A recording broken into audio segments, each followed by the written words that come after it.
Chapter 264. The mana pool of the righteous ship was continuously filled with magical energy.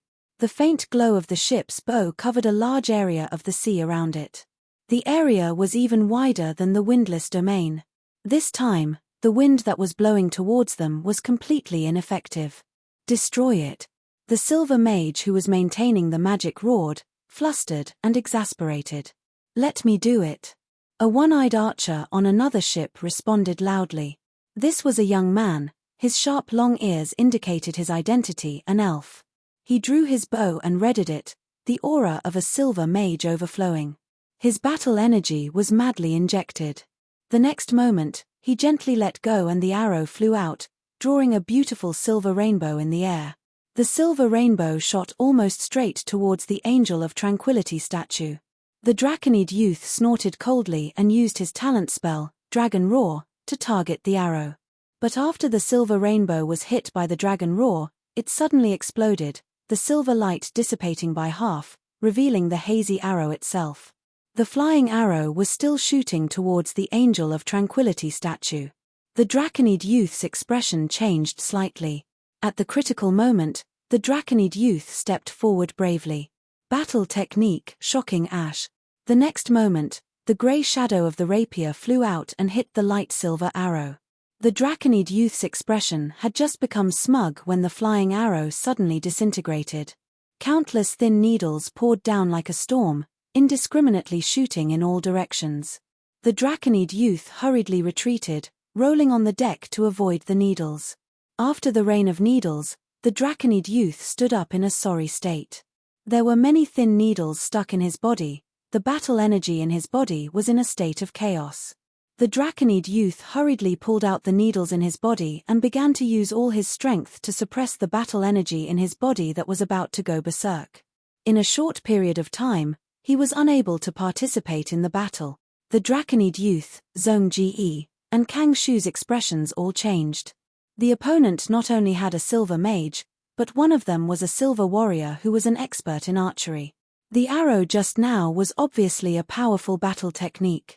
At the same time, the alchemy arrow with the help of a silver mage displayed an incomparably powerful attack. Although the righteous pirates temporarily protected the Angel of Tranquility statue, they made the Draconid youth temporarily unable to participate in the battle. What a pity! In the gold and silver pirates, the young one-eyed elf archer weakly lowered the bow in his hand. The arrow just now had consumed a lot of his battle energy and mental strength, causing him to fall into a state of depression. Boom! At this moment, a silver shell shot out from the ship of justice. The cannonball was shrouded in rainbow light, and its target was the one-eyed elf. The alarm bells in the one-eyed elf's heart rang loudly, but he had a tough temperament and didn't dodge. He sneered and forced himself to raise his bow again. However, just as he was about to shoot an arrow to stop the cannonball, the silver-ranked warrior on the other ship had already made his move and deflected the cannonball. The one-eyed elf looked at the cannonball that had changed direction and heaved a sigh of relief. He put down his bow again. But the next moment, a solid shell from the pirate ship accidentally hit the enemy's silver-grade bullet. The enemy's bullets changed direction again. The one-eyed elf's body tensed up, and he raised his bow again. However, he immediately discovered that the enemy's bullet had rushed past the left side of his ship and drilled into the cannon of another pirate ship. The one-eyed elf lowered his bow. Boom! The power of the explosion was shockingly great. The huge shockwave created a huge wave, and the one-eyed elf's ship tilted heavily. The one-eyed sprite looked up at the sky. The waves of water came crashing down, nearly blotting out the sky. The seawater crashed onto the deck of the one-eyed elf's ship. The one-eyed elf and the pirates on the deck were completely drenched. However, no one cared about this. The pirates who lived in the sea all year round had long been used to being wet. However, after the waves passed and the pirates regained their vision, they screamed crazily. "Turn the rudder! Turn the rudder! Get out of the way! Get out of the way! Have we been shot at the gunpowder magazine? Damn it!" The pirate ship that had been bombarded by the silver-grade cannonball was burning with flames and emitting thick black smoke. It was completely out of control. As it sank, it charged toward the one-eyed elf's ship. The one-eyed elf's ship couldn't dodge in time and was hit by the pirate ship on his side. The main mast of the pirate ship that had crashed into the one-eyed elf's ship toppled down and smashed onto the deck, almost hitting the one-eyed elf. The one-eyed elf raised his bow in vain, speechless. This time, the speed of his pirate ship was greatly reduced, and it was quickly left behind by the other ships that were sailing rapidly. In the Justice ship, Birdie punched the deck with hatred. The cannonball just now was from him. Now, he was completely exhausted. His black iron dochi was almost exhausted, and the lucky holy rune was dim. To make the cannonball receive the blessing of the lucky holy rune, Birdie had to use his own dochi as a medium. Now, he was unable to fight anymore. It was still too difficult for him to kill a silver-grade warrior. The one-eyed elf was not an ordinary silver-grade warrior. And in this process, there were other silver-grade warriors who helped. Birdie's attack was able to sink an enemy ship and drag down the one-eyed elf's ship. It was already a great achievement. On the sea, the gold and silver pirates were approaching the Draconid youth. Obviously, the gold and silver pirates wanted to launch a boarding battle and completely stop the Justice pirates. And the Justice pirates knew that the enemy was strong. Since the start of the battle, they had the idea of retreating. All the cannonballs and spells were to delay the enemy's pursuit. The gold and silver pirates landed 2 pirate ships that had collided. The remaining 14 pirate ships rushed into the sea area affected by the Angel of Tranquility statue. Then, they entered the windless domain. The gold and silver pirates' speed was greatly reduced. They needed to get rid of the windless domain. But their silver-grade mage was in an awkward situation. He had to maintain the Gale Blast spell at all times. His mind was anxious, and it was very difficult to use a second spell at the same time. It was beyond his ability. And if he stopped the Gale Blast spell, the Justice pirates would not be affected by the wind and their speed would soar, shaking off the gold and silver brothers. On the Justice ship, Kang Shu, who did not need to maintain the windless domain, was ready. We can shake them off. Zhong Ji secretly clenched his fists. If this continued, there was hope. At the critical moment, Gold Hook took a deep breath and took a step forward. Big brother, Yin Gozi shouted. Gold Do Chi gushed out of Gold Hook's body. He slowly extended his hand towards his back and grabbed the weapon on his back, a bamboo fishing rod.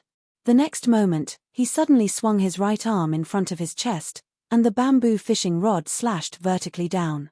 At the same time, the fishing line shot out, as if it was stretched infinitely. The hook was imbued with gold do chi and rapidly expanded. Kang Shu and the Draconid youth tried to stop it. But the golden hook was unstoppable, and after a clang, it hooked onto the bottom of the main mast of the Justice ship. Do chi, fishing hook. Gold Hook stood firmly on the spot, holding the fishing rod tightly with both hands. The muscles on his arms bulged, and in an instant, they expanded greatly. He let out a low roar and immediately pulled the fishing rod behind him. The Justice ship was suddenly hit by an unimaginable force, and its speed plummeted. The entire ship tilted along with the fishing line. The Draconid youth, Kang Shu, and the others all attacked the hook and the fishing line, but the gold dochi blocked all kinds of attacks. This is a saint-level weapon. The Draconid youth's heart sank. The Draconid youth and his crew could not do anything to the holy weapon combined with the gold dochi. They could only watch as the Justice ship was greatly slowed down, while the silver hook followed the fishing line and sped up. The morale of the pirates on the Justice ship plummeted, and a chill rose from the bottom of their hearts. Oh no! It's Gold Hook. We're doomed. I feel like a fish that has been hooked, and there's no hope of escaping. Gold Hook was indeed a gold-level fighter, and the moment he made a move, it was extraordinary. The Draconid youth and his crew's attempt to escape was completely destroyed. They could only watch as the silver hook broke away from the main group and charged out of the heavy waves, crashing into the Justice ship. The distance between them was even closer. Both sides did not need binoculars, and could clearly see each other's faces. Flying Hook team, move out. Silver Hook saw the opportunity and ordered. More than 20 elite combat teams popped their heads out from the side of the ship. Each of them had a rope wrapped around their waist, and one end of the rope was equipped with a hook. It was the famous Flying Hook team of the Gold-Silver brothers. Hearing Silverhook's order, the Flying Hook team shouted in unison, and took off the hooks at their waist, spinning their claws at the side of their bodies. Then, they loosened their fingers, and more than 20 hooks rose into the air together. In the air, their ropes continued to stretch, spanning a distance of hundreds of meters, and directly hooked onto the Justice ship. Some hooks hooked onto the side of the ship, some wrapped around the mast, and some clung onto the windows. "We got it. The enemy can't escape. Pull together." The Gold-Silver Brothers pirates were stunned. "Oh ho ho, pull. Oh ho ho, pull again." Accompanied by a loud chant, the Flying Hook team used their strength together, and tightly connected the two ships together. Seeing this, Gold Hook stopped his fighting technique. The fishing line was as nimble as a snake, and quickly retracted. The pirates on the Justice ship wanted to destroy the hooks of the Flying Hook team, but their efforts were futile. They found that these hooks were all tightly fastened to the ship's hull, and through the expansion and contraction of their do-chi, they strengthened the hooks and firmly held onto the Justice ship. The Draconid youth also found something strange. These people's breathing is completely the same, and their do-chi is as if they are the same person. This is a type of combined fighting technique. The Flying Hook team had more than 20 people, and their cultivation was at least bronze level, and the leader was even black iron level. They used combined fighting techniques, and the 20 of them were as if they were one. If they wanted to deal with them, they would have to deal with these 20 people at the same time. "Sir Dragon, what should we do?" The pirates were at a loss, and they all looked at the Draconid youth for help. Under everyone's gaze, the Draconid youth gave an inconceivable order. He ordered the Torrent to quickly leave the fleet, and immediately head to White Wing Harbor. Before they received a new order, they had to escape with all their might. Escaping from this battlefield was the greatest merit. What? Not only the other pirates, but even the captain of the Torrent, Flute, was stunned. Chapter 265. Do as I say. The Draconid youth's expression was cold as he roared at Flute, then turned around and ordered the Justice pirates, "Boys, turn the rudder and set sail at full speed. Our target is the Silver Hook. Let us ram them to death." "Dragon Master!" The pirates were shocked. And the pirates who occupied the key positions were mostly their own people from Confusion Island. After some hesitation, they chose to listen to the Draconid youth's orders. And so, the Justice changed its course and charged straight at the Silver Hook. All the pirates on the Silver Hook were stunned. They had never seen such a fierce opponent to actually choose to ram into them. At this moment, the Draconid youth's aura suppressed them. They panicked. "Quick, quick, stop!" Silver Hook quickly ordered. The Flying Hook team quickly stopped. If they continued to pull, they would be helping the enemy ship ram into them. They had never encountered such a situation before. Most of the time, the enemy ships would flee in panic. After being caught by the Flying Hook, many of the ships' morale collapsed, and many of them knelt down and surrendered. There were also enemy ships that wanted to fight to the death after realizing that they were hooked and could not escape. But the Justice was different. This was a black iron magic-powered ship. If it really crashed into them, the Silver Hook would definitely be dragged into the water. "Brother." Silver Hook looked at his brother. Gold Hook's expression was still calm, as if he was thinking. A few seconds later, he gave the order. Half of the gold and silver pirates' ships, including the Silver Hook, went to deal with the Justice and Little Bird. The other half of the ships, which were faster pirate ships, were led by Gold Hook himself to chase after the Rapid. The enemy ship is fleeing at full speed. There must be a treasure hidden. Capture it. This is a cunning prey. Gold Hook's voice spread throughout the fleet. "Oh." The pirates responded in unison, and aggressively chased after the Rapid. Seeing Gold Hook move out personally, and with such a large group of people, the Justice pirates were surprised. Kang Shu and Zhong Jie were deep in thought. Flute began to flee. Though the bard did not understand the Draconid youth's intentions for issuing such an order, he was still secretly delighted. After all, he had signed a contract with the Draconid youth and could not back down at the last minute. Who would have thought that the Dragon server would give such an order?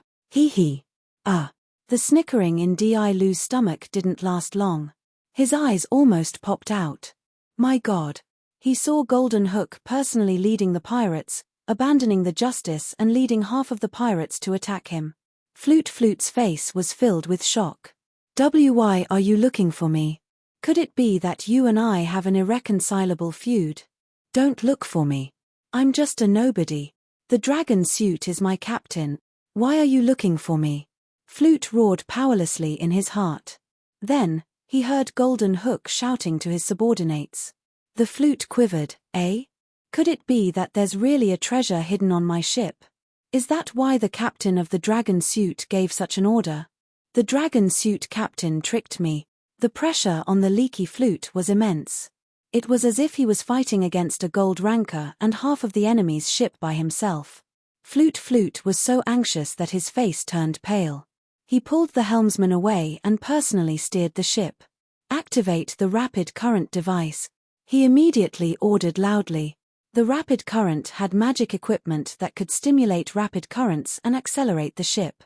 Now that it was used, the ship's speed instantly increased. "You can't run."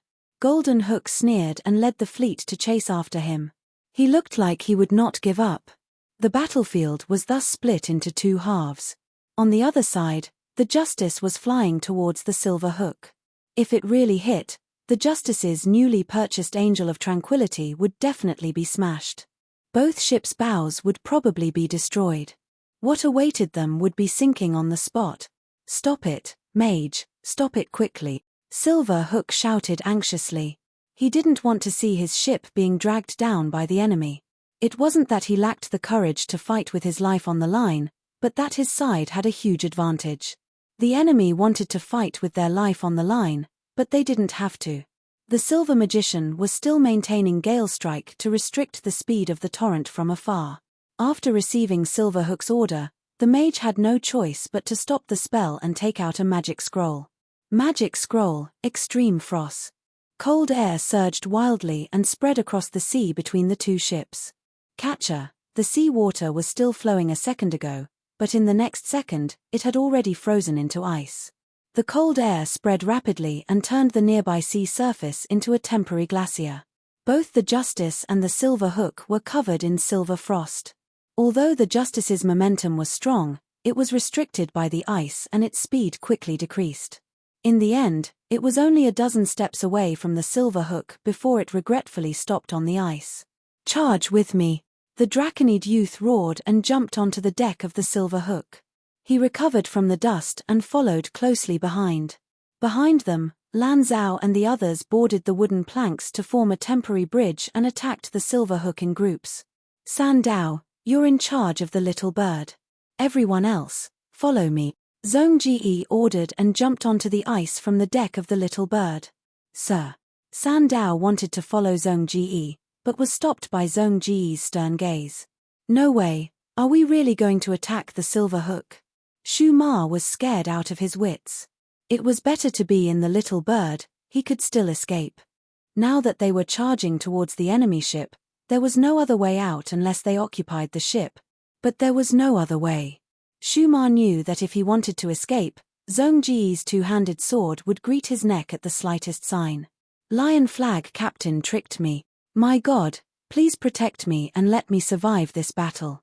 Shu Ma lamented as he followed Zhong Ji and charged towards the Silver Hook. The Draconid youth jumped onto the Silver Hook with a loud roar. The deck of the Silver Hook was very crowded. Before the Draconid youth could stabilize himself, four extraordinaires attacked him together. The Draconid youth breathed out hot air from his dragon nose as he swept his claws in front of him. Screams of agony rang out in the next moment. The extraordinaires were all thrown back, some fell to the ground, some knocked down the other pirates as well.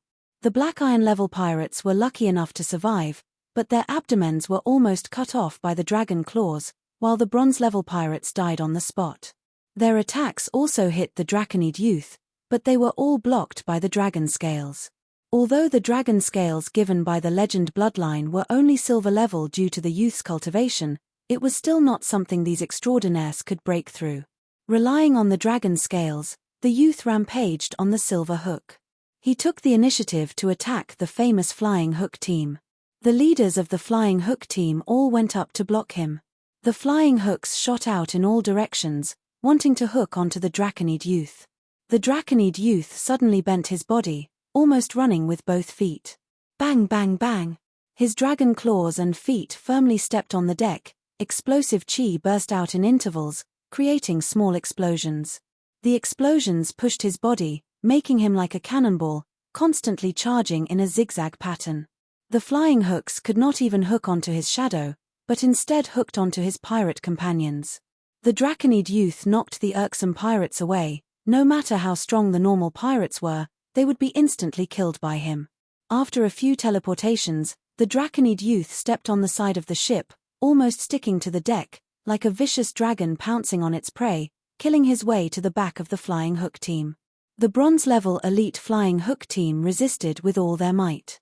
The Draconid youth waved his dragon claws, imbued with chi. His attacks were extremely sharp.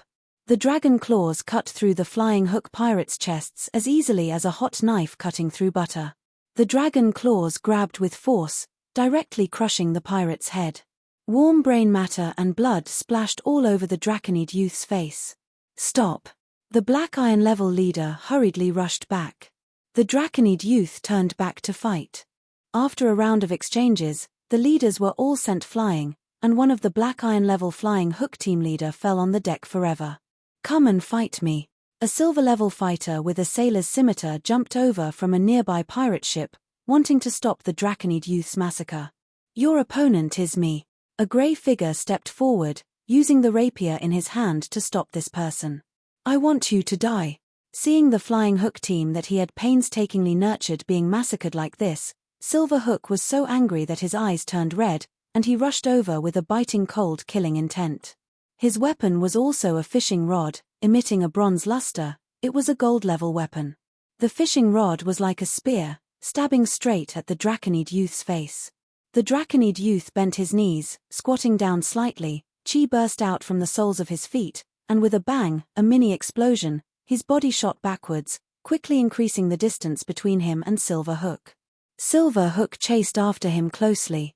The Draconid youth had no intention of fighting with him, and retreated as he fought. Silver Hook's subordinates shouted, wanting to help their captain, and all of them tried to stop the Draconid youth. Against these ignorant fellows, the Draconid youth satisfied their wish of seeking death. Silver Hook did not expect this valiant-looking Draconid to be so sinister. He shouted angrily, "Come and fight me if you have the gut." Ever since the Draconid youth boarded the ship, he had been using lightning-fast methods to clear out the middle and lower elites of Silver Hook, and the results were remarkable. He turned around and saw his own elites swarming onto the deck of Silver Hook, easily stabilizing their footing because of his massacre, and turned around to charge at Silver Hook. Silver Hook did not expect the Draconid youth to suddenly become so valiant, and hurriedly responded, falling into a disadvantage because he was caught off guard. Fighting technique, shark entanglement. Yin Go-Zi roared in his heart, and suddenly burst out with a powerful Do Chi. The Chi flowed along his fishing rod weapon, and emerged from the tip of the rod, turning into dozens of light silver fishing lines. The Draconid youth dodged some of them, but there were too many fishing lines, and some of them still wrapped around his body, increasing the binding force rapidly. The Draconid youth immediately felt his movements being severely affected by the fishing lines condensed from chi, and his movements became distorted, and he began to lose both offense and defense. Silver Hook's fighting technique was very unique, and actually had the effect of controlling the enemy. If it was a normal silver fighter, he would have been severely immobilized and faced the danger of defeat. However, the Draconid youth relied on the mutation of his Bloodcore, and his physique was far superior to normal silver fighters, like a humanoid dragon beast. Are all Draconids this strong?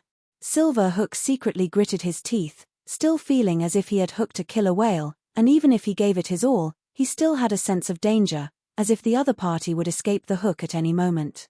Chapter 266. Fighting Technique, Shocking Grey. Grey Do Chi gushed out from his body as he waved the sword in his hand, creating a thin grey sword mark. His opponent brandished the pirate scimitar in his hand and also displayed a fighting technique. Boom! The blade light and the sword mark collided and exploded, creating a powerful shockwave. The shockwave sent the grey and silver fighters flying. Some of the unlucky pirates around were killed on the spot by the residual power of the fighting technique. The silver hook's sails were close, and were riddled with holes by the shockwave, before being torn apart by the shockwave. The silver hook was the same as the Justice, a black iron fighter-class magic ship. But at this level, it was still unable to withstand the life and death battle of silver fighters. What was even more frightening was that it wasn't just the pair of grey and silver fighters who were fighting on the silver hook. Silver Hook's heart ached. Seeing this scene, he was filled with regret. If he knew this would happen, he would have taken the initiative to attack and set the battlefield on the Justice. Now that the other party had taken the initiative, Silver Hook felt very uncomfortable. At this moment, he channeled all his fighting aura to maintain the fishing line. The fishing line was wrapped around the Dragon Youth's body. The Dragon Youth continued to toss and turn, using all his fighting aura. The explosive nature of the explosive fighting aura was of great help to him. The fishing line that was binding him was breaking apart one by one. But at the same time, Silver Hook was adding more fishing lines to wrap around the Dragon Youth's body. The Dragon Youth's fighting aura and immense strength made Silver Hook's heart heavy. This guy's strength is unimaginable. His dragon bloodline is definitely not simple. I'm using a gold-grade weapon. Yin Gozi's brows were deeply furrowed, his expression grave. Up until now, he had confirmed that the Dragon Youth's fighting strength was quite strong. Although his cultivation had not reached the peak of silver, his fighting strength was already at the peak of silver. The main reason should be that his bloodline was exceptional, causing the Dragon Youth's attributes to be unbelievably high, especially his strength, endurance, and recovery. This is too slow. The Dragon Youth was dissatisfied. The battle between him and Silver Hook was going in a good direction. But the Dragon Youth was a leader, his heart was filled with the entire battle situation. Now, Gold Hook and the others had fallen for the Dragon Youth's trap and were attracted by the flute. This was the opportunity that the young Draconid had gambled on. He had to seize this opportunity and try his best to determine the local advantage. Only when he had enough advantage would he be able to face the gold-tier champion who had returned victorious. The young dragon's head suddenly flashed with a fierce look. Boom! In the next moment, his entire body exploded. The explosion was so loud that the others on the deck of the Silver Hook could not help but glance over. As the smoke dispersed, the Draconid youth was covered in wounds and blood splattered on the deck beside him. Many of the dragon scales on his body were shattered, revealing pieces of bloody flesh. The Draconid youth exhaled a mouthful of turbid air and shook his head slightly. Cracking sounds could be heard from his neck. That's much easier. Ha ha ha.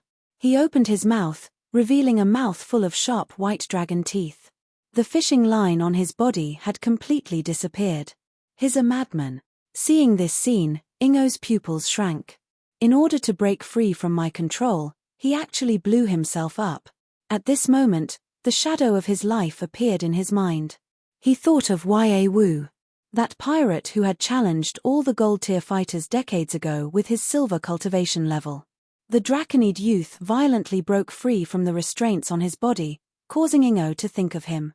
Ingo's aura immediately weakened. The Draconid youth's eyes flashed. He could clearly sense that his opponent's morale was dropping. Boom! The bottom of his feet exploded, creating a hole in the deck, and he shot towards Ingo like a cannonball. Ingo gritted his teeth. The Draconid youth's aura made him fearful. Seems like you are all the same, all madmen who like to fight. But, I also have a reason not to retreat. Ingo mustered up his courage and did not dodge, but braced himself to face the Draconid youth head-on. Boom boom boom, both sides clashed again, exchanging blows, punches and kicks, fighting valiantly. The Draconid youth's attacks were ferocious and bloodthirsty, using offense as defense, often allowing the enemy's attacks to land on his body to hit Ingo. Ingo was hit continuously, and was soon beaten black and blue. The dragon claws scratched his leather armor in many places, and the dragon fists caused his bones to hurt. This guy is too strong. Humans of the same level are no match for him. Ingo hurriedly retreated and defended with all his might, barely managing to withstand the Draconid youth's storm-like attacks. Gradually, Ingo stabilized his footing and gradually turned the situation around. This was not strange. Ingo's weapon was gold-grade, not a normal sword or blade, but a fishing rod, which was very rare. His leather armor was at the silver level. He also had a wealth of fighting techniques, some of which were quite unique. And the Draconid youth did not have many fighting techniques to use. He had a flame explosion fighting technique in his explosive fighting technique, but he did not have the time to learn it. He did have some innate skills, such as Dragon Aura, Dragon Roar, and Scorching Dragon Breath. But in such a fast-paced switching between offense and defense, he basically could not use Dragon Breath, as Ingo would not give him the chance. Ingo still had magic accessories on him, so Dragon Roar and Dragon Aura had little effect. In fact, the Draconid youth tried his best not to use Dragon Aura. After all, the deck of Ingo was already filled with enemies, and it was hard to differentiate. After fighting for a while, Ingo gained the upper hand. A translucent and extremely sharp fishing line suddenly flashed past. The Draconid youth's heart skipped a beat. He leaned back and dodged with all his might. But the fishing line still cut him, cutting off a piece of flesh on his right shoulder. Because of the explosion, the youth's body was not completely covered in dragon scales, and his defense was not at its peak. Ha ha ha. Ingo laughed. Do you know what this fighting technique is called? It's called scale removal. This move suits you. Ingo's momentum from before had returned. Because he found the best tactic to deal with the Draconid youth, and that was to maintain a certain distance from him. His fishing rod was a long weapon, and together with the fishing line, his attack range was very large. Most importantly, the Draconid youth had a weakness. The youth lacked long-range fighting techniques. Seriously lacking. So, in the middle of the battle, the Draconid youth's attacks were weak, and Ingo had the absolute advantage. The youth snorted in his heart. He had discovered this weakness long ago, which was why he was interested in a fighting technique like Dragon Claw. The Draconid youth charged at Ingo, who quickly retreated, trying his best to maintain a distance. Although the deck of Ingo was crowded, his fishing line could hook onto the crossbar, helping him to fly around. He also had a flying fighting technique, and a long weapon allowed him to attack the Draconid youth. Ingo displayed his cunning nature, and no matter how fierce the Draconid youth was, if he could not get close, he would not be a threat to Ingo. The Draconid youth charged at Ingo again. Ingo swung his fishing line, hooking onto the main mast, and swung over gracefully, easily dodging the Draconid youth's attack. Ha ha ha, it's useless. Ha ha ha. Ooh. Ingo laughed proudly, but the next moment, his laughter stopped abruptly, like a duck that had its throat grabbed. Because he saw the Draconid youth suddenly turn around and charge at the Silver Magician. The Silver Magician had been hiding in the captain's cabin on the aft of the ship ever since he cast the ice magic, using magic to search for Ashbeard. I've finally found you.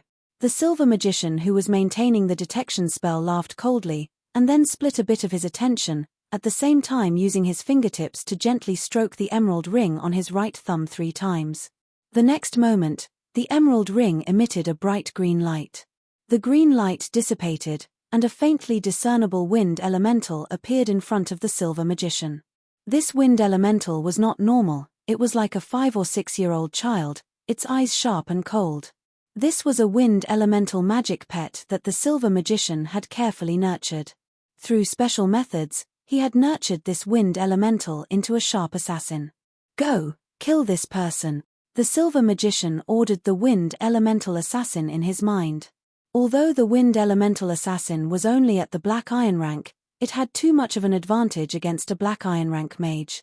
The Silver Magician was very confident, because he had used the wind elemental assassin to successfully assassinate many bronze and Black Iron rank mags. The wind elemental assassin nodded to its master, and its figure gradually disappeared. It was about to leave. Boom! A crimson figure was like a cannonball, directly smashing into the captain's cabin. Amidst the countless broken shipboards and wood shavings, the Draconid young man charged in front of the Silver Magician. The Silver Magician was extremely shocked, and roared in his mind, "Silver Hook, what are you doing?" Silver Hook was furious, and was chasing the Draconid young man. He wanted to maintain a distance from the young man, but the Draconid young man suddenly changed his target, and attacked the enemy's vital point, causing Silver Hook to be caught off guard, and could only chase madly. TCH. The wind elemental assassin let out a sharp cry, and counterattacked the Draconid young man. The magic contract stipulated that it had to protect its master. The Draconid young man's eyes were fixed on the silver magician, and with a wave of his claws, the wind elemental assassin was swept away by the dragon claw, and directly cut into several pieces. The silver magician's face was pale. He was only a few steps away from the Draconid young man, but he could already feel the other party's intense blood and heat. Bang! The dragon claw attacked the silver magician, but it was blocked by a layer of spherical shield. The silver magician's robe's defensive means were activated.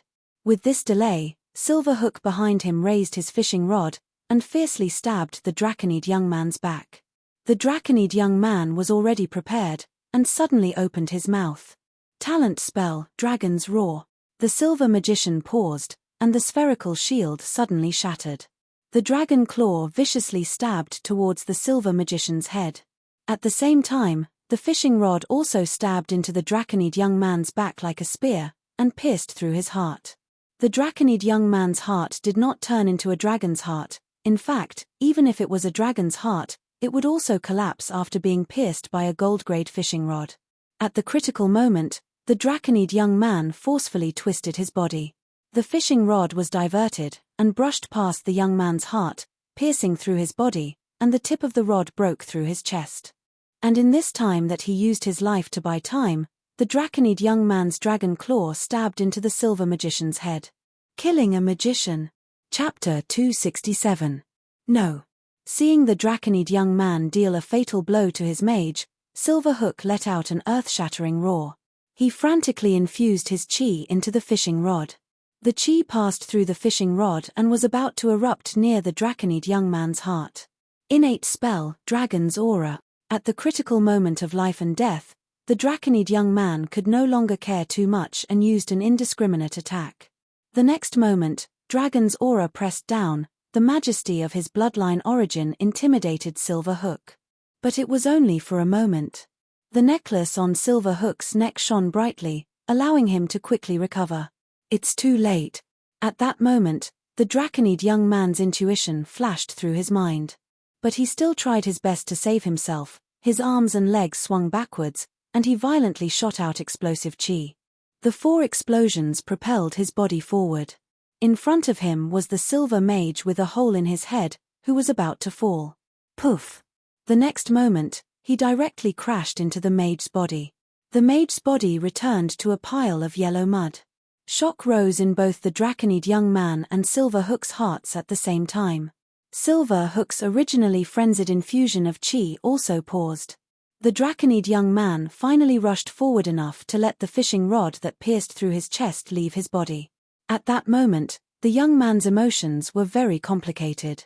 He used all his strength, not hesitating to gamble with his life, to kill the silver mage in front of him. But in the end, he only killed a clay puppet. His battle plan failed. But it was also because of this accident that Silverhook continued to be stunned after being disrupted by Dragon's Aura. Then, the Draconid young man took advantage of this opening and escaped with his life. My clay puppet clone. At this moment, in the bottom cabin of Silverhook, the silver mage spat out a mouthful of blood. The clone he maintained was destroyed. This caused him to suffer a certain degree of backlash from the spell. However, at this moment, he was filled with joy. I didn't waste the huge price to cast this spell. At the same time, I also prepared a large amount of magic crystals in the clone. As expected, other than myself, no one else is trustworthy. The silver mage secretly cast this spell. The gold and silver brothers were all kept in the dark. To make it more realistic, he even put his magic ring on the clay puppet's finger. Cough cough. The silver sorcerer coughed in pain and spat out a mouthful of blood. Then, he took out 2 different potions from his pocket.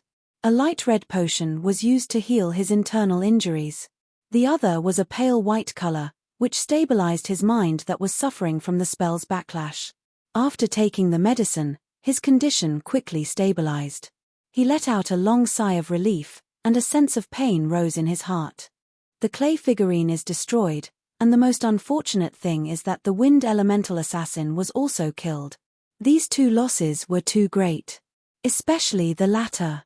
When he was still a magic apprentice, he had been nurturing the wind elemental.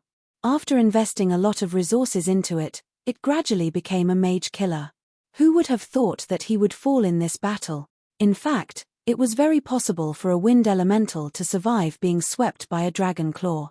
But it just so happened that there was a very small probability that the magic crystal that sustained it was shattered.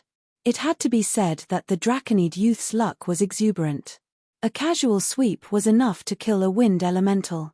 If this wind elemental assassin had survived, it would have been very difficult to deal with. "I will kill you all to make up for my losses."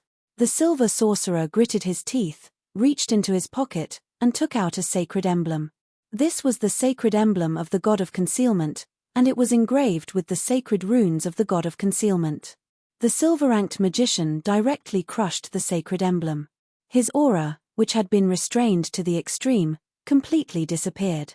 After completing this step, he then continued to cast magic. Generally speaking, casting spells would cause magic power to fluctuate. The more powerful the magic, the greater the fluctuations. But now, under the power of the god of concealment's sacred emblem, the silver sorcerer's magic fluctuations were completely restrained and did not leak out at all. Magic summon wind elemental. 3 wind elementals appeared out of thin air above the ship of justice. These light green wind elementals had the upper body of a human and the lower body of a whirlwind. The 3 wind elementals swooped down and directly rushed into the captain's cabin at the stern of the ship. The silver sorcerer who had started his revenge still did not deal with the dragon youth, even though the latter had killed his wind elemental assassin and clay clone, causing the sorcerer to suffer heavy losses. The silver sorcerer's first target was still Kang Shu. When fighting, the sorcerer's priority was to kill the extraordinary. However, the 3 wind elementals did not find Kang Shu in the captain's cabin, as Kang Shu had already moved. The situation is not good. Zhong Ji led Shu Ma and the others, and jumped down from the little bird. Stepping on the frozen sea, they were on their way to the Silver Hook. The dragon youth crashed into the Silver Hook's stern, and the half-beastman could not witness the battle between him and the Silver Hook. But the half-beastman sensed the dragon's aura of the dragon youth, and then saw the 3 wind elementals that appeared above the ship of justice. Unless it was absolutely necessary, he would not use dragon's aura that does not distinguish between friend and foe. He wanted to kill the silver sorcerer, but obviously failed. Not only did he use dragon's aura, but the silver sorcerer did not die. Those 3 wind elementals are the evidence. Zhong Ji's face was solemn. He sensed the severity of the battle. The dragon youth took the risk, but did not get rid of the silver sorcerer. The sorcerer was hiding in a corner, secretly casting spells. A silver sorcerer has too many tricks up his sleeve, and is too threatening. Zhong Ji immediately saw the dragon youth and the silver hook rushing out of the ship's stern, and once again fighting on the deck. He is pinned down, now I can only rely on myself. As Zhong Ji was thinking, his footsteps suddenly stopped, and his body stopped abruptly. Almost at the same time, an arrow brushed past his nose, and hit the ice far away. Boom! The arrow exploded, and countless ice shards burst out. Zhong Ji's eyes narrowed, and fiercely turned his head, looking at the person who shot the arrow. It was a one-eyed elf, and his silver aura was genuine. It turned out that the little bird's full power shot had temporarily stranded the one-eyed elf's ship on the sea. The one-eyed elf was temporarily left behind. When the silver hook and the righteous ship both froze and stopped on the sea, the one-eyed elf decisively gave up on the ship, and quickly took a small boat to provide support. He could not attack the dragon youth, Body in Grey, and the others. Because these people were fighting on the deck of the Silver Hook, enemies and allies were mixed together, and the one-eyed elf had to take care of the safety of his own people. But Zhong Ji's group was in the midst of charging, so after the one-eyed elf observed the battlefield, he focused his firepower on this group of people. With me here, don't even think about killing your way up. The one-eyed elf lightly jumped from the small boat, and stepped on the ice. Zhong Ji coldly snorted, and once again charged towards the Silver Hook. The one-eyed elf was not surprised by the beastman's choice. He took a deep breath, and drew his bow. Fighting technique, homing arrow.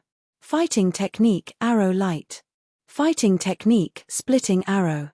The one-eyed elf used 3 fighting techniques at the same time. He knocked an arrow on the bow, but this golden arrow did not shoot out. Instead, it kept splitting into arrow-like faint yellow light. The light flew out, and the sound of whooshing could be heard. In the blink of an eye, it formed a rain of arrows. Each arrow of light was like a nimble fish, drawing an arc in the air, specifically targeting Zhong Ji. Facing such an attack, Zhong Ji's heart could not help but tremble. He immediately gave up on the idea of attacking the silver hook, and raised his two-handed greatsword in front of him, waiting for the attack. Boom, boom, boom. The arrows shot towards him, exploding continuously. Zhong Ji resisted with all his might for a while, and then suddenly drilled out of the ice powder and dust, and sprinted on the ice. He charged straight towards the one-eyed elf. The one-eyed elf had used 3 fighting techniques in a row, and now his chi was rapidly depleting, and at the same time he could not move. But the arrows of light were very nimble, flying in the air like a school of fish, actively chasing after the beastman. Zhong Ji had no choice, and could only continuously move in a zigzag pattern, trying to kill his way to the one-eyed elf. The one-eyed elf saw Zhong Ji closing in, and the pressure in his heart increased. Zhong Ji's aura was ferocious, and his silver chi was flickering with a faint gold color, showing that he was at the peak of the silver rank. The one-eyed elf did not want to come into contact with the huge and sharp two-handed greatsword in Zhong Ji's hands. When Zhong Ji reached a certain distance, the one-eyed elf finally stopped using his 3 fighting techniques, put away his bow, and jumped back. He was originally standing at the edge of the ice, and at this moment he jumped back into the normal water. But unexpectedly, when he touched the water with the tip of his foot, only ripples appeared on the surface of the water. It was as if he was standing on solid ground, and could walk freely on the water. Zhong Ji saw that something was wrong, and immediately used his fighting technique. A large sword light slashed down from the sky, extending for more than 10 meters, but it still hit nothing, and only created a huge splash. Zhong Ji did not have a fighting technique that allowed him to walk on water without falling. This guy. The half-beast man clenched his teeth, feeling helpless. The one-eyed elf was very cunning. He clearly had the ability to walk on water, but he purposely came in a small boat at the beginning, successfully causing Zhong Ji to misjudge him. Now that he suddenly used this method, Zhong Ji immediately fell into an awkward situation. If the half-beast man chased after him, it would be very difficult to establish an advantage on the surface of the water. And if he turned around and attacked the silver hook, the one-eyed elf would definitely continue to entangle him, and once again stand on the ice. Whether he had other methods, Zhong Ji did not know. But the half-beast man knew, as long as the one-eyed elf used the same trick again, and used the 3 fighting techniques from before, he would not be able to charge onto the silver hook. Damn it! Facing a cunning opponent, Zhong Ji felt a kind of sullen feeling of not being able to use his strength. What made him even more anxious was that the draconic youth was pinned down by the silver hook, and he could not break through. How would he deal with the opponent's silver mage? The one-eyed elf focused on pinning down Zhong Ji, while the pirates led by Zhong Ji successfully charged onto the silver hook. Because the deck was already in a mess and could not be organized, the pirates that rushed out from the little bird successfully climbed onto the side of the silver hook, and one after another climbed onto the deck. Damn it, I still managed to climb up. Shuma's stomach was already filled with tears. He was trapped by the crowd. Originally, when he saw Zhong Ji being stopped and entangled with the one-eyed elf, Shuma was secretly happy. But the pirates around him were all shouting and continuing to attack the silver hook. Shuma did not dare to be a deserter in front of everyone, and could only continue to charge. But he gradually fell behind the group. But the process of climbing was quite smooth, and he still stood on the deck of the silver hook. Kill. Die for me. Save me. The pirates were fighting and entangling in front of Shuma. Some were howling, some were on the verge of death, begging for help. Shuma reserved 80% of his strength, leaving only 20% to fight the enemy. He leaned on the side of the ship, ensuring that he could retreat at any time.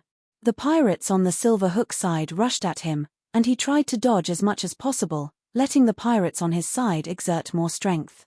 The battle was anxious, and no one noticed that he was slacking off.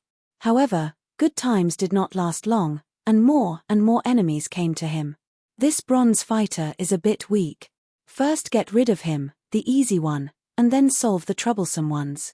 Shu Ma, he was furious, showing his strength, directly cutting off the necks of 2 ordinary pirates, and neatly repelling the attack of a bronze fighter. This guy is a bit strong, come help me.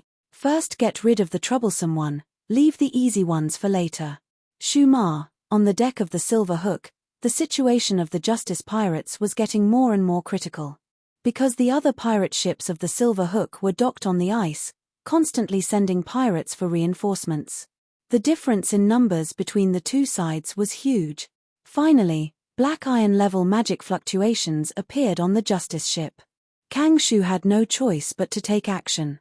The Draconid youth took away the elites on the ship, and the 3 wind elementals wreaked havoc on the deck, causing more and more damage. The silver magician was hidden, and the corner of his mouth curved into a sneer. He cast magic, and the target was Kang Shu. Kang Shu restrained himself, and did not use necromancy, and only used magic scrolls to fight the enemy. Soon, he was at a disadvantage, and was chased by the wind elementals on the ship. More and more parts of the ice were broken, and Zhong Ji was still unable to break through the one-eyed elf's defense. Time is limited, it seems that I have to. The orc's eyes suddenly focused, and looked at the place where the sea met the sky. The one-eyed elf immediately noticed the abnormality, and turned back to look at the ships in the distance.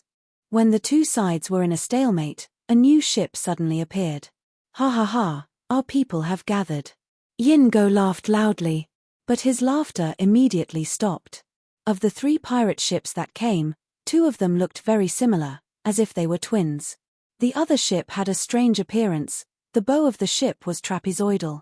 At this moment, the upper half of the bow rose, revealing the cannon. 3 cigar cannons poked out. Gold Chin stood in front of the bow and shouted, "Dragon Suit Captain, we are here." Chapter 268. Oh, it's our reinforcements. It's Golden Chin and Sea Snake, allies of the Dragon Captain. Everyone, hold on, there is hope. The addition of 3 pirate ships greatly boosted the morale of the Justice pirates. On the other hand, Silver Hook's group was shaken. Silver Hook's face was pale. How could it be? The one-eyed elf saw further and quickly found that the 3 ships that came had brand new scars. He suddenly had a bad feeling in his heart. Sure enough, the next moment, Golden Chin took out a head and shouted, "Captain Silver Hook, if you are waiting for the fleet to send you supplies, then you don't have to wait anymore." Ha ha ha. Silver Hook's group heard this news and couldn't help but become slightly restless. The Gold and Silver brothers had been wandering in this sea for many days. Because of the large number of people, they relied on Treasure Island to send supplies regularly.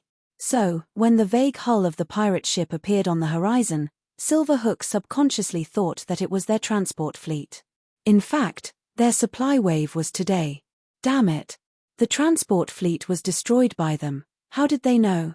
Is this Justice pirates a bait, and we've fallen into a trap? Silver Hook's heart was full of doubt. My brother has been hiding in the cabin, only I know him. If I lead the voyage alone, this trap can completely kill me. It seems that this Draconid is very insidious. Silver Hook stared at the Draconid youth, and the latter's threat to Silver Hook suddenly rose to another level. Did the captain ask for help from these 2? When did it happen? Was it in Magnetic Islands? Zhong Ji's heart was filled with surprise. The appearance of this reinforcement fully showed the military talent of the Draconid youth. Zhong Ji's guess was right. In Magnetic Islands, the Justice pirates accidentally saved an old sailor and learned from him that the Silver Hook pirates were nearby. After grasping this information, the Draconid youth pondered for a long time and secretly contacted Golden Chin and Sea Snake. Now, his caution was fully rewarded. The Big Chin and Snake Lady, the Silver Sea Snake disguised as Snake Lady, quickly entered the battlefield. Most of the pirate ships in the Silver Hook gang were near the ice. Most of them were docked on the ice, while a few other ships surrounded Little Bird on the normal sea surface. Goldchin and the others came with the wind. Some of the Silver Hook pirates hurriedly returned to their ships, some hesitated, and some frantically tried to defend themselves. Without a unified command, their army was in chaos. Of course, Goldjaw and the others would not give the enemy enough time to react. The distance between the 2 sides quickly shortened, and they soon entered the range of the cannons. Boom boom boom. After a few rounds of cannon fire, both sides were injured. The silver sea snake cried out in pain. It removed its disguise and dived into the sea, launching a sneak attack from below. The Big Chin's cigar cannons were extraordinarily powerful and had a great battle record. Several pirate ships were temporarily paralyzed by them. The distance between them narrowed once again. Gold Chin and the Sea Snake Lady attacked one after another, starting to slaughter the pirates on the enemy ship. On Silverhook's pirate ship, including himself, there were only 4 silver-ranked experts. With the reinforcements of Golden Chin and Sea Snake, the number of silver powerhouses in the Justice Pirates has soared to 6. The number of experts at this level far surpassed that of the Silverhook pirates. Just as the Draconid youth had a tough battle with Meat Hide and understood the principle after retreating, the biggest factor in war was the people. Without high-level combat power, Goldchin and Sea Snake could do whatever they wanted. Silverhook's subordinates were very ferocious. Deserters rarely appeared, but no matter how thick the formation was, no matter how many pirates were on the deck, they would be easily taken down by Goldchin and Sea Snake. Especially the Sea Snake's silver-ranked magic, when it hit, there would be a large number of casualties. Hearing the miserable cries of his subordinates and seeing the pirate ships on his side losing their ability to resist, only able to spin on the surface of the sea, Silverhook was beyond furious. How many years had it been? The Silverhook pirate fleet had never suffered such losses. Most of the time, they played the role of the hunter. But now, they had become the prey in the mouth of others. All of you will die. All of you will die. When my brother returns, none of you will be able to escape. Silverhook roared. Sea Snake, find the opponent's silver-ranked mage. Goldchin, don't fight. Come here and kill Silverhook first. The Draconid youth roared, urging with a commanding tone. Goldchin and Sea Snake were unhappy, but they had no choice. After all, they had been captured by the Draconid youth and signed a contract. Both sides were spies of the Empire. Immediately, Goldchin and Sea Snake entered the center of the battlefield. The reinforcements of the 2 silver-ranked experts turned the situation of the Justice Pirates around. This is bad. The silver-ranked mage in the Silverhook pirate ship's cabin had a change of expression. He sensed the ripples of the water mirror magic. If this continues, we will be discovered sooner or later. Why is Goldhook not here yet? Actually, Goldhook had not been chasing after Rapid Flow for long. But the situation here was changing rapidly. The huge psychological pressure made the silver-ranked mage feel like every second was like a year. Flute felt like every second was like a year. Being chased by Goldhook personally and with half of the local forces behind him, Flute felt a huge pressure. It was as if an invisible mountain was pressing on his shoulders. I am just a small silver-ranked. Why do you think so highly of me? As for Golden Hook's appreciation, Flute could only cry sorrowful tears in his heart. At this time, he was controlling the rudder while playing his piccolo. The sound of the flute was crisp and melodious. Together with his special fighting technique, it had a strong urinating effect. It was the bard flute's famous unique skill, urine flow song. Goldhook's face was ugly. When the urine flow song entered his ears, it made him want to pee. But he was a gold-ranked warrior. He could still resist the song. The others were different. Many pirates had already started to pee in public. At first, most of them chose to pee on the side of the ship. But soon, these people fell into the sea. The urinating desire produced by the urine flow song was just a facade. The real power was that the song could affect the energy and magic in the body of the listener, causing them to become chaotic. And the most seriously affected parts of the body were the bladder and the urethra. When peeing, the pirate's energy would become chaotic, causing internal injuries. Some of them would become dizzy. Coupled with the speed of the ship and the waves hitting the ship, it was not surprising that the pirates would fall into the sea. Seeing their companions fall into the water, the other pirates started to pee away from the side of the ship. Soon, the smell of urine rose from the pirate ship within the song's range. Even the rapids was the same. The urine flow song did not differentiate between friend and foe. But fortunately, as Flute subordinates, they were more used to it than Goldhook's men. While controlling the ship, they would naturally pee on their pants. Almost every one of them had 2 pairs of earplugs. If they lost them in the chaos, they would use the backup. In order to survive, Flute used the urine flow song with all his might, pushing the power of his unique skill to the highest level in his life. Golden Hook wasn't greatly affected, but the others were. Gold Hook could not interfere with the sailing of the ship. Even if he could help, his help would be limited by himself. Therefore, the pirate ship led by Gold Hook kept following behind the rapids. During the chase, Gold Hook did make a move. But although the fishing boat's hook had a wide range, it did not hit the rapids. First of all, the rapids had a magic device, and with Flute's skillful steering skills, it could change its direction flexibly. Second, the fishing boat's hook's firing speed was not fast, giving Flute enough time to dodge. Although Golden Hook was chasing after the torrent, he had been keeping an eye on the entire battle. The reinforcements of Gold Chin and Sea Snake made him frown slightly. The resistance and strength of the Justice Pirates repeatedly exceeded his expectations. He finally stopped holding back and really moved. Gold Do Chi surged on his body, and the flying Do Chi was displayed again, allowing him to cross the sea, rise into the sky, and then swoop down on the rapids. The rapids could only move horizontally on the sea, and Gold Hook had the advantage of air combat and was more flexible. Boom! Gold Hook smoothly landed on the deck of the rapids, fighting alone. Flute roared and led the pirates to besiege him. Gold Hook easily repelled Flute, facing the pirates coming from all directions, and snorted, "It's useless no matter how many of you come." The next moment, Gold Do Chi gushed out, and the Do Chi was displayed, almost instantly clearing the rapids.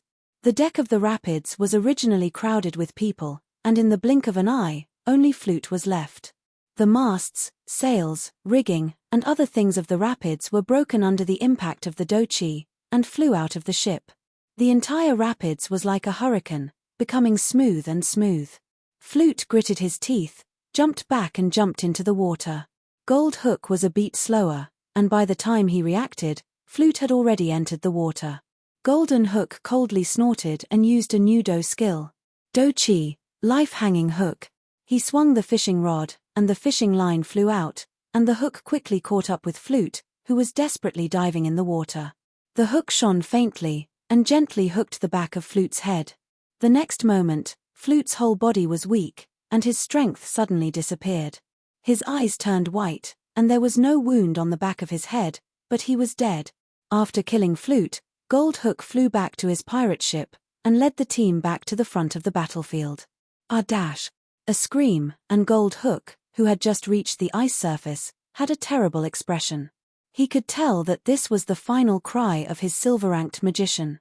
With the advantage of numbers, the young Draconid and Zhong Ji worked together, and with the help of the Sea Snake Girl, they finally managed to find the enemy mage before Gold Hook returned to help, and truly eliminated him. Very good, righteous pirates, you will now receive the cruelest and most terrifying punishment in your life. Gold Hook's face was cold, and his whole body was surrounded by Gold Do Chi, as if the killing intent in his chest was boiling. Zhong Ji, Gold Hook, and the others all had serious expressions.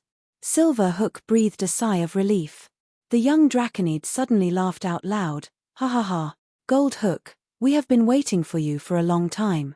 You still rushed back to die."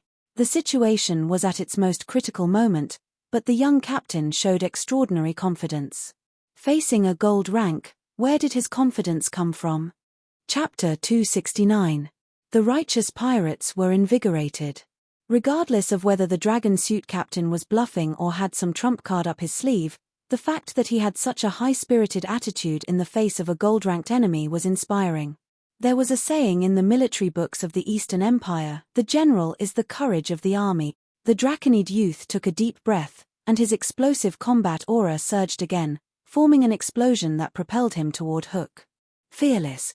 Hook raised an eyebrow, and seeing the Draconid youth's attacking posture, he laughed in anger.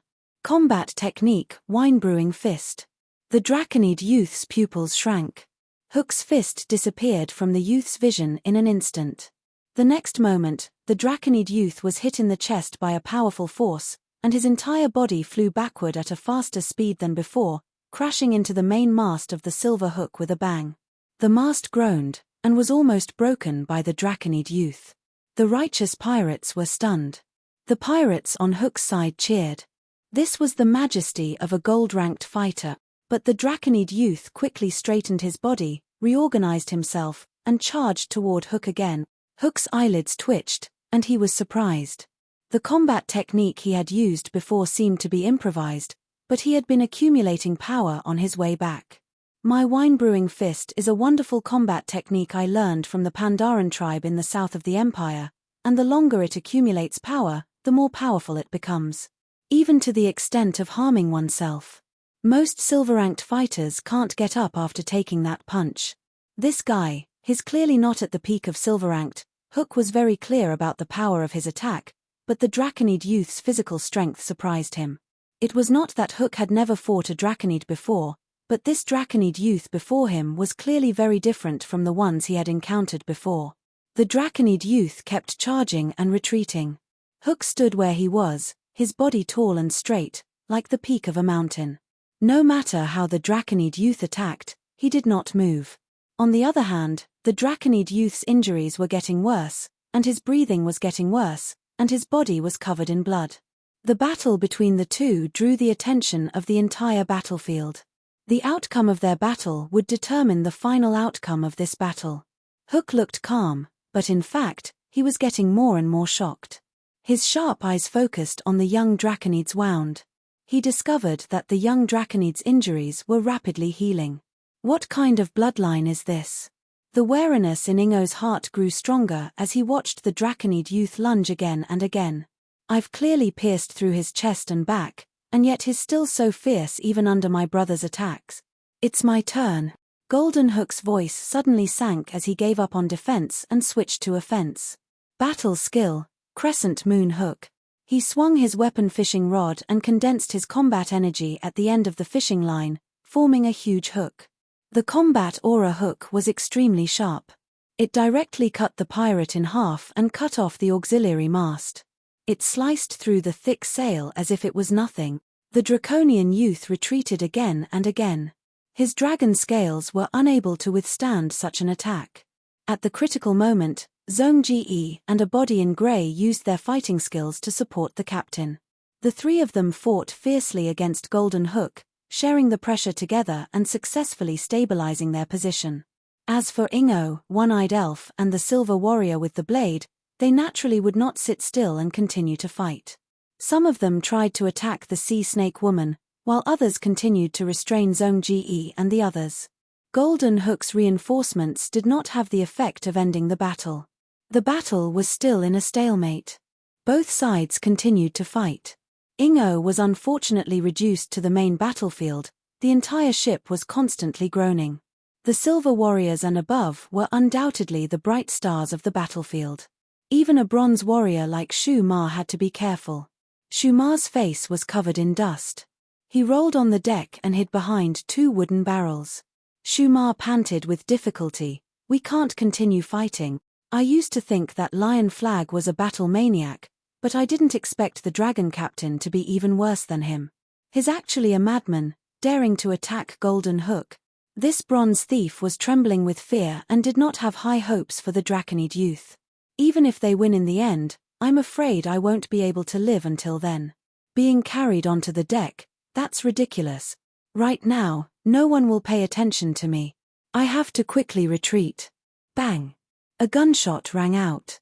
A bronze pirate threw away the flintlock in his hand and ran towards Shu Ma with large strides.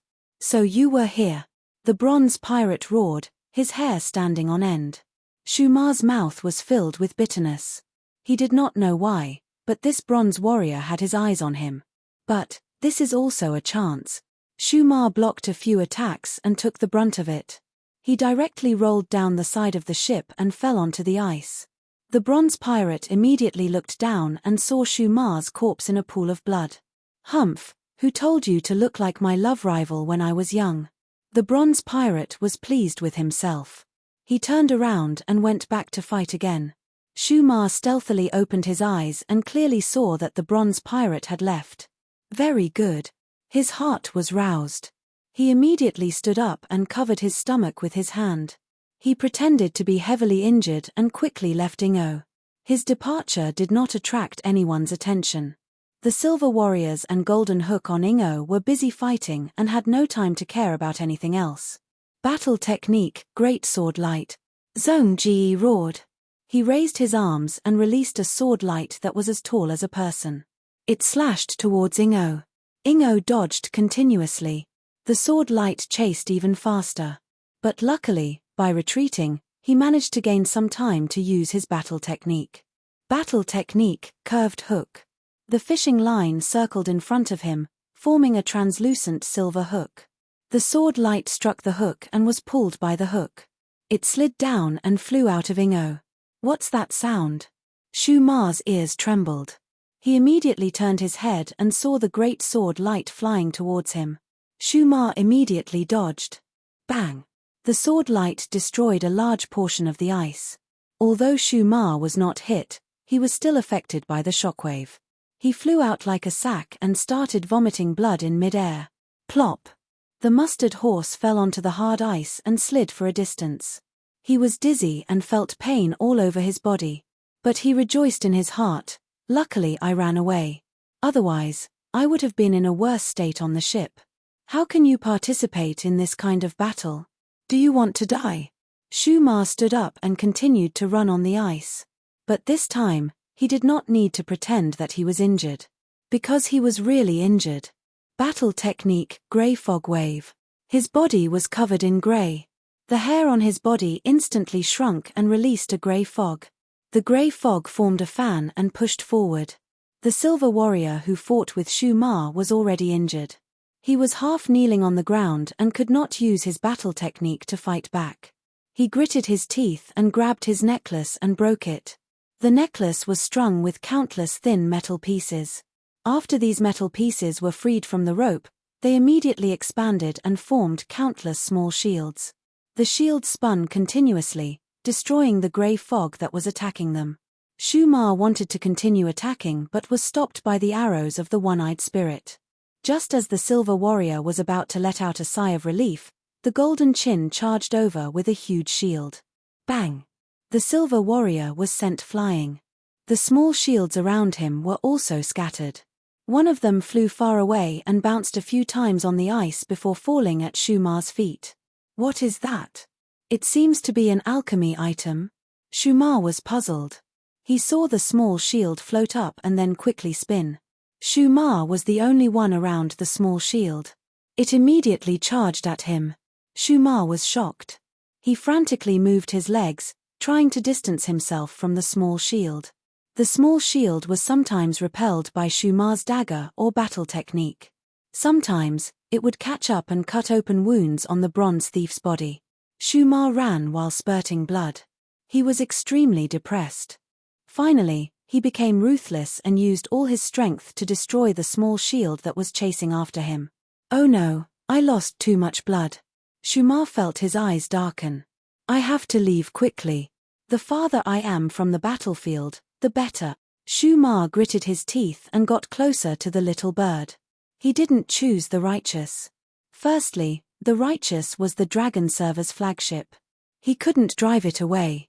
Secondly, the Righteous was like the Silver Hook. It was temporarily sealed in ice and couldn't move. Come on, I'm going to succeed. Shu Ma's eyes flickered with hope as he got closer and closer to the little bird. But in the next moment, the little bird crashed into the ice. Many pirates rushed down from the little bird. Kill. Support the captain. Killing one is enough. Killing two is worth it. Shu Ma was shocked. These idiots. He cursed in his heart. The crowd rushed over. Many pirates brushed past him. Bai Ya was among them. He saw Shu Ma and said, "Senior, you're seriously injured. Don't go to the little bird. It's about to sink. We're all coming down." Shu Ma. The bronze thief gritted his teeth. His expression was very complicated. There was anger, hatred, unwillingness, despair, and so on. Chapter 270. As an ordinary ship, it was already quite a miracle for Little Bird to be able to last so long in this naval battle. But now, it was sinking. The pirates on the Little Bird all shouted loudly, raising the swords and muskets in their hands. Under the lead of Goblin Three Blades, they charged toward the Silver Hook in a grand formation. Shu Ma and Bai Ya stood amidst the surging crowd. "Senior, take care of yourself." Bai Ya gave his medicine to Shu Ma and was about to charge towards the front lines. But the next moment, Shu Ma came back to his senses and grabbed Bai Ya's arm. "Don't follow them. Let's go back to the justice." "No." Bai Ya had a resolute expression. "I want to fight." Shu Ma had a headache. "You're not even bronze. You'll be courting death if you go. Are you stronger than me? Look at my injuries." But Bai Ya's gaze was still resolute. Shu Ma changed the topic. "If you want to contribute and help your companions, there's no need to sacrifice yourself. Listen to me, let's go to the justice. Look, the little bird has sunk and the rapids has escaped. We only have the justice left. There are enemies on the justice as well. If we want to help our companions, we have to look at the bigger picture. With our fighting ability, we won't be able to contribute much if we go to the Silver Hook. But the justice is different. Do you understand?" Bai Ya was convinced by his words. "As expected of you, senior." Shu Ma's mouth twitched. He wanted to laugh, but it affected his wounds. He sighed bitterly and pulled Bai Ya. "Let's go back to the justice. Die." The Golden Hook waved the fishing rod in his hand. The golden battle skill exploded, aiming for Zhong Ji's life. "Danger!" The draconian youth shouted, blocking in front of Zhong Ji. Asterisk boom. Asterisk the draconian youth suffered a heavy blow and was blasted off the deck, shooting backwards like a cannonball. He crashed into countless pirates and crashed into the Silver Hook's stern. He went through the captain's cabin and fell into the sea. At the critical moment, the Draconid youth subconsciously reached out and luckily grabbed the railing of the balcony at the back of the ship. He exerted strength in his arms and dragged his body up to the platform at the stern of the ship. The pain made him unable to stand up. For a moment, he could only kneel on the wooden plank, curl up into a ball, and vomit blood. He lowered his head, and his eyes lost focus. For a moment, his vision went dark, and he thought he was going to die. He had lost his sense of time. It had only been a few breaths, but it felt as long as a few years to him. Whoosh, whoosh, whoosh. His bellows like panting was like a life struggling on the edge of a cliff, gradually awakening his consciousness. Fight. The battle is still going on. His memory also recovered. The Draconid youth hurriedly stood up, but his feet tilted and he almost fell down again. He held onto the door frame of the captain's cabin that led to the balcony and looked down at his chest. His chest had caved in to a terrifying degree, and who knew how many of his ribs were broken? His heart was still beating with difficulty. Looking at his entire body, there was almost no part of him that was intact. Almost all of his dragon scales had been shattered. The Draconid youth could transform into a Draconid with dragon scales all over his body through the Bloodcore. In essence, this was a transformation of life form. If he was injured in this form, when he reverted to human form, his injuries would still exist, and his life would be in danger because the physique of a human was not as good as a Draconid's. On the other hand, he could not use the Bloodcore to heal himself. Because even if he reverted to human form and then transformed into a Draconid, his injuries would not be reduced at all. The Draconid youth took out a potion from a pocket near his belt. This was a healing potion. The potion was bright red and gave off a faint glow. The youth drank the potion in one gulp. The greatest advantage of a magic potion was that it took effect quickly. After a few breaths, the Draconid youth regained his mobility. After a few more breaths, the injuries on his chest quickly recovered, but there was still a small dent. The Draconid youth shouted and charged back. "Captain!" Seeing the Draconid youth rejoin the battle, the others were reassured. "You're still alive." Golden Hook's gaze was serious. After taking a direct hit from his golden battle technique, the Draconid youth regained his vigor after a while. This level of defense and recovery surprised Golden Hook once again. Since the start of the battle, the Draconid youth had taken the initiative to take on Golden Hook's attacks. The youth was truly fighting with his life on the line. "I'd like to see how many of my moves you can take." Golden Hook unleashed his battle technique again. The Draconid youth was fearless and immediately charged at him. Phut! Golden Hook's aura suddenly dissipated, and his battle technique stopped. He took a step back and spat out a mouthful of blood. Everyone was shocked by this sudden change. Because no one had attacked Golden Hook just now. What's going on? The sea snake lady almost thought that her eyes were playing tricks on her. The eyes of Mang Ji, covered in grey, and the others exploded with light. The information provided by the Empire was indeed correct. Golden Hook failed to reach the saint level in his early years and has injuries on his body. He just hid them well. Now that I think about it, if he was in perfect condition, shouldn't he have attacked earlier? But at the start of the battle, he had been guarding Silver Hook. It seemed like he was protecting the mags on his side, but in reality, he was a huge threat. Golden Hook's blood boosted the morale of the Justice Pirates. Brother. Silver Hook ran to Golden Hook's side with a worried expression. He knew that Golden Hook's injuries were serious. And yet, they had encountered the Justice Pirates. It would have been fine if it was a normal pirate group, but there were many freaks in this pirate group. Half Beast Man, Rat Man, and most importantly, the Draconid. He was not at the peak of silver rank, nor did he have any gold-grade protective equipment, but he was able to block Golden Hook's gold-grade battle technique multiple times. If he had not seen it with his own eyes, Silver Hook would not have believed it. Brother, let me share some of your burden.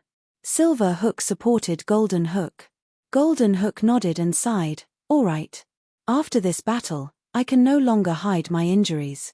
Let's kill all these people who have caused trouble for us to vent my anger. Golden Hook was clearly injured, but his tone was firm and filled with killing intent. Be careful. The Draconid youth was alarmed. In the next moment, Golden Hook and Silver Hook stood side by side and placed their palms on each other's shoulders. Combined battle technique, Heart Hook. The brothers' battle chi surged and mixed together as they infused it into their fishing rods. They swung their fishing rods and the fishing line spun. Balls of battle chi flew out from the end of the line. These balls of battle chi condensed into the shape of fish hooks and were extremely agile. Like swimming fish, they swam towards the Justice Pirates. Everyone blocked them carefully and found that these balls of battle chi were very agile. They could freely change their speed and direction in mid-air. Once they were hit by the fish hooks, they would turn into a sharp and tricky ball of battle chi and follow the body, directly attacking the heart and dealing a fatal blow. For a moment, everyone was in a mess. Even the Draconid youth was the same. His mutation was not complete. In fact, he had absorbed the Flame Dragon King's bloodline. If he completely mutated, he would become a flame dragon. Just like before, when he absorbed the Spear Scorpion's bloodline, when the bloodline was complete, he would become a spear scorpion. The Draconid youth's heart was not a dragon's heart. The battle chi in his palms continued to explode, but he still got hit by a few fish hooks.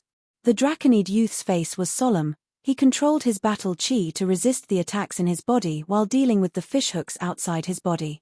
Golden Hook and Silver Hook stood on the deck and kept swinging their fishing rods. Every time, they could throw out more than a dozen fish hooks. The speed of production greatly exceeded the speed of consumption. Magic Scroll, Devouring Demon Hummingbird. On the Snake Lady, the Sea Snake Lady saw that the situation was not good and quickly tore a summoning scroll. The scroll came into effect and summoned a large group of demonic beast hummingbirds. Go deal with those flying fish hooks. The Sea Snake Lady communicated with the group of hummingbirds. The hummingbirds flew and soon came to the sky above the Silver Hook. They were extremely fast and attacked the fish hooks one by one. The fish hooks were inanimate objects. Although they were agile, they relied on Golden Hook and Silver Hook's spiritual control. On the other hand, the devouring demon hummingbirds were naturally very sensitive to targets with magic and had powerful hunting abilities. The fish hooks were quickly pecked by the hummingbirds. After they were defeated, the scattered battle chi became food for the hummingbirds. Chapter 271. Seeing their proud fighting technique being broken like this, Gold Hook and Silver Hook snorted coldly. The two brothers used their combined fighting technique again. With Silver Hook sharing the burden, Gold Hook was able to attack more calmly and showed stronger fighting strength. Not only were their fighting skills extremely powerful, they also had many unique and strange aspects. If the Justice Pirates only had silver fighters, it would be very difficult to deal with them and they might even lose. But there was Sea Snake Girl among them.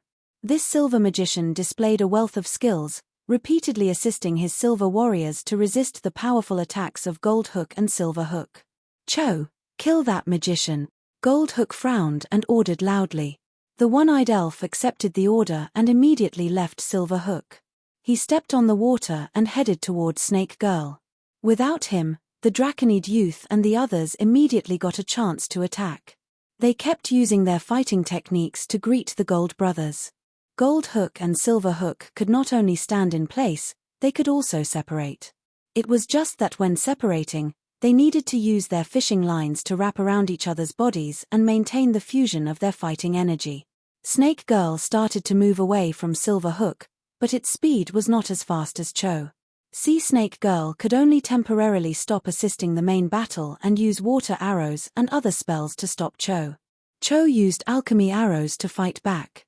For a while, both sides could not do anything to each other. "That one-eyed elf is not simple. I am worried that something will happen to Sea Snake Girl," Zhongji whispered to the Draconid youth after fighting side by side. The Beast Man and the one-eyed elf had fought for a long time and had a certain understanding of Cho's strength. "Then let's hurry up and kill them." The Draconid youth gritted his teeth. "Cover me." The Draconid youth was ruthless and kept attacking, truly risking his life. Although every one of his attacks was blocked, his crazy fighting caused the Gold and Silver Brothers to reveal many flaws. And these flaws were often taken advantage of by others. Gold Hook and Silver Hook were constantly injured. Although the injuries were not serious, many little things made an ocean. Bang! The Draconid youth was slapped down by the fishing rod, smashing the deck and falling into the second level of Silver Hook. Up to now, Silver Hook was already full of holes and the deck was broken. This time, the Draconid youth did not rush to climb to the first level. Instead, he stood in place and puffed up his cheeks. Innate magic, scorching dragon breath. Sensing the fluctuation of the spell, the silver warrior with the sword immediately came to stop him, but he was blocked by the gold chin with his shield. The Gold and Silver Brothers laughed sinisterly at the same time. At this moment, the Draconian youth had become a live target. Combination technique, Crescent Moon Hook. The huge crescent-shaped fish hook slashed down viciously. The Draconian youth did not move. If he was hit, he would be split in half on the spot. "This lunatic, heh." Zhongji also grinned, and the fighting spirit in his chest boiled to the extreme at this moment. It was too risky for the Draconid youth to do this. He was basically handing his life over to his companions. The orc felt the young man's trust. He raised his head and stood in front of the young man. The great sword blocked horizontally. A defensive fighting technique was displayed. The crescent moon hook cut into Zhongji, and with a quick turn, it changed from a straight downward chop to a horizontal chop. Not good. Zhongji's expression changed drastically. "I'll do it." At this critical moment, Gray growled. His body shook, and all the hair on his body separated from his body.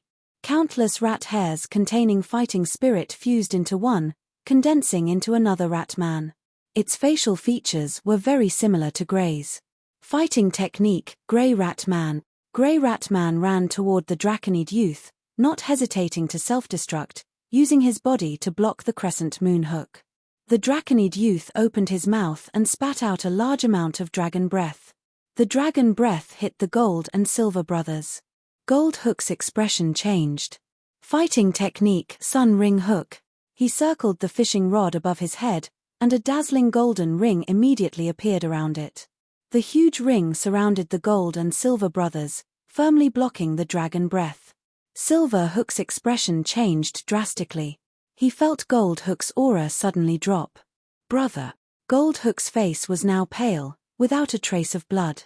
His originally straight body was now hunched over. Gold Hook sighed. "I've reached my limit. Brother.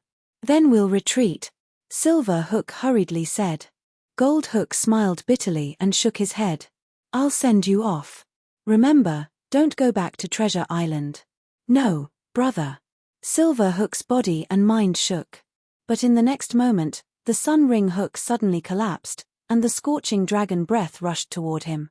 Gold Hook suddenly leaned to the side, facing Silver Hook, and used his back to block the dragon breath for his younger brother. The golden fighting spirit on his body was extremely weak.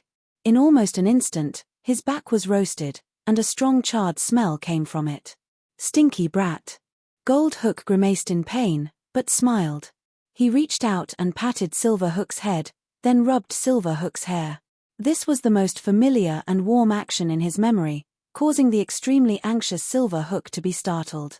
Amidst the blazing flames, Golden Hook grinned. "Take my share and live well for me, little brother." After saying this, he forcefully stuffed the fishing rod in his hand into Silver Hook's, and at the same time snatched Silver Hook's fishing rod. Fighting technique, line break. The fishing line instantly tied Silver Hook's hands and feet.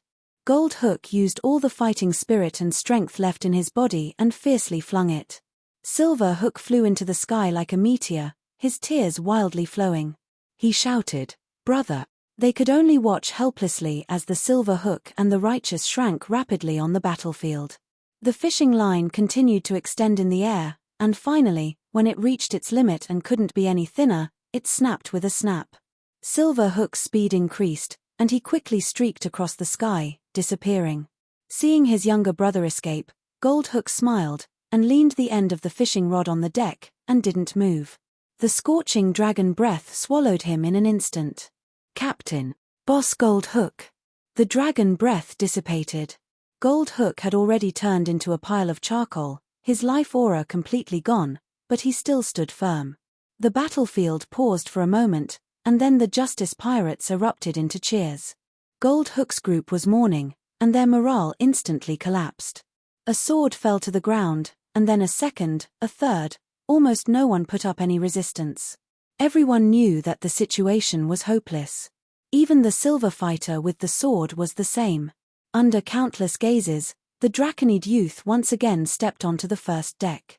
"Oh! Dragon suit, dragon suit." The pirates waved their arms, raised their swords, and cheered. "We won. We killed a gold fighter." In justice, Little Bird still couldn't believe it. "Yes, we did it." Zhong Ji stood beside the Draconid youth, looked at the broken sword, and threw it away. Victory! It was so sweet and happy. The Draconid youth took a deep breath, and was about to roar to the sky. Kang Shu secretly transmitted, "Captain, the big guy, is dead." The Draconid youth's expression suddenly changed. The joy and achievement that filled his heart suddenly dissipated. The youth immediately handed over the task of cleaning the battlefield to Zhong Ji, and returned to the bow of justice alone. The big guy was already dead. The skin and flesh all over his body were cracked, and the blood turned yellowish-brown, very thick, forming a pool of blood under his body. His expression was pained, and his eyes were wide open, staring at the cabin door. It was as if he wanted to see the Draconid youth push open the door. "No, no!" the Draconid youth murmured. Seeing the big guy's corpse, his heart was quickly covered by a strong sadness. "Get out of here." In the forest, the big guy used his body to protect the old shipwright, resisting Zhong Ji. "You're the same as me." Under the setting sun, the big guy sat down beside the youth. The beast tide was turbulent, and the big guy pushed the new ship alone. "Dad, this is the first time I didn't listen to you." In the back mountain of New Moon Village, the big guy looked at the Draconid youth with admiration. "Dad, you're so powerful." Scenes of memories flashed through the Draconid youth's mind. The big guy who used to be full of vitality, now had no breath. The Draconid youth knelt on the ground powerlessly. Many times, when faced with the terrifying attacks of the Golden Hook, he stubbornly straightened his body, and stood up countless times. But this time, he felt that he was so weak, so weak. Tears silently slid down his cheeks. The blood core in his heart was thirsting to devour. Although the big guy was dead, his bloodline had undergone a qualitative change before he died. This was a god-level bloodline. It was far superior to the legendary level of the Flame Dragon King. Eat him, eat him." At this moment, the Draconid youth seemed to hear the cries of the Bloodcore. The dragon claws scratched deep marks on the deck. The Draconid youth's eyes were red, and he clenched his teeth. The Bloodcore's thirst made him extremely angry and regretful. The target of his anger was himself. Why am I so weak? If I was stronger, I would have been able to save you.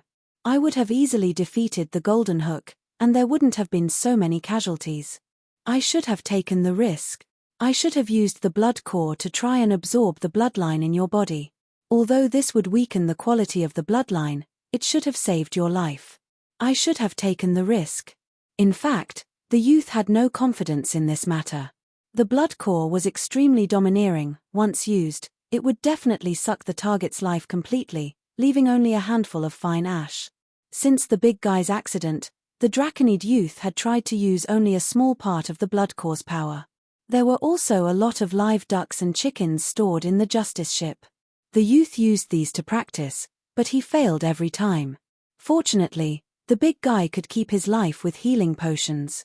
Going to White Wing Harbor and asking for help from the bishop was the most likely way. But halfway through, they encountered the Silver Hook pirates. While the Draconid youth was fighting desperately, the big guy died. The youth's heart was filled with endless grief. Although he didn't spend much time with the big guy, the latter walked into his heart. The big guy relied on him without reservation, and at the same time, the big guy was also a part of the youth's shadow. "Captain, don't be too sad. I can save him." Just then, a voice came from the corner of the cabin. Then, an old man revealed himself. The Draconid youth was shocked, and he looked intently. It was the old man who was saved by the Justice pirates on the Magnetic Islands. Chapter 272. The Draconid youth looked at the old man strangely and asked, "Who are you?" The old man's voice was calm as he introduced himself. "I am a servant of the God of Life. Wharf is my alias. My real name is Hao Fu. My position is the Bishop of the Church of Life in White Wing Harbor. The Gold and Silver brothers attacked the ship I was on. They searched this sea area crazily to find me." The Draconid youth squinted his eyes. Scenes of memories flashed in his mind. At New Moon Harbor, the Empire's receptionist said to him, "Captain, there is a mission right now. I highly recommend it. Because if you can complete it, you will contribute a lot to the Empire." 3 days ago, this group of people dared to rob a military supply ship near the Stench Bay. There was a large amount of military rations on the ship, as well as a dozen boxes of firearms. One of the boxes contained 300 low-level fireball magic scrolls. According to the Empire's secret report, a few years ago, Gold Hook bought potions from the black market in an attempt to break through the gold rank and become a saint. But obviously, he did not succeed. All these years, he has been holed up in Treasure Island. The number of times he has appeared in public can be counted on one hand. According to the Empire's scholars, this time, Silver Hook robbed the military supply ship to kidnap the Bishop of the Church of Life. Maybe he wanted to force the bishop to treat his brother's injuries. Fortunately, the bishop did not board the military supply ship according to plan due to some accident. At the Magnetic Islands, the old man in front of them was saved by the Justice pirates. "I was originally a fisherman in White Wing Harbor. The high taxes of the noble lords were too high. I could not live on, so I boarded a pirate ship to beg for food. In the end, we met an even bigger pirate group and defeated our fleet. I was near the lifeboat. Before the ship sank, I desperately climbed up." "What is the name of the pirate group you joined? Who attacked you?" Kang Shu asked. The old man's answer shocked everyone. The pirate group he joined was not worth mentioning, but the pirate group that attacked him was Silver Hook's group. Why are Silver Hook's group nearby? Isn't this group of people too daring? After robbing the Empire's military supply ship, they still dare to wander around outside. Could it be that their goal is the Magnetic Islands? Not long ago, on this battlefield on the sea, the Silver Hook's first mate shouted, "Justice pirates, we are the Silver Hook pirate. Now, we order you to stop immediately and accept our inspection. As long as you are obedient, you might be able to keep your lives." Then it was Silver Hook, "Justice pirate. I acknowledge your strength. Stop the ship. Accept our inspection. In doing so, you will gain a powerful friend. Otherwise, I, Silver Hook, will eliminate all of you right now." Finally, it was Golden Hook. "Everyone in the Justice pirates, listen carefully. I am Golden Hook. We are all pirates. As long as you give me half of the loot, I will let you go." The Draconid youth clenched his fist slightly, a look of realization flashing in his eyes. So that's how it is.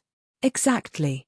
The old man, no, to be more precise, the Life Church's Bishop Hao Fu, it was you who saved my life, killed Golden Hook, and defeated the main force of the gold and silver pirates. I am willing to revive Big Guy and the others in return for saving my life. However, please prepare quickly. I believe that you, Dragon Server Captain, should know that there is a time limit to reviving. You have to hurry before the souls of the dead dissipate. Of course. The Draconid youth was overjoyed and immediately nodded. After a while, under the command of the Dragon Server Captain, the bodies of the Justice Pirates were gathered on the deck of the Justice ship.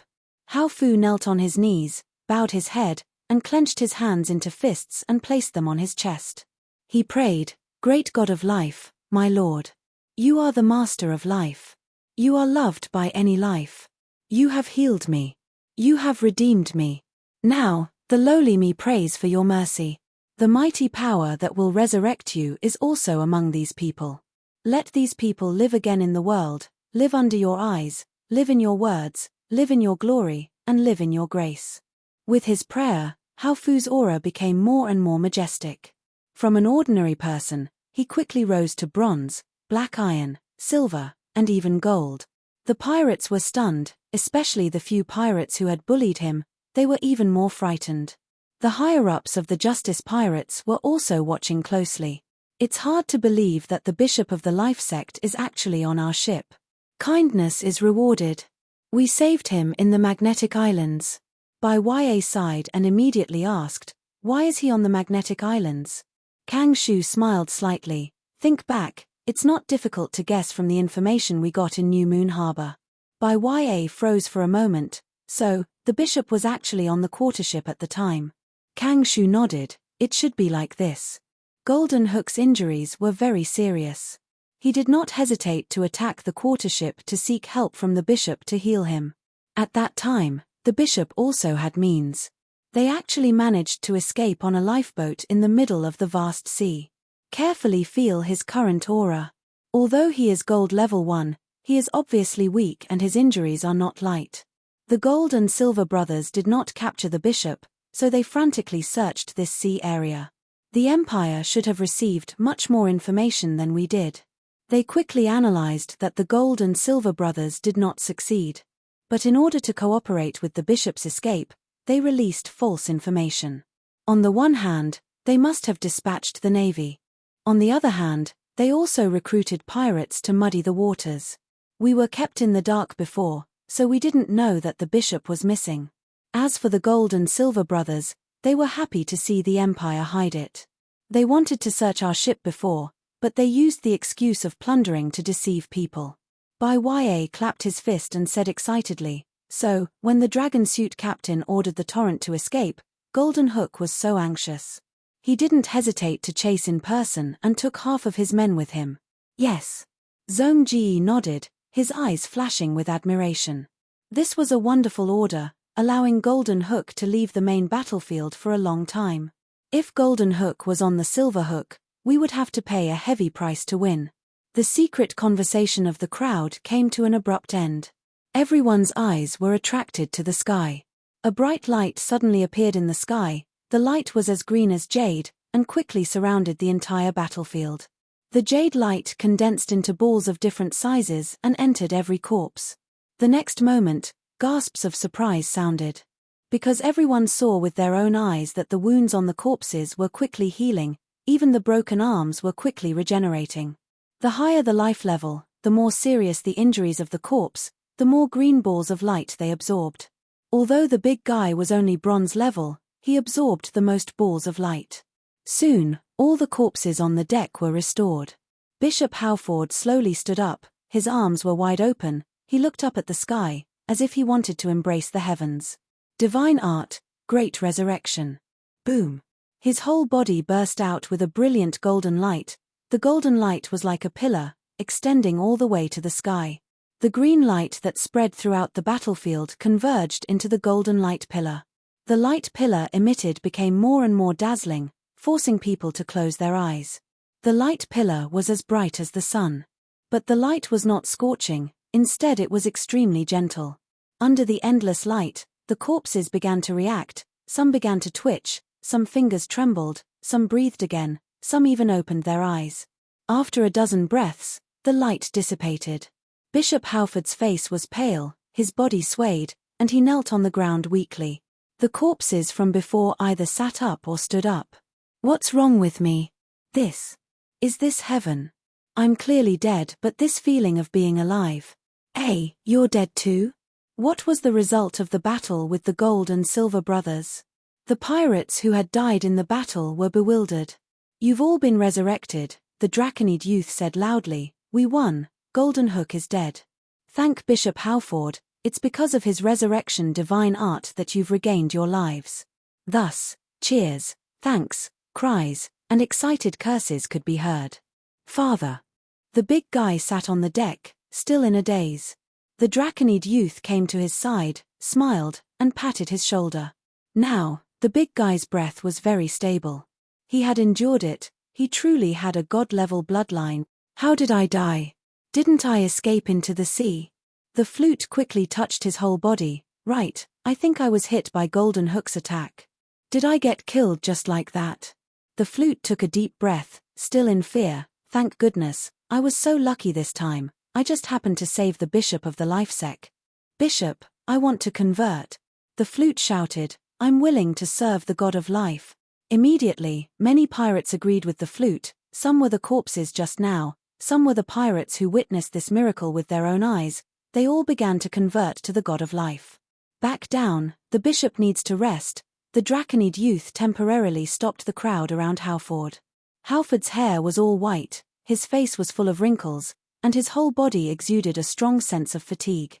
"Dragon suit captain, I hope you can escort me back," Halford pleaded. The Draconid youth nodded without hesitation. "Of course, I will personally escort you." He immediately turned his head and ordered Zhong Ji and the others, "Little ones, clean up the battlefield as soon as possible, we're going to White Wing Harbor." "Oh!" Everyone responded enthusiastically with cheers. The little bird sank, the Justice was full of holes, and the rapid was almost empty. However, the scale of the Justice pirates has suddenly expanded several times. The heavily injured Silver Hook joined them. In addition, there were 8 other pirate ships. A large number of enemy pirates became captives, including 2 silver warriors. One used a sword, and the other was a one-eyed elf. Chapter 273. Late at night. The survivors of the Labyrinth Island gathered together and discussed in secret. Muban's face was full of worry. "Are we really going to the Church of Life? It's quite risky." Sandow shook his head slightly. "But if we refuse Bishop Half, what reason will we use? Won't it immediately arouse suspicion?" "No, it won't be. After all, we are pirates." Fat Tongue interrupted. Kang Shu's face was calm. "Half used the Great Resurrection spell when he was seriously injured and resurrected many of us. This move is very meaningful and also shows his sincerity." The captain was right to agree on the spot. "That's right." Zhong Ji agreed with Kang Shu's point of view. "The 100 Needles clan is our choice, and this Bishop of the Church of Life seems like a good choice for now." Bai Ya's eyes widened. "Do we tell him our secret on the Labyrinth Island?" The dragon youth shook his head. "No, now is not the time. But I can sense that Bishop Half has a good impression of us. And he can continue to hide, can't he? Even if we see through his disguise, he doesn't need to use the Great Resurrection spell to repay us, right?" Fat Tongue asked. Then can we ask him to save my president?" A touch of sadness flashed in the eyes of the dragon youth, and he shook his head slightly. Kang Shu said frankly, "President ZDI's situation is different from the big guys.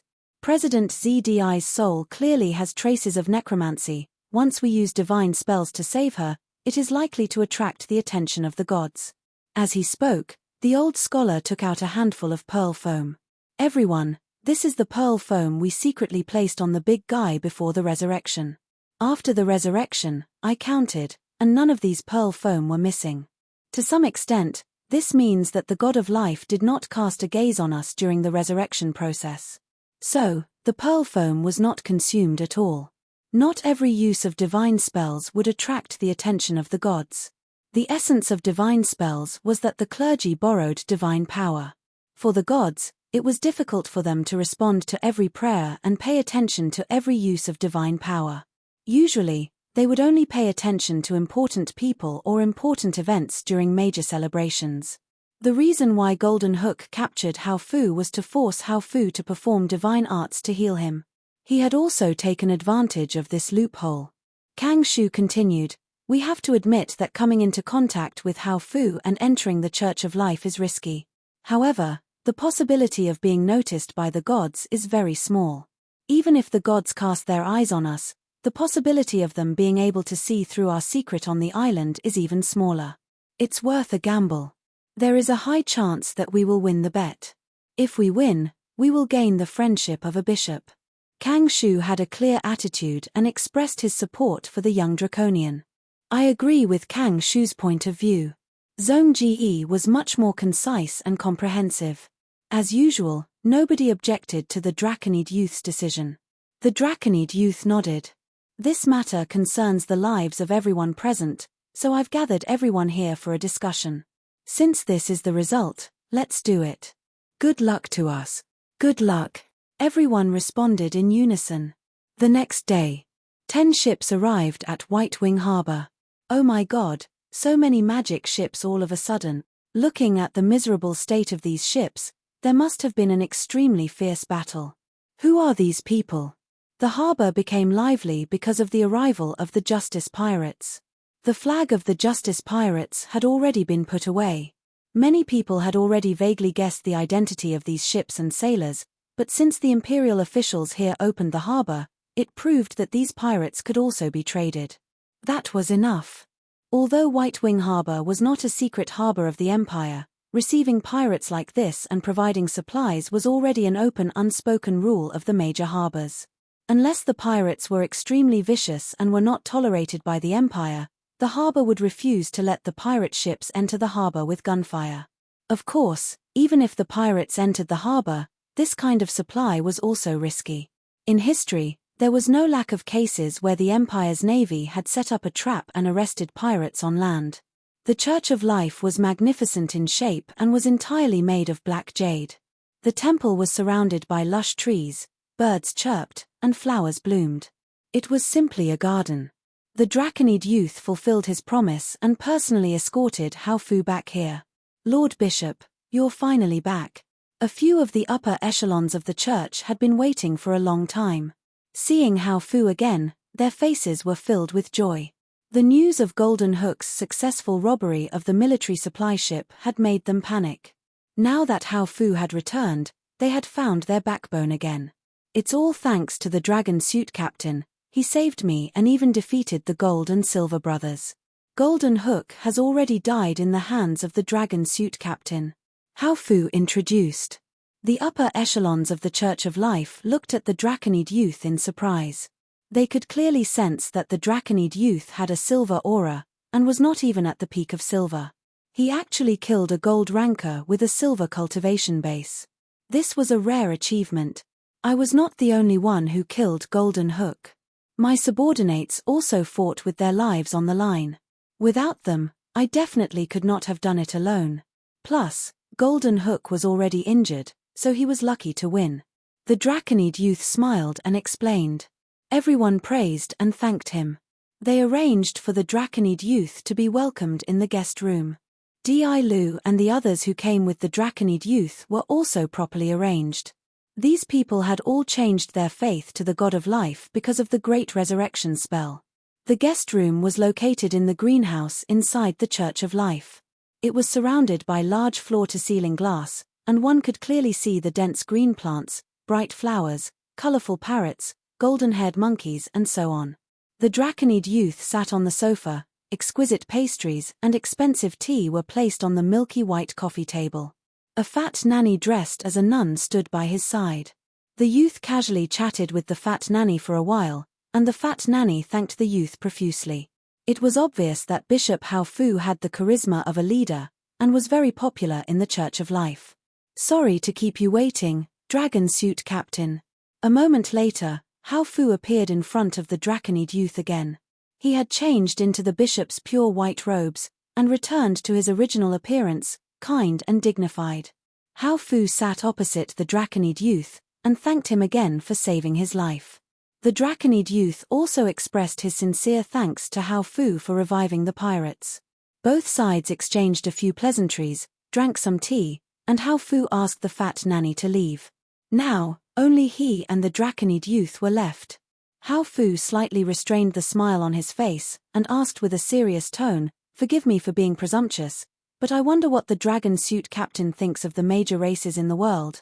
The Draconid youth knew that the bishop had entered the main topic, and could not help but sit up straight, thinking seriously, and answered, "I have always thought that regardless of the form of life, they have the right to live in this world." Hao Fu's expression became even more serious, regardless of elves or orcs. The Draconid youth nodded. Hao Fu asked again, "Even demons and devils?" The Draconid youth nodded again.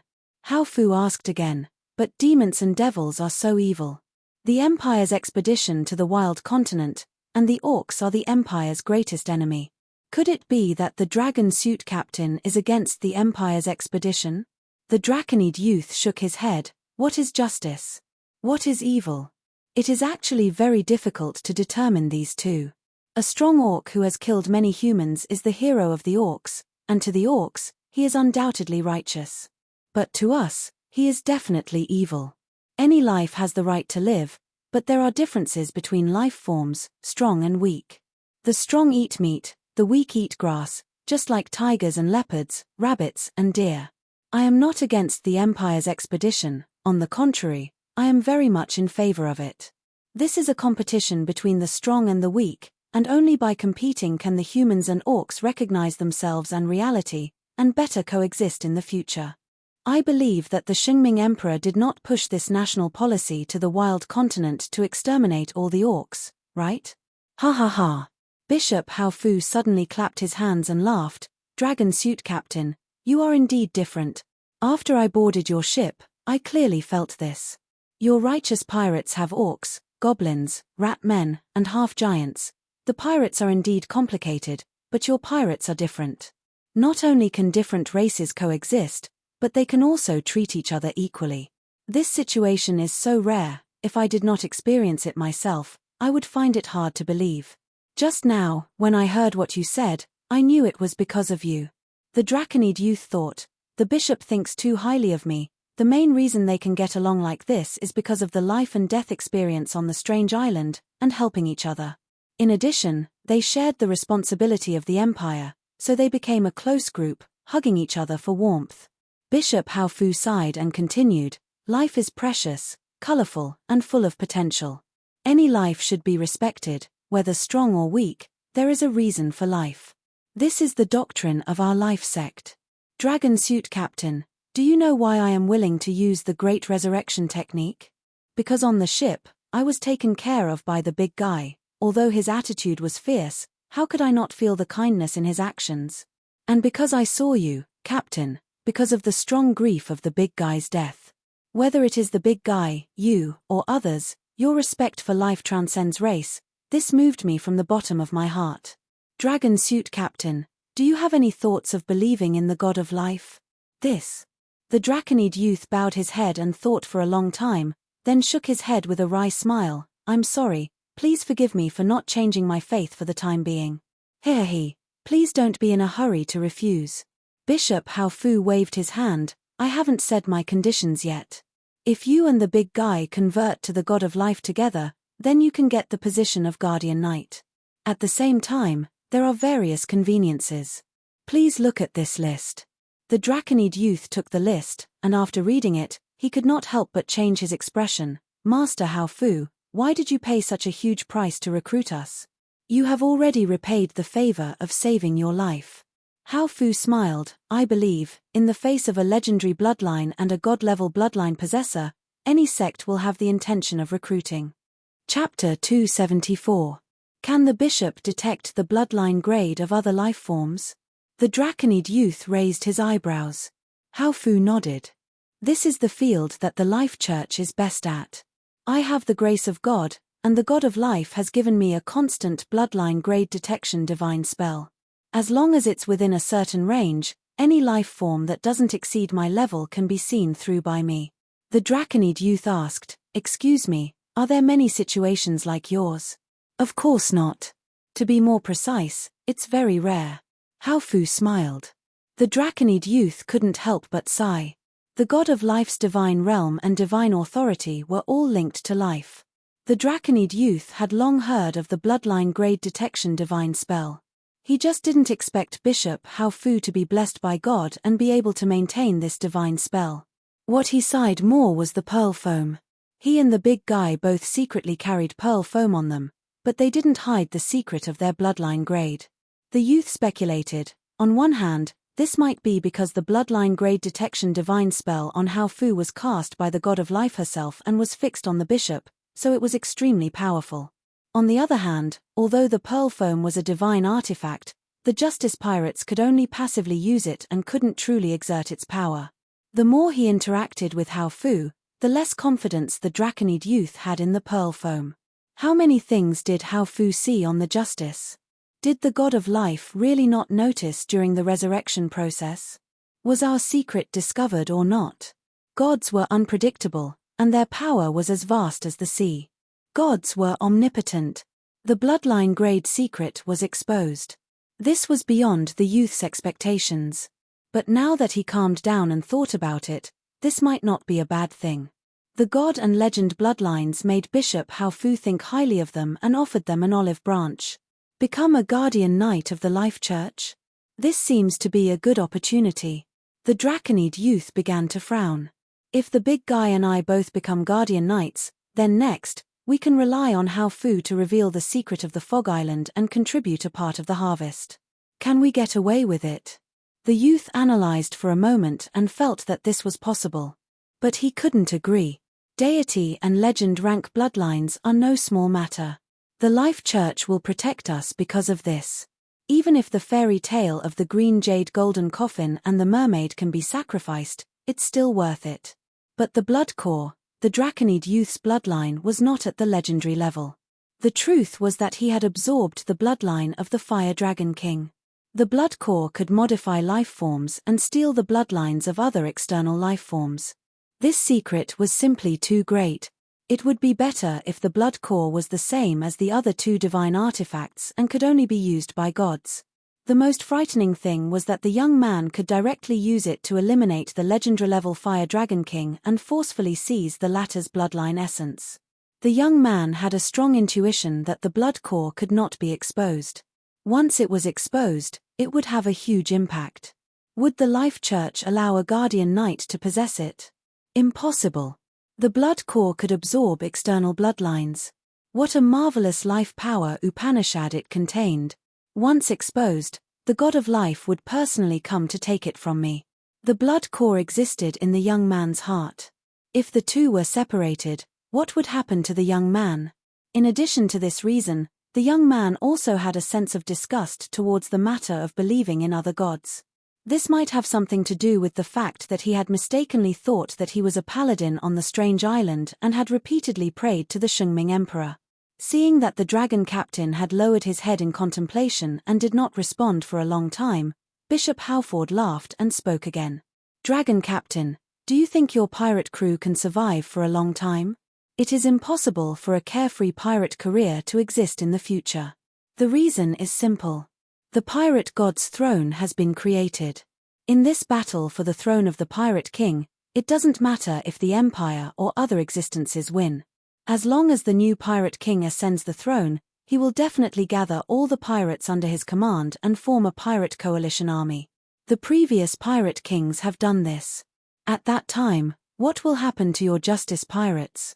If you don't disband, then you can only join and become a member of the pirate coalition army. At that time, you will also have to offer your faith to the god of pirates. The god of pirates is just a new god. His foundation is very weak and can't be compared to my lord. Dragon captain, do you agree with my point of view?" "Of course." The Draconid youth nodded. Whether it was the time of becoming a god, theocracy, divine territory, the number of believers, or the scale of the sect, how could the god of pirates be compared to the god of life? Halford said, "In addition to the external crisis of your crew, there are also internal hidden dangers. In your crew, there are half-orcs, half-giants, goblins, ratmen, and so on. Although they can get along harmoniously now, what about the future? The discrimination between races, the difference in bloodlines, the difference in customs and beliefs will all turn into cracks in the bottom of their hearts. It's not that there are no pirate crews that recruit other races, but these pirate crews don't last long. And as far as I know, the Justice Pirates have just been established, haven't they? The atmosphere of your crew is quite good, largely because of your breadth of mind and the correct perception of life. But these perceptions are not everyone's perceptions. If the captain and the big guy join the life sect, become apologetics knights, and preach the doctrine to the members of other pirate crews, then I believe that after a long time, the belief in my lord will be deeply rooted in the hearts of the people, and every member of the pirate crew will treat every partner with the right attitude. In this way, the Justice Pirates will exist for a long time. The Draconid youth looked at Halford, who spoke with assurance, and his heart sank. Bishop Halford's appetite was very big. He not only wanted to recruit the Draconid youth and the big guy, but also wanted to use faith to turn the entire Justice Pirates into his own. Perhaps it was because of Halford's accident at sea this time that made him want to have his own sea power. What reason should I find to refuse him without arousing suspicion? The Draconid youth was secretly distressed. Halford continued, "Let's talk about you and the big guy. Both of you have great potential, and your future achievements are immeasurable. However, you are now only a silver fighter, and the big guy is only a bronze fighter. There are too many risks and too many accidents on the road of growth. Under normal circumstances, the possessors of divine bloodline and legendary bloodline will be heavily protected by the major forces, fully cultivated, and safely passed through the weak period. When an individual's strength reaches a certain level, the protection will gradually be released. Even so, assassinations and plots are still endless, and it is not uncommon for strong seeds to die halfway. Once the secret of your bloodline is exposed, what will your enemies do? Join the life sect, and the two of you can practice in peace, and you don't need to take huge risks on the sea. In my opinion, if you can't let go of your foundation, you can entrust the pirate crew to your second-in-command, Lion Flag. Lion Flag has reached the peak of silver, and is only a step away from the gold level. If he really becomes a gold fighter, and you are only a silver fighter, the situation will be very awkward. No gold-ranked player would be willing to serve under a silver-ranked player. At that time, even if Lion Flag doesn't challenge your leadership, I'm afraid he will become independent. This situation is actually very likely to happen. Because your bloodline is related to the flame dragon, Dragon Captain. Dragons grow slowly and have a long lifespan. Dragon bloodlines also have such characteristics. The flame dragon bloodline in your body gives you extraordinary physical fitness. I witnessed the battle between you and Golden Hook, Captain. Your courage and power are deeply imprinted in my heart. Presumably, you also fully feel the benefits of the flame dragon bloodline, but I have to remind you that everything has advantages and disadvantages. The disadvantage of the flame dragon bloodline is that it grows slowly. You need a huge amount of resources to maintain and advance your cultivation. Rabbits and deer eat grass, lions and wolves eat meat, so they are above rabbits and deer. Even if they both eat grass and leaves, elephants eat much more than rabbits and deer. Therefore, it is understandable that elephants are larger in size. As a pirate, through plundering again and again, can you meet the cultivation needs of the Dragon Captain? Bishop Halford looked regretful and shook his head. Moreover, plundering at sea is very risky. Didn't Golden Hook fall into your hands, Captain? Even if the Justice Pirates succeed in plundering again and again, the Dragon Captain can cultivate smoothly. What about the big guy? His divine bloodline should be the Earth Giant, which needs more resources than you, Captain, and it will take longer to grow. And the sea is not conducive to the growth of the Earth Giant bloodline. The most suitable place for the big guy should be on land. When he realizes this, can the big guy continue to join the Justice Pirates with peace of mind? But if you two join the life sect, we will provide enough cultivation resources. From another point of view, it can also be seen as a business investment, and I strongly hope that both sides can win. At this point, Halford also felt his mouth dry. To his satisfaction, The Draconid teenager's expression was wavering. But after a few breaths, the teenager took a deep breath and shook his head. I can fully feel the sincerity of the bishop. However, to be honest, our true identity is not pirates. Halford was surprised, not pirates. When he sent the letter to the temple on the justice ship, he had already arranged for people to investigate the justice pirates. It was just that the time was too short, and he couldn't find anything for the time being. The next moment, the Draconid teenager spread out his hands, his eyes full of sincerity. I originally wanted to go to the wilderness to make a name for myself, but by chance, I accepted a spy mission from the Empire, became a pirate, and formed a pirate group. Halford stared slightly. A spy from the Empire? The Draconid teenager sighed. The Empire and the Orcs are at war, and many people have gone to the wilderness to establish their own foundation. I am no exception. Why are you named the Justice Pirates? I want to train this group as my retainers. I want to become a knight, have my own castle and territory. So, Bishop, I think we can change the way of cooperation. I promise that the Life Sect will be the first sect to enter my territory, and the position of the main sect will not be shaken. I hope that your sect can support us, help me control the pirates, and provide a series of resources. When necessary, we will do our best to help your sect, and of course, the most important thing is to help you, Bishop. Halford. Chapter 275. White Wing Harbor. Zhong-Ji walked into a weapons store. This was the largest weapons store in White Wing Harbor. It was huge and luxuriously decorated. Zhong-Ji felt like he had come to a noble's manor when he arrived. As soon as he entered the hall, a receptionist ran over with a kind attitude. "Sir, what would you like to buy? I can provide you with some guidance." Although Zhong-Ji was a beastman, his silver aura was very obvious. In addition, he was tall and had a special appearance, so even though there were many people in the hall, he was still very conspicuous. A two-handed greatsword and full body armor. Zhong-Ji replied concisely. In the battle with Golden Hook, his two-handed greatsword was destroyed. Although he had a backup weapon, it could only be made do. His original full-body armor was broken in the Confusion Island, and after going through a tough battle, it was completely scrapped. White Wing Harbor was a large harbor. The facilities here were far more comprehensive and advanced than New Moon Harbor.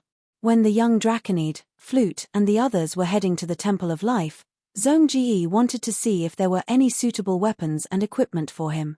"Sir, this way please." The receptionist nodded and led the way in front. He led Zhong-Ji to the second floor first. Once on the second floor, the beastman saw a full-body armor standing in a display window made of crystal. Its whole body shone with a metallic glow, the lines were smooth, the joints were very well made, and it had a silk cloak. It was very gorgeous. Gold-grade armor. The beastman nodded slightly, thinking that this was indeed the largest weapons store in White Wing Harbor. He glanced at the armor, and brushed past it without any reluctance. He needed silver-grade armor. It was too early for him to get a gold-grade armor. Just like the gnome warmonger who tried all ways and means, he could not fully display the power of a divine weapon. Even a silver warrior could not fully display the power of a gold-grade armor. And this gold-grade armor was obviously not compatible with the beastman's figure. This was obviously the armor section of the weapons store. There were full-body armor, half-body armor, arm armor, leg armor, foot armor, helmet, shoulder armor, chest armor, skirt armor, and so on. In addition to the common iron and steel, there were also special woods such as jade bamboo, wax poplar, beast bones, snake scales, and other magical materials. The receptionist selling protective gear had sharp eyes. He had keenly noticed that the handguns on Zhong-Ji's back were not ordinary, so he immediately recommended expensive protective gear. You get what you pay for. These expensive protective gear were indeed of excellent quality. Zhong-Ji was interested in 3 of them, but he was not in a hurry to buy them. Let's go look at the two-handed greatsword. Thus, he went up to the 3rd floor and arrived at the melee weapons section. After looking at almost all of the two-handed swords, Zhong-Ji still felt that they were just passable.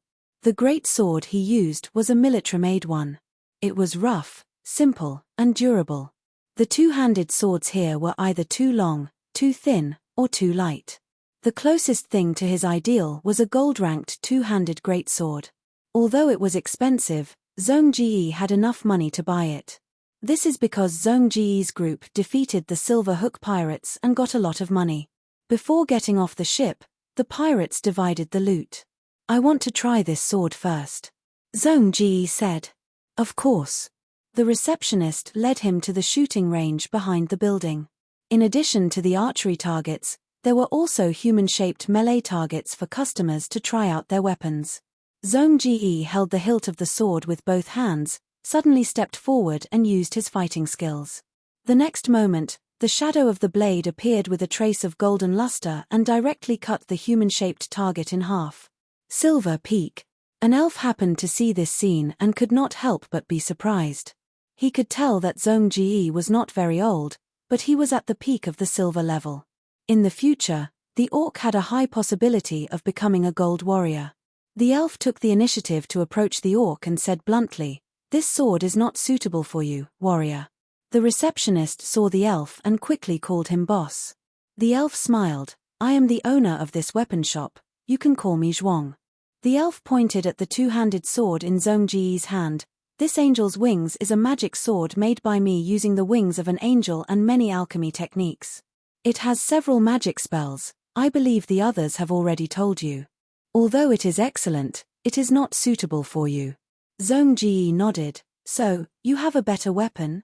The elf nodded. "Of course. I have a treasure here. It is a magic sword that I spent 3 years refining. It is called White Feather. It is a sacred weapon. You should know the origin of White Wing Harbor, right?" Zhong Ji nodded. White Wing Harbor's original name was not this. Hundreds of years ago, this harbor was attacked by demons and almost fell to the ground. At the crucial moment, the Holy Angel appeared and killed the invading demon lord. The Holy Angel fought a bloody battle and did not hesitate to sacrifice her life and perish together with the demon lord to protect the harbor. The harbor was then renamed White Wing Harbor in honor of the nameless Holy Angel. The elf shop owner Huang continued, "The main material for my signature treasure is the wing bone of the Holy Angel. I don't like using swords," Zhong Ji said. Zhuang smiled, "So, although I have better weapons in my shop, there is nothing more suitable for you. My advice to you is to find a weapon shop called Bronze Furnace. Maybe the weapons there will suit you." "Oh." Zhong Ji looked at the elf in surprise.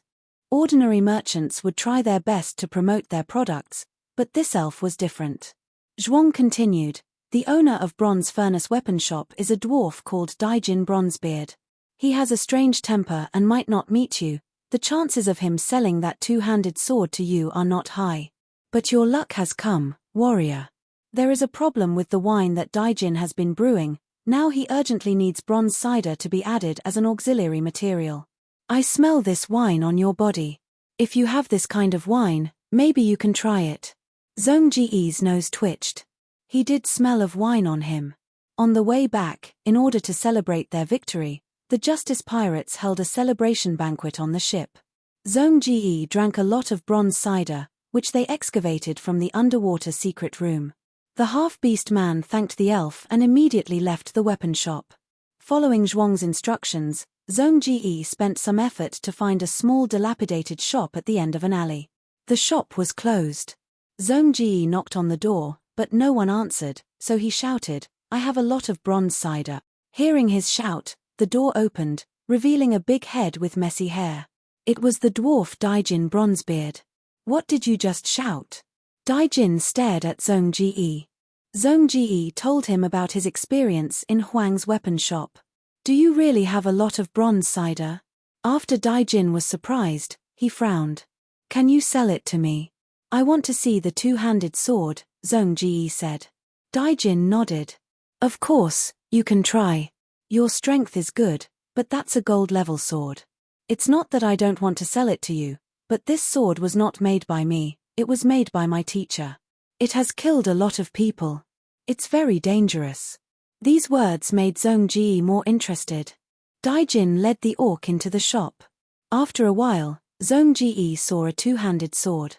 It was about 1.8 meters long, and the head of the sword was not the usual blunt round, but very sharp, like a bird's beak. The sword body was dark red, the hilt was dark black, and the surface was not smooth, but there were a lot of small gullies. These gullies were like palm prints, extending from the hilt to the sword body and finally converging to the tip of the sword.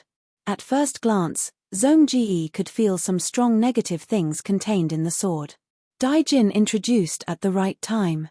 This sword is called Demon Blood. It used the horns, heart, and blood of the Demon Lord, and was made by my teacher. This is a defective product. My teacher originally planned to make a saint-level sword, but unfortunately, he did not succeed. I was not even 100 years old at that time, and was fortunate enough to participate in the forging and help my teacher. I also saw the scene of the forging failure with my own eyes. The Demon Lord was killed by the Holy Angel, but his unwillingness, resentment, and the desire to destroy were all condensed in his blood, heart, and every part of his body. At the critical moment of the forging, these resentment and the will to destroy suddenly burst out, seriously disturbing my teacher. The original saint-level sword embryo suddenly fell to gold level. When the dwarf said this, he saw Zhong Ji reaching out to grab the sword hilt. He quickly stopped him. Be careful. This sword will pick people. If it is not satisfied, it will absorb and devour the blood of the sword owner. So, you have to wrap your hand with fighting spirit. Inside it also contains the Demon Lord's strong will to destroy. Every time the sword owner pulls out the scabbard, it has to destroy and kill to a certain standard before it is satisfied. If it is not satisfied, it will devour its own master.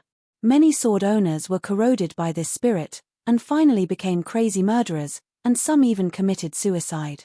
So troublesome. The beastman frowned and reached out his hand to grab the sword hilt. Use fighting spirit to protect your hand, the dwarf shouted. But the beastman did not do so. It is better to hold the sword hilt with your own hands. It is very difficult to grasp the subtleties of the sword skill through a layer of fighting spirit. Just let it absorb and watch carefully. However, the demonic blood greatsword was completely silent in Zhong Ji's hand. It did not show any signs of agitation or backlash. The dwarf almost suspected that he had taken the wrong sword. Clang. After a crisp sound, Zhong Ji pulled out the demon blood sword. Whoosh. With a wave of his hand, a gust of sword wind was immediately generated, pushing away the surrounding debris and blowing the dwarf's head to the back of his head. The beastman's eyebrows relaxed, revealing a look of surprise. He blurted out a praise, "Good sword." The dwarf opened his mouth slightly, stunned on the spot. Then, Mang Ji imbued the sword with his fighting aura. The fighting spirit filled the sword, and the whole demon blood sword emitted a strong aura: thirst for slaughter, thirst for destruction, thirst for destruction, thirst for war. Good sword. Zhong Ji praised again, and for a moment, his eyes were slightly dazed. The dwarf looked at him blankly. I have never seen a demon blood sword submit to someone like this. Take it. From now on, it is yours. Chapter 276. For Zhong Ji, the magic blood sword was a rather unexpected and pleasantly surprising gain. The dwarf did not intend to charge Maner Halberd any fees. Instead, he wanted to give the sword directly to the beastman. The magic blood sword has chosen you. For blacksmiths like us, we are very happy to see this. Perhaps in this world, there is no more suitable candidate than you. This is fate. My only request is that you treat it well, take good care of it, and let it display its own brilliance. Of course, don't forget my bronze cider. The orc thanked him. He secretly remembered the dwarf's appearance and name, and accepted his kindness. Because he did not spend money on the weapon, Zhong Ji returned to the weapon store and chose a set of silver full-body armor and a set of silver-grade dragon silk cotton armor lining. Wearing the silver full-body armor and carrying the gold-grade magic blood sword, Zhong Ji returned to the justice ship. He had spent almost all of his savings, and left with a happy heart. The Draconid teenager had returned. Seeing the captain return safely, Zhong Ji was relieved. What surprised the orc even more was that the Draconid teenager not only successfully disguised himself, but also brought back a lot of supplies. After dinner, the teenager gathered the higher-ups in the deep-sea monster fish. Because they were in White Wing Harbor, the teenager and the others did not hesitate to dive back into the sea to discuss in secret. That's the general situation. The Draconid teenager concisely told everyone about his experience in the Temple of Life. The others were relieved and talked with each other. For now, we have successfully deceived Bishop Haofu. Our secret on Fog Island was not exposed. The captain has never let us down, we even got the support of Haofu this time. Do you think he can be a channel for us to get away with our crimes? Isn't it too early to say this? After talking for a while, the Draconid teenager slightly pressed his hand, and everyone stopped talking. The teenager signaled to Kang Shu with his eyes. Kang Shu coughed. The losses and gains from the battle with the Gold and Silver brothers have been calculated clearly, he began to report. ZDI was unconscious, and Kang Shu became the manager and accountant of the Justice Pirates. He already had many years of experience serving nobles as their butler. His abilities were outstanding, and he was more than capable of doing these things. In general, although the battle with the Gold and Silver brothers was very fierce, the losses of the Justice Pirates were very small and their gains were great. The main reason was that Bishop Haofu had used the Great Resurrection spell. The biggest loss of the Justice Pirates was the sinking of the Little Bird. However, the Little Bird was just an ordinary ship. If it sank, so be it. The cost of salvaging it was far greater than buying an identical ship. In comparison, the Grey Rat was worth salvaging since it was a magic ship. Other than that, the only thing that could be considered a loss was the cannonballs. However, the young man and his group had seized a lot of these things on Confusion Island, so they didn't lack them. After Kang Shu finished his report, he mentioned the recent situation. The enemy ships that were dragged back from the battlefield can be used, but they generally need to be repaired. Especially Silver Hook. We need to replenish a lot of manpower. Fortunately, White Wing Harbor is much larger than New Moon Harbor. Our current work of recruiting sailors is going very smoothly. But it will take a long time to repair the ships. Lan Zhao has communicated with the people at the docks.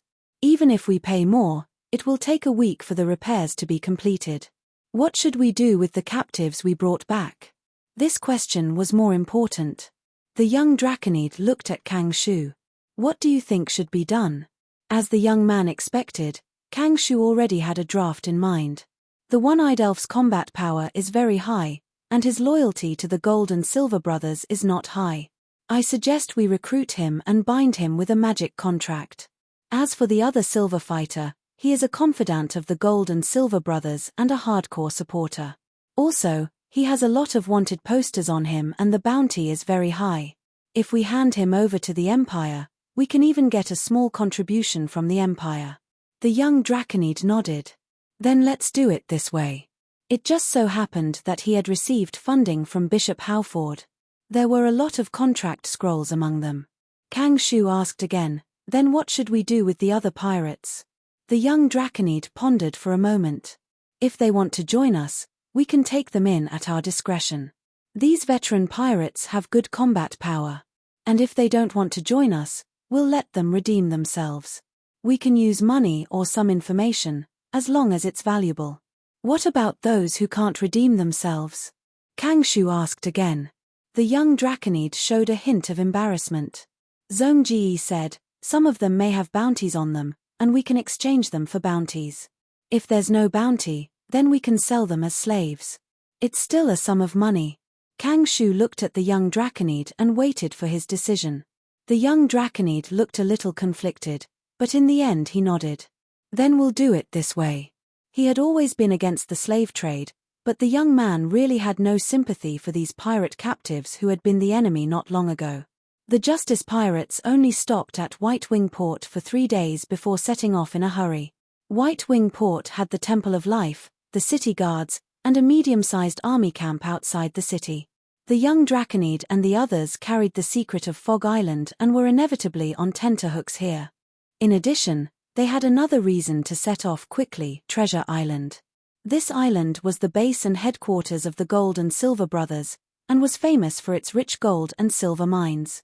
Now, Gold Hook was dead, and the main force of the Silver Hook pirates was destroyed, and the defense of Treasure Island was at its lowest point in history.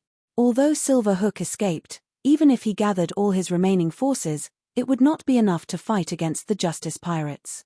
Therefore, the Justice Pirates needed to set off as soon as possible to capture this island and try to maximize the benefits from the previous battle. According to Kang Shu and the others' speculation, there should be a lot of gold and silver ore on Treasure Island, a large number of weapons, and the most important thing was Gold Hook's ship, Gold Hook. This was a silver-grade magic ship. In order to hide their tracks and prevent the information of the empty headquarters from being exposed, Gold Hook did not let Gold Hook move.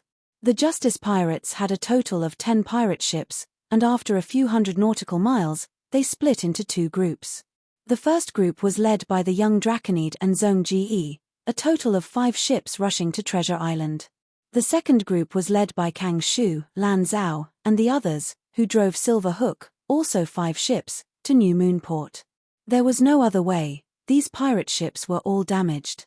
Dealing with them in White Wing Port was too time-consuming, and the price was higher, and the service provided was not as good as the Empire's secret port. Therefore, the 5 ships that suffered the most damage, including Silver Hook, all headed to the nearest secret port, which was New Moonport. The remaining main force rushed to Treasure Island in a race against time. They had to hurry. The longer they delayed, the more the news of the Gold and Silver Brothers' defeat spread, and the more forces that wanted to attack Treasure Island. However, a few days later, when they arrived at Treasure Island, they saw a battlefield where flames soared into the sky and endless killing occurred. Some pirates had arrived first. Chapter 277. Damn it. They stole our things. Treasure Island is our spoils of war. What are we waiting for? Let's kill our way in. The pirates of the Justice Pirates clamored and couldn't wait. After a hard battle, they destroyed the Silver Hook pirates and killed the Gold Hook. In their view, Treasure Island should be theirs to take. Now that they saw the pirates slaughtering and looting on the island, they immediately felt that their property was being violated. It shouldn't be. Leaking Flute frowned. We destroyed the Silver Hook pirates and we have been guarding this secret for the past few days. Bishop Howford also promised us that he wouldn't reveal our results for the time being. How do these pirates know that Treasure Island is empty? Zhong Ji suggested, this is actually not bad. Let these pirates destroy the island's defenses and we will attack their ships first. No matter what the outcome of the battle on the island is, as long as we destroy their ships and surround the island, they will be our turtles in a jar. Zhong Ji was an excellent general. This suggestion made many people's eyes light up and they all agreed. The Draconid youth had doubts. Send out a flag signal to circle the island and let us see which pirate groups are stealing our things. The Justice Pirates immediately sailed around the island. On the east side of the island, they saw 8 or 9 pirate ships anchored. More than half of them were magic ships. Among them, the main ship was wide and tall, the hull was painted pink, the bow and stern of the ship was raised high and the sails were white. There was always a white cloud floating above the top of the ship. The cloud body was faintly glowing. Leaking Flute's expression changed. This is the Cradle. The Cradle was famous in the 7 seas. The captain was a gold rank called Milk Music. He was once a powerful angel, but he suffered a strange curse. Whether it was age or intelligence, he was limited to a child. Even as a child angel, his life level was gold. There is no gold rank aura on the ship. Zhong Ji snorted, you can try to attack. No. Leaking Flute quickly stopped. Do you see the cloud? This is actually 2 elemental bodies, one is a wind elemental and the other is a water elemental, both of them are silver rank. And Miss Mermaid on the deck. She's the first mate of the Cradle, a very powerful bard. If I were to fight her, I wouldn't even have the strength to fight back. Everyone looked over and saw the mermaid floating in the air. She had a head of dreamy pink fluffy hair. She smiled and waved at the people on the Justice, greeting them calmly. So beautiful. How beautiful. Many pirates exclaimed in admiration. Let's wait and see. The Draconid youth ordered with an indifferent expression. Thus, the 5 ships of the Justice Pirates continued to sail around the island. North of Treasure Island, they found another band of pirates. These pirates didn't have a ship. Instead, they used the sea toads as tools for navigation. The sea toads were very large, and the largest one was 3 times larger than the Justice Pirates. It should be the main ship of this pirate group. Some of the sea toads were resting on the beach while others were playing in the shallows. They were very leisurely. Leaky Flute's expression changed again. This should be the poison toad pirate group. Their entire team was made up of frogmen, so they were not easy to deal with. They are very good at swimming and can breathe in the sea. Their ships are all sea toads that can dive to the bottom of the sea and directly attack the bottom of our ships. The leader of this pirate group is called Bandu. He's a gold-level javelin thrower. Zhong Ji's expression was grave. If the poison toad pirate group was an enemy, they would undoubtedly be very difficult to deal with. This was because the Justice Pirates didn't have much experience in dealing with enemies in the sea. More importantly, their weapons and ships were difficult to deal with attacks from below. The appearance of the Justice Pirates attracted the attention of the Poison Toad pirate group. Some sea toads sat on the shore and were very alert. Several sea toads directly swallowed the frogman pirates on the shore and dived to the bottom of the sea. "Continue sailing," the Draconid youth ordered.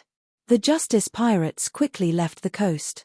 The sea toads that had just dived to the bottom of the sea floated to the surface again. They opened their mouths and spat out many frogman pirates. These frogman pirates bared their fangs and brandished their claws on the beach, making strange noises. The Justice Pirates took the initiative to retreat, and they provoked even more happily. The Justice Pirates sailed to the west of Treasure Island. This time, they only saw one pirate ship. However, the size of this pirate ship was enormous. Only the combined size of 3 righteous ships could barely compare to it. The sails on the pirate ship were very strange. They were actually woven from wool. And the pirates on the deck were all very large. They were all giants. Furry ship. Flute covered his forehead. "Oh, a group of little devils have come." A loud voice came from the deck of the furry ship. The voice came from an old woman sitting in a huge rocking chair. This old woman's muscles were loose, her face was full of wrinkles, and her eyes were dim. Her body was also large. She was obviously a giant. No one dared to look down on her, because her body emitted a strong golden aura. This was the captain of the furry ship, Granny Hairy. Granny Hairy held a long straight needle in her hand and was knitting a brown-yellow sweater. "Retreat first," the Draconid youth ordered. This Granny Hairy wasn't a warrior, but a giant sorceress. She had the same physical fitness as a gold warrior, but her methods were more abundant and strange. The Justice Pirates continued to sail. Finally, in the south of the Treasure Island, they found 7 pirate ships. The flag of the pirates was a white skull with a bright red slash drawn on it. Flute sighed, his voice full of bitterness, "The red/pirate. Their captain is also a gold rank. The members of this pirate group have a red slash on their faces. This is not just a decoration, but a kind of totem. It can give them temporary power as a substitute. The more they kill, the more power they get from the totem. The red/pirates are very warlike and crazy. Their bloodthirsty name has spread throughout the 7 seas. Sometimes, even saint-level organizations don't want to offend them." After circling the Treasure Island, the Justice Pirates fell into silence. At present, there were 4 pirate groups invading the Treasure Island, all of them gold rank. Every pirate leader was a well-known expert. Not to mention that the Justice Pirates only had half of their ships here. Even if all of them came, they might not be a match for one of the 4 pirate groups. Although Golden Hook died in the hands of the Draconid boy, everyone knew that they took advantage of Golden Hook's injuries. If they really want to deal with a gold rank expert, their strength is still not enough. Of course, it's not right to say that they can't fight. The Justice Pirates have the possibility and hope to win against any of the 4 pirate groups. But the price to pay will be very heavy. At this moment, there was no second Bishop Good to perform the resurrection technique for the pirates. "Dragon Captain, what should we do next?" someone asked with a sad face. The Draconid boy didn't speak, but he recalled the scene when he said goodbye to Bishop Good. Bishop Good asked the Draconid boy why he left in a hurry, and the Draconid boy told him about the plan to attack the big treasure island. Of course, Bishop Good took a deep look at the boy. Although the treasure island is not far away, The wind and waves on the sea are sometimes rapid and fast. Even if it's a calm sea, there are whirlpools where undercurrents converge. The Draconid boy now recalled and suddenly perceived the deep meaning of Bishop Good's words. Boom! A beam of light suddenly erupted on the treasure island. The beam of light broke through the night and went straight into the sky. The golden light was very dazzling. The beam of light was emitted by a huge heart. The mine core. Such a huge beam of light, this is a sacred level mother lode. No wonder the treasure island has such rich gold and silver ores, it's because of this. With it, there will be an endless supply of gold and silver ores. The Justice pirates were restless. They screamed and roared. In many people's view, this thing should be theirs. With the appearance of the gold and silver mine core, waves of strong battle broke out in the center of the island. The three gold-ranked powerhouses fought with all their might for the core of the mine. Soon after, the coarse grandmother also laughed strangely, suspended in the air, flew into the center of the island, and joined the battle. They're fighting. We still have a chance. Let's let them fight until they're all injured, and then take the mine core. Right, there's also the golden hook. The pirates' eyes were shining, and they were excited. Chapter 278. The crowd was raging, and the fight between the four gold powerhouses made many people in the Justice Pirates see the hope of fishing in troubled waters. But no matter how strong their opinions were, they had to listen to the Draconid boy. He was the captain, and he had the final say. Countless eyes looked at the Draconid boy. The sharp dragon claws stroked the side of the ship, and the Draconid boy's eyes were gloomy, and he only said one word: withdraw. So, the Justice Pirates began to turn the rudder away from the treasure island. Of course, the four gold-level pirate groups had people left behind, and when they saw the Justice Pirates leave, they let down their guard. After sailing for about 100 nautical miles, Zhongji came to the Draconid boy. Captain, this distance is enough. If it's any further, it won't be appropriate to seize the opportunity to snatch the treasure island. But the Draconid boy shook his head. No. Give up the treasure island, let's leave here. Zhongji was surprised and opened his mouth, but he didn't refute. The captain's authority was great. And after defeating the Silver Hook pirates, especially after personally using dragon flames to kill the Gold Hook on the battlefield, the Draconid boy's prestige skyrocketed. The 5 pirate ships were very fast, and in the regretful eyes of the pirates, the treasure island was completely covered in the night. And just a few hundred nautical miles away, a huge island-like ship was quietly anchored on the sea. The ship was like a disc, and on the disc stood a hill made of iron. Inside the giant ship, in the central control hall, a middle-aged man was eating noodles. Slurp, slurp. The noodles were sucked into the middle-aged man's mouth, and he swallowed them almost without swallowing. The man had black swept-back hair, and his hair was shiny. Under the hair was a yellow face. The most conspicuous feature of the facial features was the man's huge red nose. The man sat cross-legged on a wide leather chair, holding a bowl, and eating hot noodles happily. At this moment, a mechanical voice suddenly came. 5 ships are detected to be leaving the trap area, and it is estimated that they will completely leave in 3 minutes. Oh! The man's movements paused, he still had noodles in his mouth, and immediately communicated with his spirit. Ship spirit, show me the image. In the next moment, a rectangular screen floated in front of the man. The 5 ships on the screen had pirate flags flying high. It was the Justice Pirates. Righteous. Justice Pirates. It's them.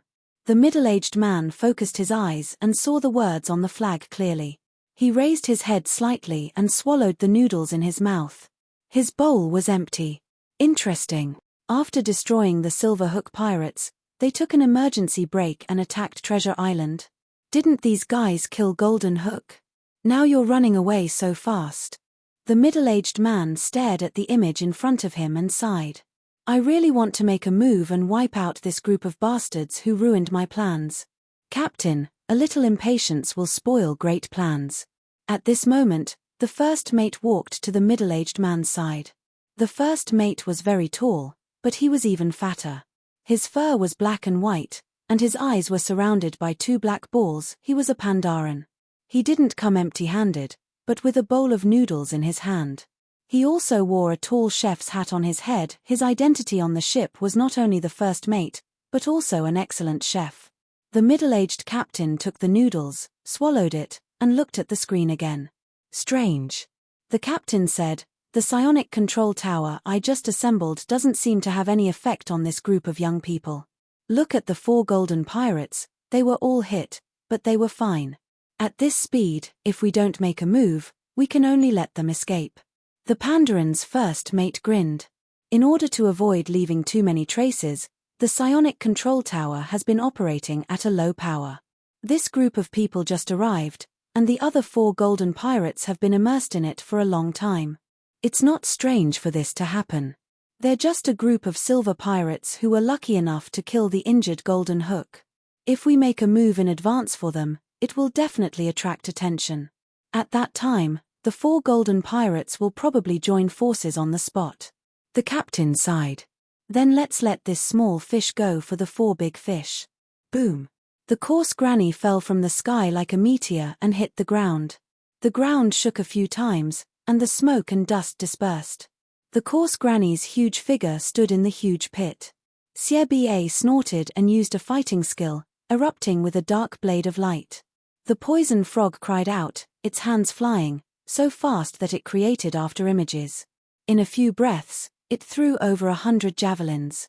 The blade of light and the javelins hit the coarse granny, but she was unharmed. When the smoke and dust dispersed, everyone saw that the coarse granny was covered with a thick layer of sweater. This was her famous defensive fighting skill.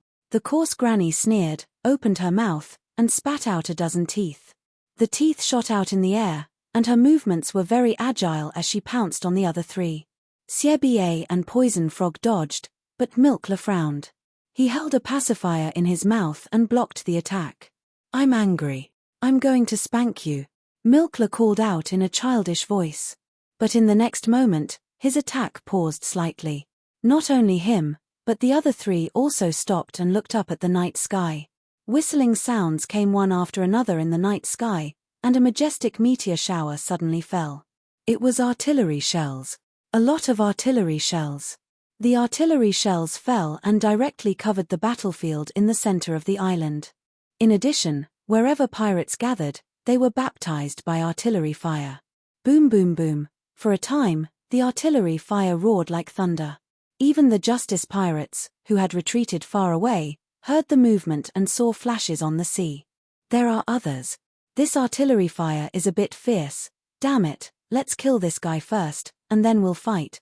Poison Frog, the coarse granny, and the others were very angry.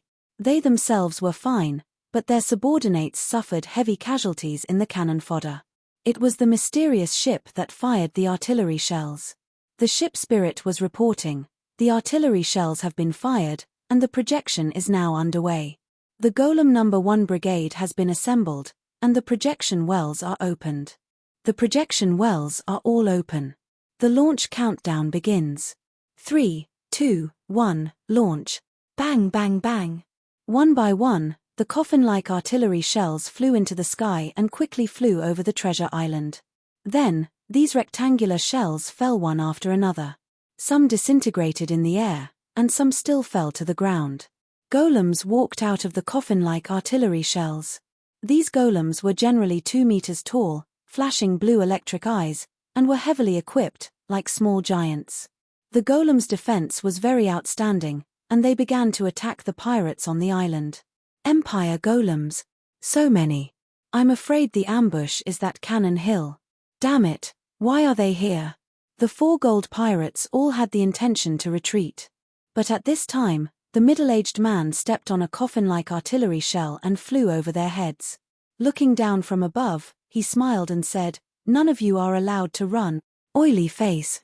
Damn it, it's the Vice Admiral of the Empire Navy. Retreat. The 4 pirates' expressions changed drastically, and they all turned and ran. Oily face laughed disdainfully. "Want to run now? Is it too late?"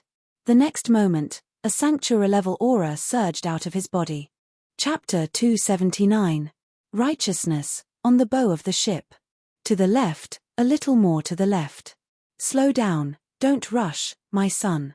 Very good, keep it this way, and repeat it once. Don't be afraid, Daddy is here.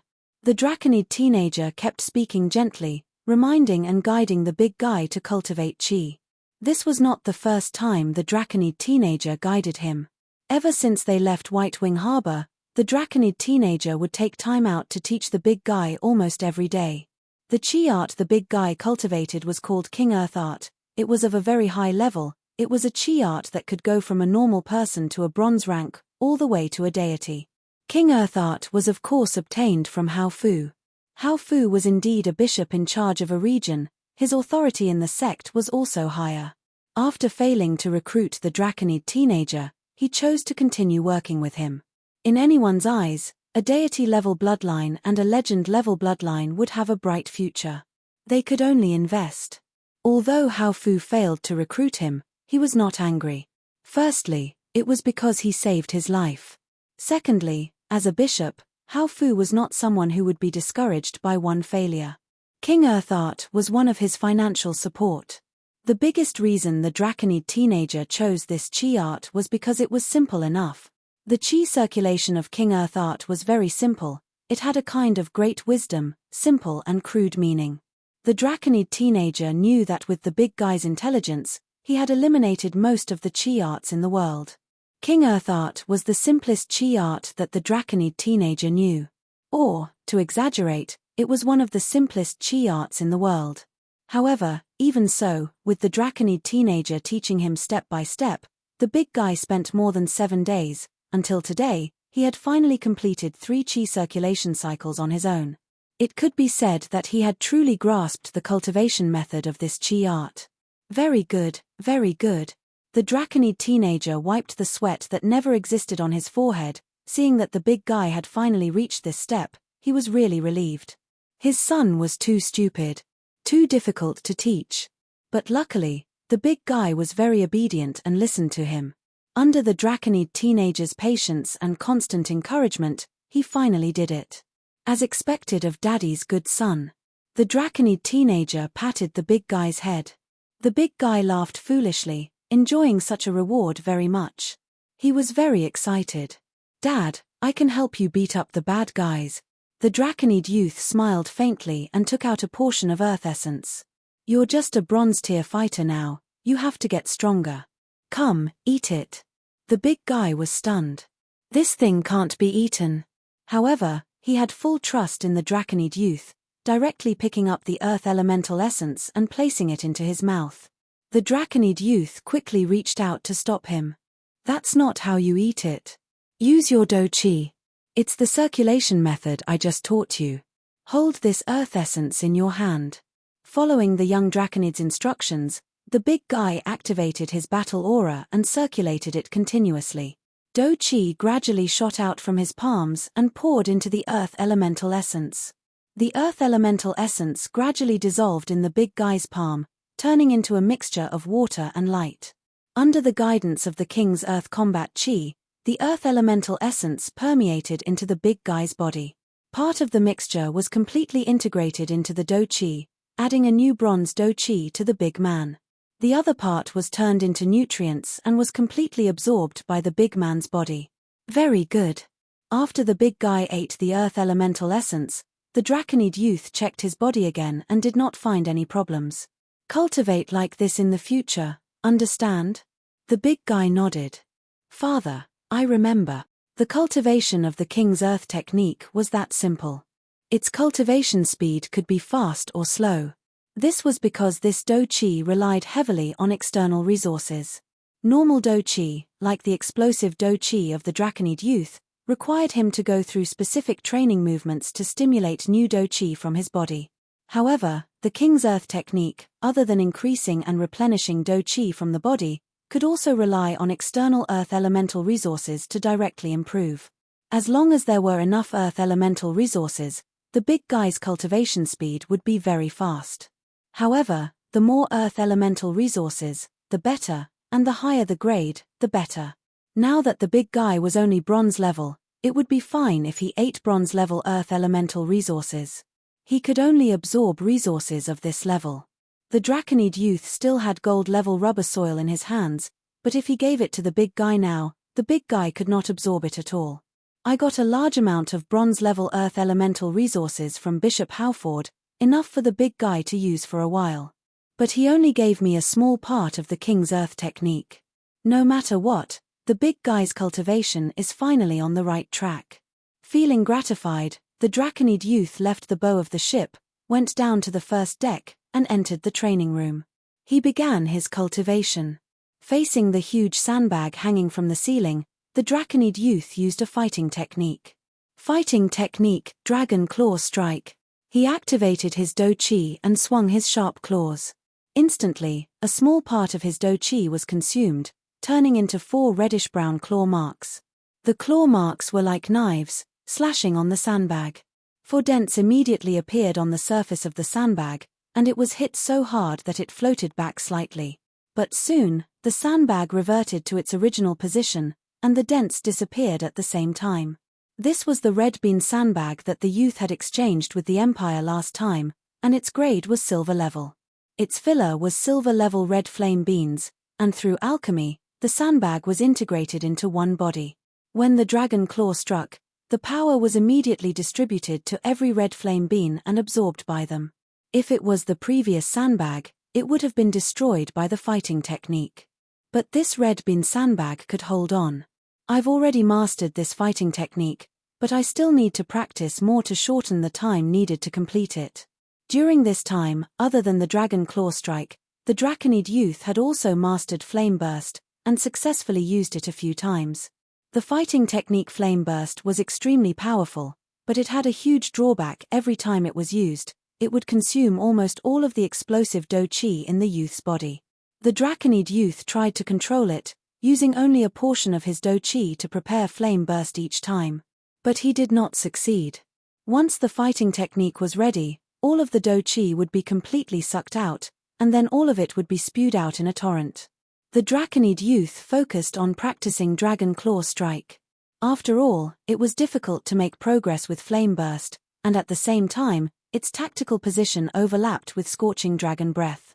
Both were ultimate killing moves with great power, but their drawbacks were also great. To use them in actual combat, the right timing was needed. After mastering and improving Scorching Dragon Breath, the Draconid youth did not have a high demand for Flame Burst. Instead, it was the Dragon Claw Strike that filled the gap in the Draconid youth's long-range fighting technique. Although it was far less powerful than Flame Burst, it could be used frequently and was very flexible. Investing time and energy in this fighting technique would yield much higher results than Flame Burst. Of course, this Dragon Claw Strike fighting technique was also funded by Bishop Howford. The Justice and other ships sailed for 3 days, and Kang Shu led the Silver Hook and other 6 ships to join them. The Empire's secret port was indeed powerful, and it quickly repaired the Silver Hook and other ships that were seriously damaged. Not only that, Kang Shu also added many components according to Mu Ban's suggestion. Among them, the Silver Hook was equipped with a golden cannon. Naturally, this cannon wasn't exchanged with the Empire. This time, after eliminating the Gold and Silver brothers, the Empire's contribution points that the Justice pirates received were basically used to upgrade their authority. This golden cannon came from the Island of Confusion. Because they defeated the Gold and Silver brothers and connected with Bishop Howford, the Justice pirates took the opportunity to publicly display this golden cannon. In addition, Kang Shu also bought a new ship from the Empire. The new ship was also a magic ship, but it was only bronze. It had many cabins, and its combat power was very low. It was a classic supply ship. The Justice pirates now had a total of 10 combat ships, and more than 1,000 sailors, so supplies were a burden. Adding a supply ship was just the right thing to do. After sailing for 3 days, they arrived at the Eye of the Sky Pillar. This was the second most suspicious place on the map seized from the island's secret chamber. Last time on the Magnetic Islands, they did not find the Temple of the Blue Charm God.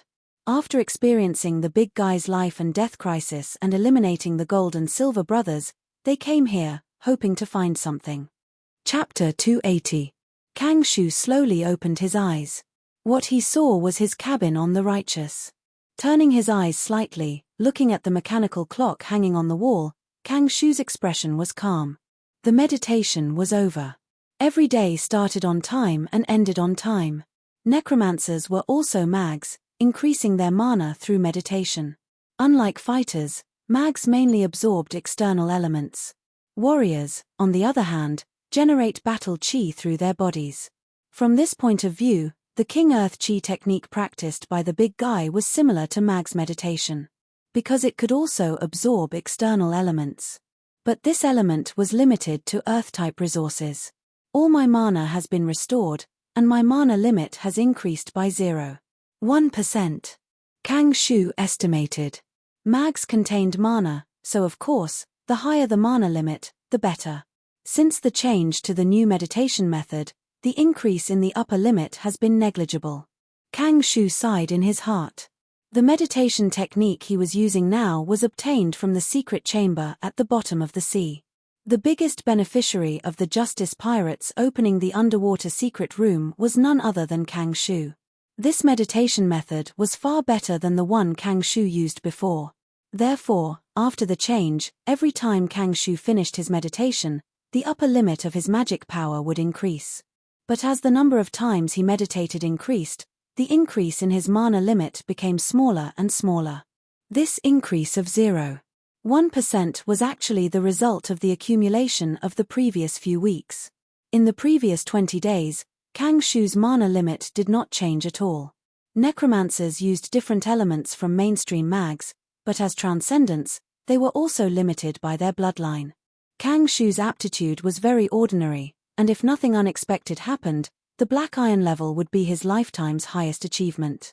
The ship's speed is slowing down.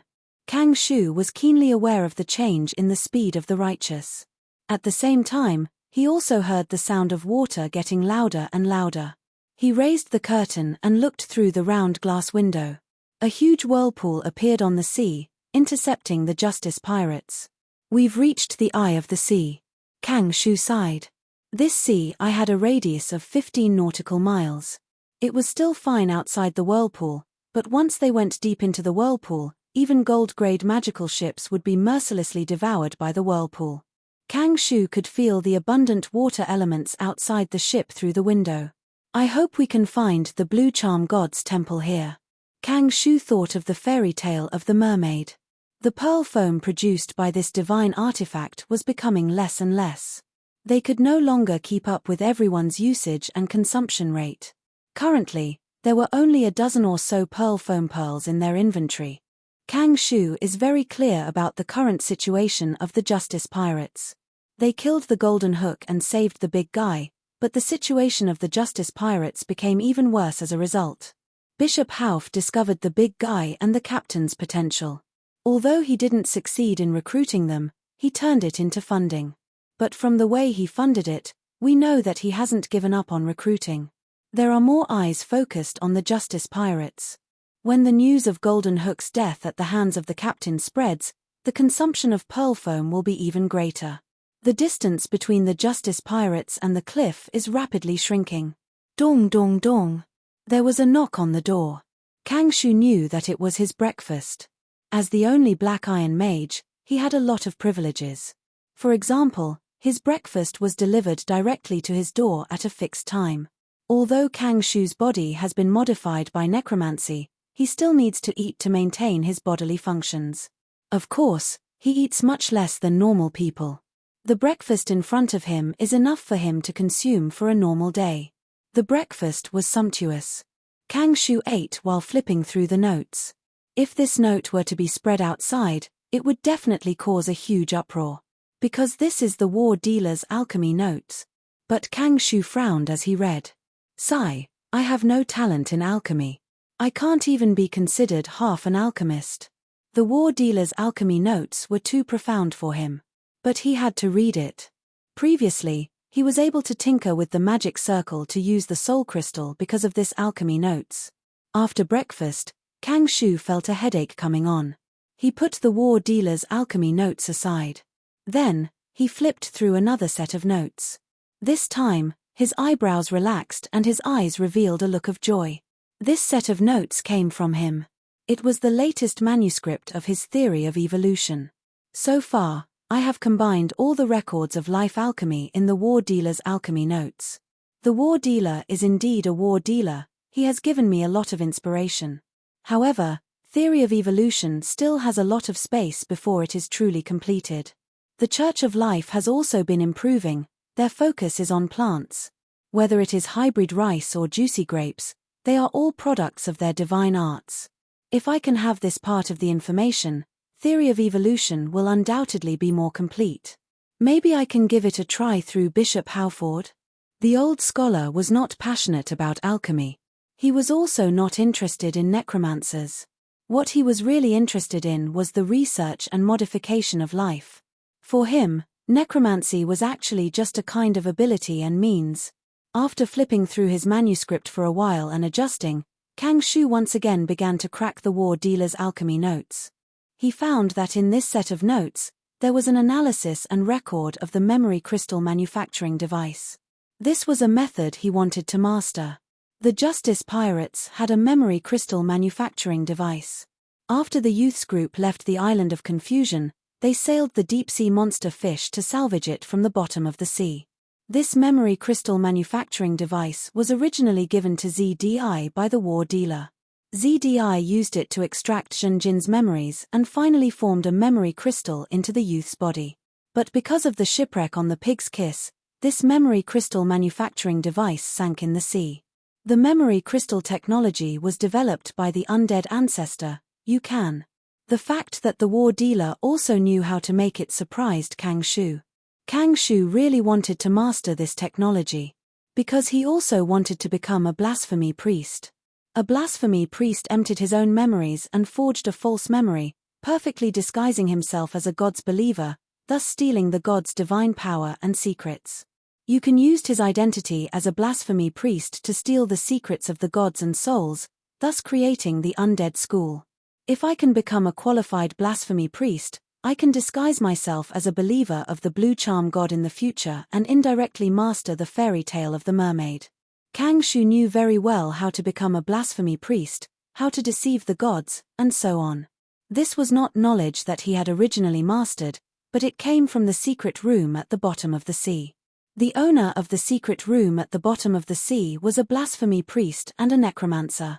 Kang Shu had already read the notes he left behind many times, and he knew a lot of the content by heart.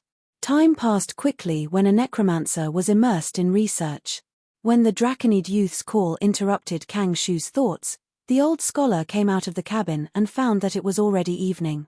The Justice Pirates were slowly floating around the eye of the sea. Kang Shu came to the captain's cabin. The Draconid youth handed him a piece of cloth. There were many words on the cloth, forming a large piece of information. Kang Shu quickly skimmed through it and revealed a look of astonishment. This piece of information was about Treasure Island. The Saint-level Admiral Oily Face had defeated and captured Milk Joy, Granny Course, and Spot Poison, the 3 gold-level pirates, and defeated their pirate group. As for Xie Ba, he was a key figure in the Battle of Treasure Island. He suddenly betrayed them at a critical moment and attacked the other 3 gold-level pirates. If not for his ambush, 1 or 2 of the 3 gold-level pirates would have been able to escape. Although they could not defeat Oily Face, they still had a good chance of escaping. Xie Ba even revealed his identity after the battle. It turned out that he had already become a spy of the Empire and joined the Empire's navy. If that's the case, our risk is even greater. If other pirates discover our identity as spies, it might be disadvantageous for us. Kang Shu analyzed. The Draconid youth nodded slightly. This might be the Empire's intention. Xie Ba revealing his identity as a spy is likely the Empire's intention, to make the pirates suspicious of each other. Recently, in order to fight for divinity, the conflicts between the pirates have become very frequent and intense. Kang Shu agreed with the Draconid youth's analysis. He put down the piece of cloth. "Captain, why did you summon me?" The Draconid youth said, "We found some fishman villages below the eye of the sea. We need you to go investigate and use some methods to obtain some information." "Understood, I'll go now." Kang Shu immediately knew that the Draconid youth wanted him to use undead methods to quietly investigate and secretly obtain information. Chapter 281. Kang Shu quietly dived into the sea. This was a secret mission. Before setting off, Kang Shu made sure that no one was looking at him. However, He still pretended to cast an underwater breathing spell on himself, even though he did not actually need to breathe. The seawater was cold, and the deeper he dived, the lower his visibility. The village Kang Shu needed to investigate this time was located in the depths of the sea, and was quite a distance away. Dive deeper, and continue diving deeper. After reaching a certain depth, Kang Shu shook his robe. In the next moment, a few ghosts emerged from the wide sleeves of his robe. The ghosts ignored the seawater and wandered quickly. Wherever they went, the temperature of the seawater would drop even further. The ghosts were distributed around Kang Shu, forming a thin line of defense. The sea was not safe, and no one knew what kind of ferocious sea beasts were lurking. In fact, Kang Shu didn't expect these ghosts to provide much protection. After all, they were just ordinary ghosts. What he really relied on was himself. Of course, as a black iron mage, even if he was a necromancer, his cultivation level was indeed low. What gave him confidence was the luxurious equipment on his body. Silver-ranked magic books, robes, staffs, as well as magic scrolls that were plentiful in number and variety. Among them, many of the scrolls were instant cast scrolls. Every time he dived a certain distance, Kang Shu would cast an investigative spell to check his surroundings. At this depth of the sea, it was completely dark. He could only rely on spells to investigate and adjust his direction. A normal person in such a dark and quiet environment would definitely feel fear and nervousness. However, Kang Shu did not feel any of that. This was one of the things that he was most satisfied with when he practiced necromancy magic. He could always remain calm, or rather, indifferent. After casting a spell to resist the water pressure for the 6th time, Kang Shu saw a light quietly appear in front of his eyes. He kept getting closer, and the light gradually expanded in his field of vision, becoming a continuous stretch. This was a coral bush, emitting a weak glow in the darkness of the sea. There was a village in the middle of the corals, and it was obvious that there were murlocs moving around in the village. As a scholar, Kang Shu had a certain understanding of the murlocs. He knew that the murlocs were divided into several types according to their habitat. Most importantly, the shoal murlocs. The murlocs living here were obviously deep-sea murlocs. The old scholar cautiously approached the village. At this time, he no longer used the previous detection spell. He had to conceal his magic fluctuations. After reaching the ideal distance, Kang Shu controlled the ghosts to sneak into the village. Once again, he cast a spell to connect his line of sight with the ghost. Whatever the ghost saw would be reflected in his mind. Therefore, 5 or 6 images were seen by Kang Shu at the same time. This kind of vision was very unfriendly for beginners. It was very easy for them to become mentally exhausted, vomiting in light cases, and getting injured in serious cases. Kang Shu had practiced this countless times.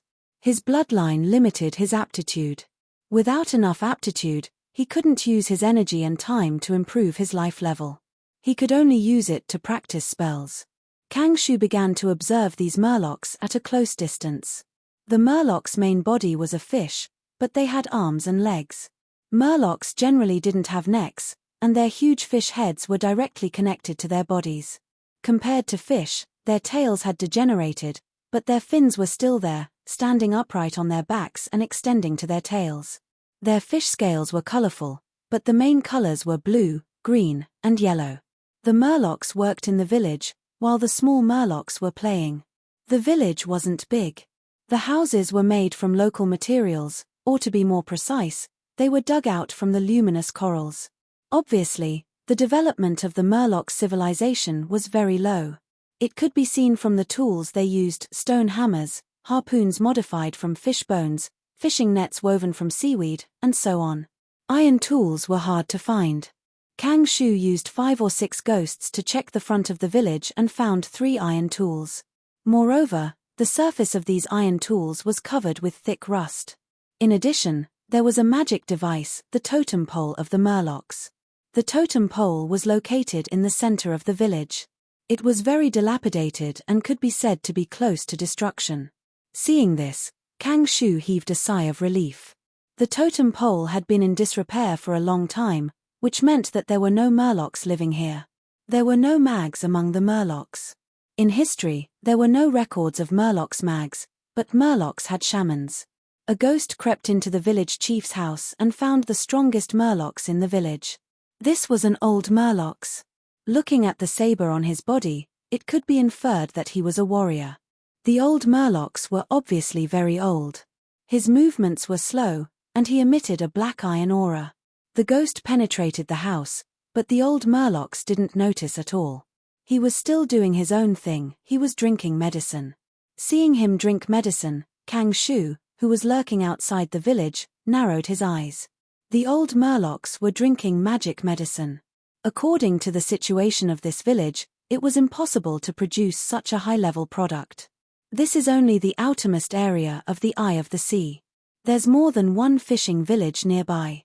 There should be larger fishing villages or even towns in the inner area of the Eye of the Sea. There's a high probability that Murlocs exist. But to produce this kind of magic medicine, Kang Shu was lost in thought. The medicine that the old Murlocs drank wasn't the barbarian herbs that ZDI had concocted on Misty Island. The potion contained magic power and was a qualified magic medicine. To make this kind of medicine, a certain level of alchemy and supporting pharmaceutical facilities, such as crucibles and so on. If Murlocs can produce this kind of medicine, it means that there are large cities in the inner area of the Eye of the Sea. There are not only Murlocs living there, but also other intelligent races.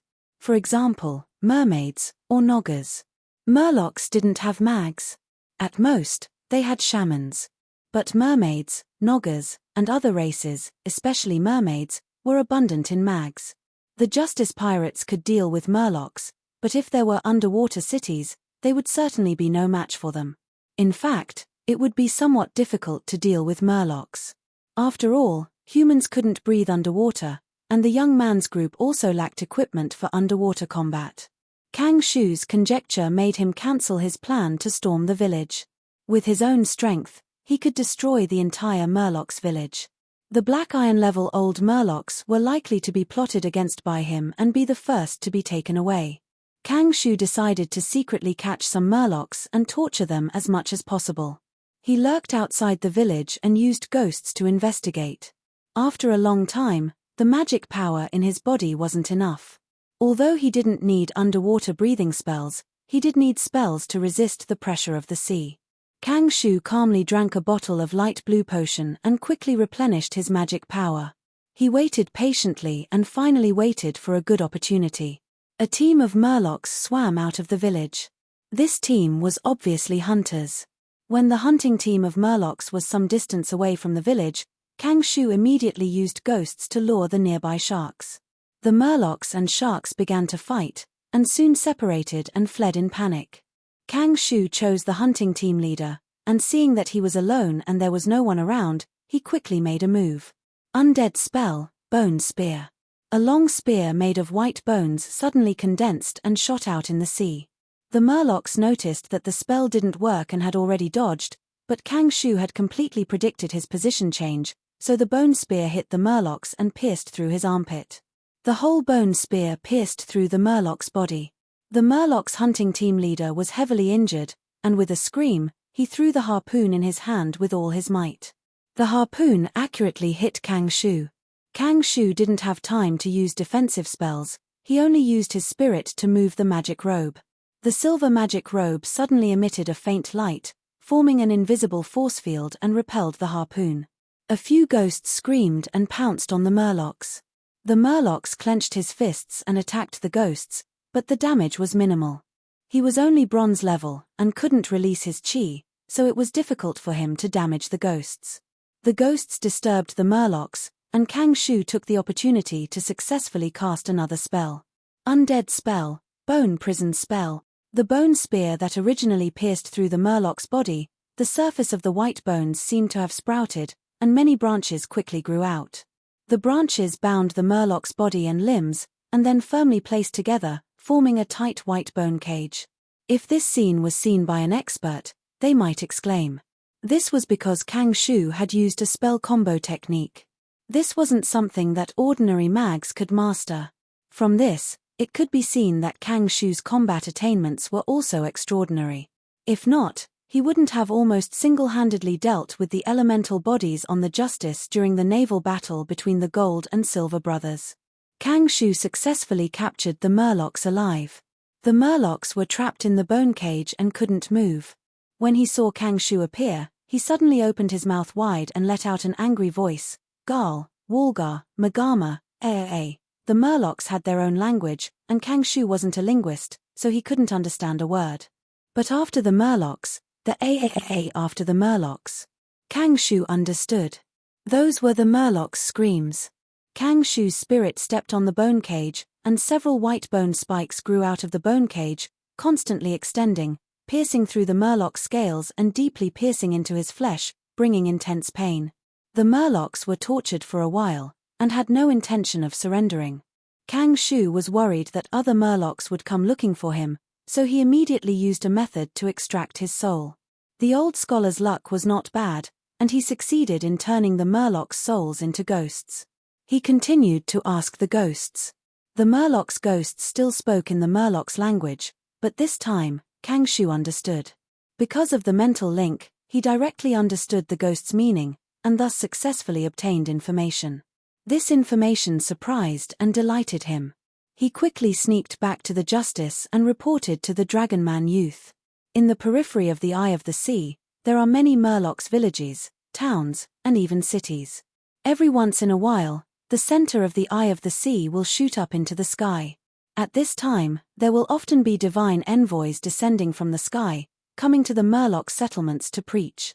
About 10 days ago, a group of people entered the Murlocs' territory from overseas. These people wore hooded robes, and their faces couldn't be seen, but they were personally received by the Murlocs shamans. They first arrived at this village, and even left some medicine to express their goodwill. I think that the Blue Charm God's temple should be hidden in this Eye of the Sea. Kang Shu told the Dragonman youth his judgment. Chapter 282. Kang Shu deduced that the Sea God Temple was in the Eye of the Sea. In response, the Draconid youth was puzzled. According to the information you've received, the Murlocs may have a religion, but they only worship the Tranquil Lake God, the Wavebreaker God, the Waterflower God, the Fish God, and so on. Kang Shu smiled faintly. Captain, you might not know much about this situation. Gods often had more than one identity. They also had other identities. Blue Charm God might have other names, such as Calm Lake God, Fish God, and so on. There are two main reasons why a god has more than one name. The first reason is that the god needs a way out. For example, Blue Charm God is in a deep sleep and is very weak. To replenish her divine power, she has to rely on believers, but her sect is almost destroyed. What should she do? At this time, if she still has another identity, such as Fish God, then the believers of Fish God will be of great help to her recovery. And if her enemies don't know the inside story, they won't be able to attack her. The second reason is that the gods won the war. If a god wins and kills another god, they can take away the other's divine position, name, authority, and territory. If you look at history, you can see that many sects suddenly merged. This is one of the consequences of the war. There are also gods who won and took new names, divine positions, and so on. However, they deliberately put it aside as a second identity and did not integrate it into their own divinity. Kang Shu continued. In recent years, there have been oracles descending from the sky every once in a while to preach. Although Blue Charm God is not among the promoted names, it doesn't mean that she isn't the beneficiary behind the scenes. These divine envoys appear very frequently, and the time they appear is when the sea eye erupts the heavenly pillar like spring water. This is very strange. Although the oracles descend from the sky, I think that the temple is definitely not in the sky. If it's in the sky, it should have been discovered by other beings or forces. I think that there's a half-plane here. Usually, the half-plane is covered by the huge whirlpool of the Eye of the Sea and the turbulent tides. Every time the Eye of the Sea erupts, the half-plane will reveal some clues, and it will be easier to communicate with the outside world. There might even be a natural passageway. These oracles should have come out from the tunnel. They need to preach. The more believers they have, the more beneficial it will be for the recovery of the gods. The Draconid youth nodded and then shook his head. Your words are very logical, But it's just your guess. There's no evidence. Actually, I do. Kang Shu smiled silently. I saw the Murloc village chief drinking the medicine, and I happened to recognize his medicine bottle. The medicine bottle is made of light yellow glass with a thin mouth and a long neck. This kind of potion bottle is quite common along the Empire's coastline. New Moon Village is located in this area. The owner of the underwater secret room most likely followed the evil god believers in New Moon Town to this CI. Because they share the same belief, the believers of the evil god helped these Murlocs and left behind the medicine. The Draconid youth's eyes flashed. If this was the case, then Kang Shu's guess was probably the truth. The medicine bottle seemed a little weak as evidence, but in fact, in the vast sea, the probability of seeing this kind of medicine bottle at a specific time and place was very small. I didn't expect you to have studied medicine bottles, the Draconid youth said. Kang Shu shook his head. This is the information I got from Fat Tongue when I was chatting with him. Although Fat Tongue is just an ordinary person, he is one of the elders of the Wisteria Chamber of Commerce. He is very sensitive to business-related matters and has a lot of knowledge. After the old scholar left, the Draconid youth fell into deep thought. What should I do next? After this conversation, the Draconid youth was also inclined to Kang Shu's speculation. Therefore, he had to think carefully about what to do next. Because the enemy he was facing this time was unprecedentedly powerful. Among others, he only knew that the owner of the underwater secret room was a silver-level mage. Not only was he a mage, but he was also a necromancer. In addition to him, there were also evil god believers. These believers had more or less mastered divine spells. Whether it was Scab on the Island of Confusion or Hao Fu, they let the Justice Pirates experience the omnipotence and power of divine spells. And this was the main temple. The scale of the evil god believers must be very large. At the same time, there must be bishops. There was even an archbishop. Aside from these, the sea of Murlocs in the depths of the sea was enough to become a natural moat for the Draconid youth. If the Justice Pirates launched a strong attack on these Murlocs, they would definitely fail. It was even unlikely that they would even attack. The Justice Pirates had 11 pirate ships, all of which were magic ships. However, they could only drift on the surface of the sea and could not dive to fight. This time, the Draconid youth could only rely on deep-sea monster fish. But even with deep-sea monster fish, it is extremely unwise to attack by force. It is best to be able to sneak in. Deep-sea monster fish cannot be easily exposed. We can arrange for outside support. The actions of the owner of the underwater secret room, the necromancer, gave the Draconid youth a good example. And what gave the youth more confidence was the pearl bubble. Using Blue Charm God's artifact to deal with his believers was a good idea. What they were bullying was that the gods were in a deep slumber. Before we really act, I need more information. It was no longer appropriate to leave the matter of gathering information to Kang Shu. After all, he was only at Black Iron level. If he went deep into the CI, it would be easy for him to be exposed and also very dangerous. This time, the Draconid youth decided to act personally. He quietly left the Justice Pirates and continued to dive into the depths of the sea. The sea was dark, but his dragon eyes could still see something. The tough dragon scales protected the youth, completely resisting the increasing water pressure. The Draconid youth could still breathe in the water. Some dragons could not do this, but the youth's bloodline was as high as a legend. It was rumored that the Flame Dragon King could even swim in magma and breathe freely. Soon, the Draconid youth successfully arrived outside the Murlocs village that Kang Shu had investigated. Because of Kang Shu's previous actions, the Murlocs village became very lively. A large number of Murlocs gathered together, defeated the sharks, and also hunted many. Seeing that the Murlocs were gathered together and not easy to attack, the Draconid youth immediately changed his target. He dived for a while and came to another village. After waiting for a while, he found a patrol team of Murlocs. There were 3 Murlocs in the team. The Draconid youth suddenly charged out of the coral and dug out the heart of one of the Murlocs with a claw.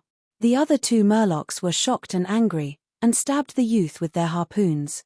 After the 2 harpoons hit the dragon scales, they broke at the same time. Seeing this scene, The Murlocs were terrified.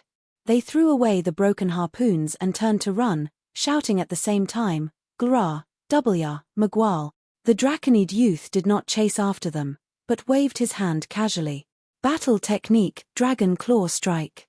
4 claw marks quickly hit the 2 Murlocs, cutting them into several pieces. The water rippled violently, sand was lifted, and a large amount of blood mixed with organs quickly spread in the sea. The Draconid youth obviously would not let it go. If he let the blood spread, it would definitely attract many Murlocs with a keen sense of smell and taste. Bloodcore. The Draconid youth's mind moved. The next moment, a bloody light appeared, spread out in a circle, and then suddenly shrank back.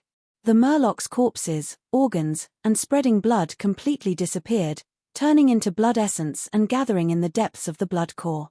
The Draconid youth closed his eyes for a few breaths, then he began to transform. The next moment, the Draconid youth appeared.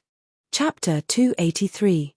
In the deep sea, the radiance emitted by the corals slightly rippled on the young man's cheeks. The young Murloc looked at his hands. His palms were no longer hard and ferocious dragon claws, but Murloc hands. Including his thumb, there were only 3 fingers. There was also a layer of tough membrane between the fingers, which was the webbing. The young man tried to wave his palms. The webbing moved in the sea, bringing a stronger reaction force. His field of vision also changed. The underwater world became brighter. After all, the flame dragon lived on land. Although the dragon's eyes could see under the sea, it still couldn't compare to the Murloc's eyes. The deep-sea Murloc could survive under the sea because the environment forced them to evolve eyes that could actively absorb light. In order to do this, the Murloc's eyes were very large. In the dragon form, the dragon's eyes were about the same size as a normal human's eyes. But the fish eyes were different.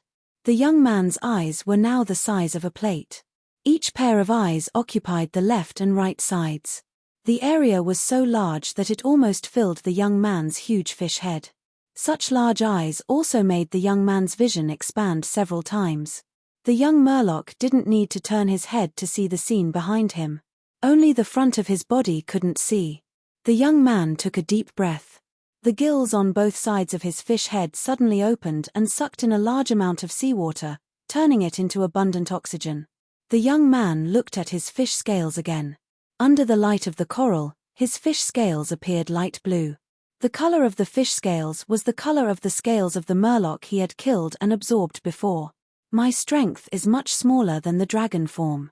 My recovery ability and endurance are far from it. My defense is almost negligible. But I'm more adapted to the underwater environment. I seem to be a little more agile than before. The increase in agility was negligible. The Murloc form was very suitable for the bottom of the sea. But the Flame Dragon King's bloodline was as high as the legendary level. It was excellent in all aspects. The young man began to try all kinds of things. After a while, he had a deeper understanding. He was still at the silver level, but his combat ability had plummeted, and it was a big drop. He couldn't use any of the innate magic of the Flame Dragon King's bloodline, and the power of his fighting skill, Dragon Claw, had also plummeted. Although explosive fighting aura could be used, his performance in all aspects was reduced. Especially his recovery ability.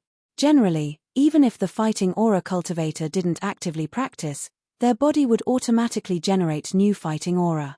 Unless there were special circumstances, the natural recovery of chi would continue in a fighter's body. Previously, when the young man was fighting with the Gold-Silver brothers, he had been using explosive fighting spirit throughout the entire battle. Although the consumption of battle chi was very intense, the Flame Dragon bloodline was extremely compatible with explosive battle chi, resulting in the recovery of battle chi very fast. Therefore, from the beginning to the end, the young man never lacked battle chi. If he changed into his fishman form, such a good thing wouldn't happen. The Murloc bloodline had a low compatibility with the explosive fighting power, and the natural recovery speed of the explosive fighting power had dropped drastically. I can't fight for a long time now. This bloodline is only bronze rank. I can't expect too much from it. The young Murloc looked at his lower body. It was still the same as before and did not become a Murloc's biological structure. He had just absorbed the life essence of 3 Murlocs, which was not enough for him to completely transform. I need to absorb more and better bloodlines. The young man transformed back into his dragonoid form and continued his ambush. His combat aura cultivation was at the silver level. Most of the Murloc teams that went out to hunt were normal Murlocs, and their leaders were usually at the bronze level. There was a huge difference in their life levels. The young man had mutated into a dragonoid and had the flame dragon bloodline, which greatly improved his physical attributes. With this body, the young man had proven that he could block Golden Hook's gold rank combat skills several times. How could these Murlocs be his match? Not long after, the young man collected enough bloodlines and became a complete Murloc. After reaching this step, he officially hunted in his Murloc form. Old Murloc Rotten Tail was leading a new member of the patrol team to familiarize himself with the patrol route. Suddenly, an unfamiliar Murloc jumped out in front of them.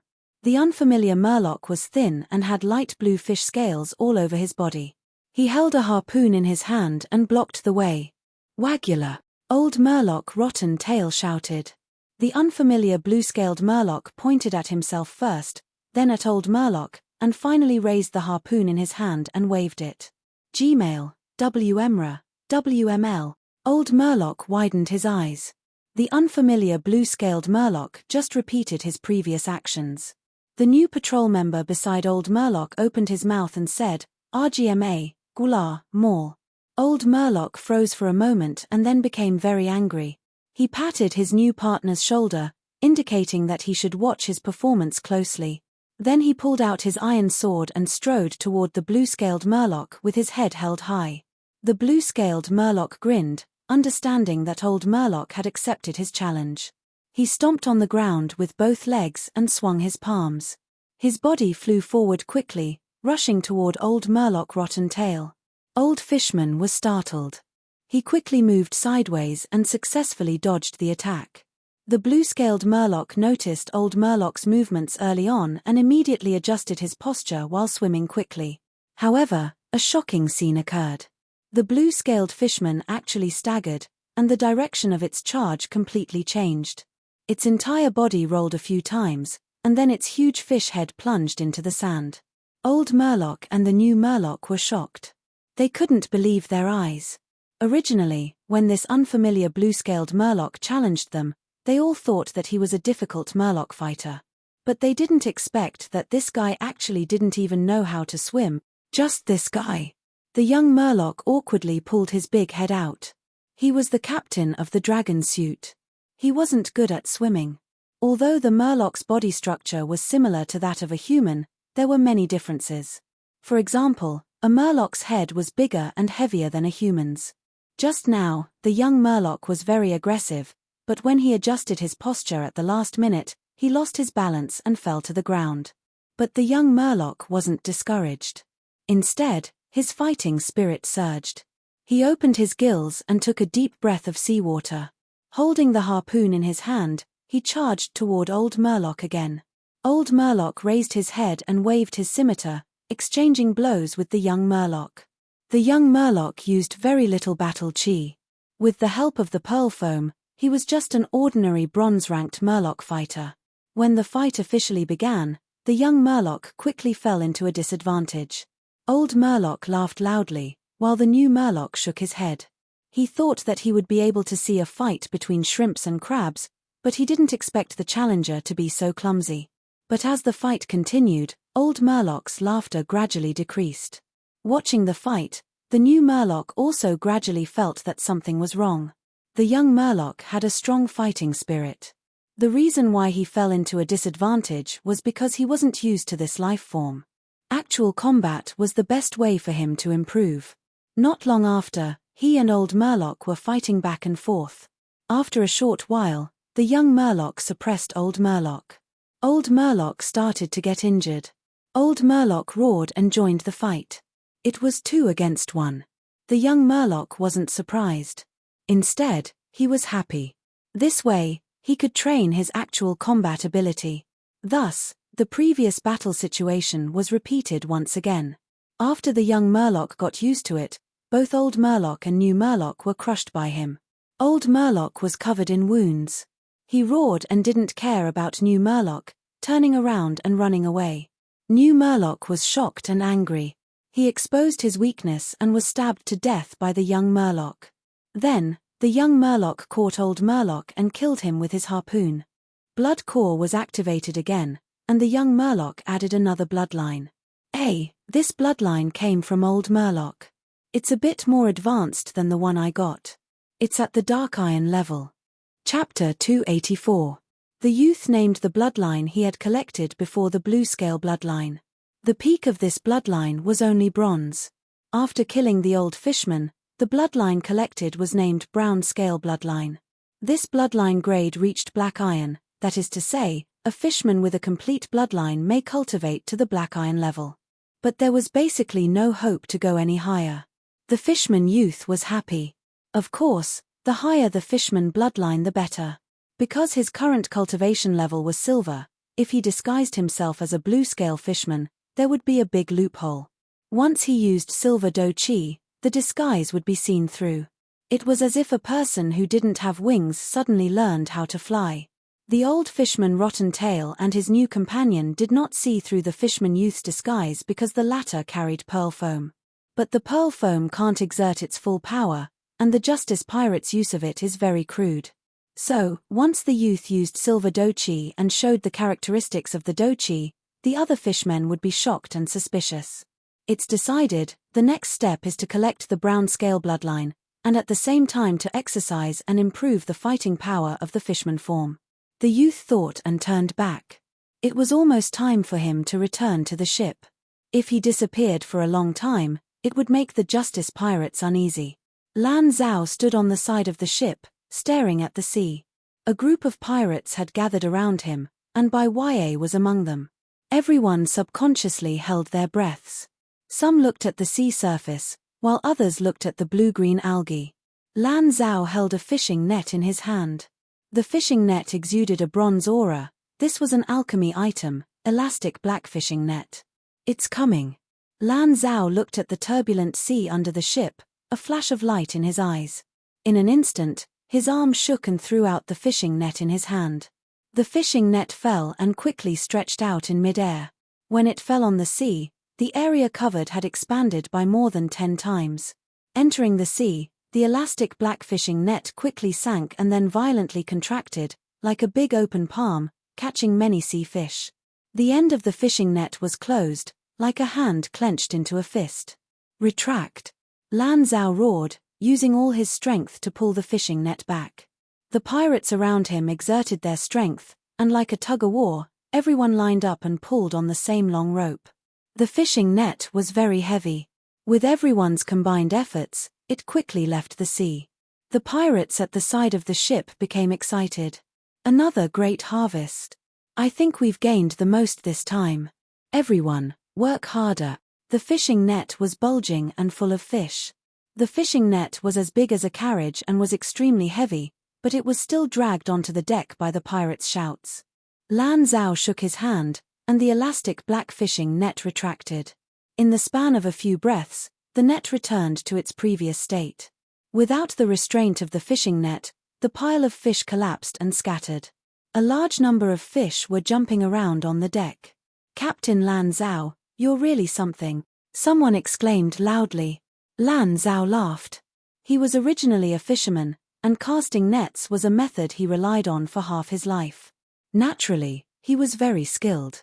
The pirates began to pick up the fish and put them into the large wooden barrels that had been prepared earlier. There were many types of fish and many types. There were tuna, salmon, cod, saury, red crab, hairtail, eel, turbot, etc. "Look, it's a saliva fish," a pirate suddenly shouted, lifting a fish in his hand. At a glance, one could tell that this fish's meat was very plump and its scales were very wide. Although it was being carried by someone, it was struggling, but the extent of its struggle was very small. It looked very slow, giving people the impression that it was stupid. Bai Ya didn't recognize this fish. Hearing the surprised cries of the other pirates, he was very curious, so he asked the others. Although this fish's aura is very ordinary, it's actually just a disguise. Once cooked, The fish's meat will emit a bronze or black iron level aura. Not only is it magical beast meat, but it's also very delicious.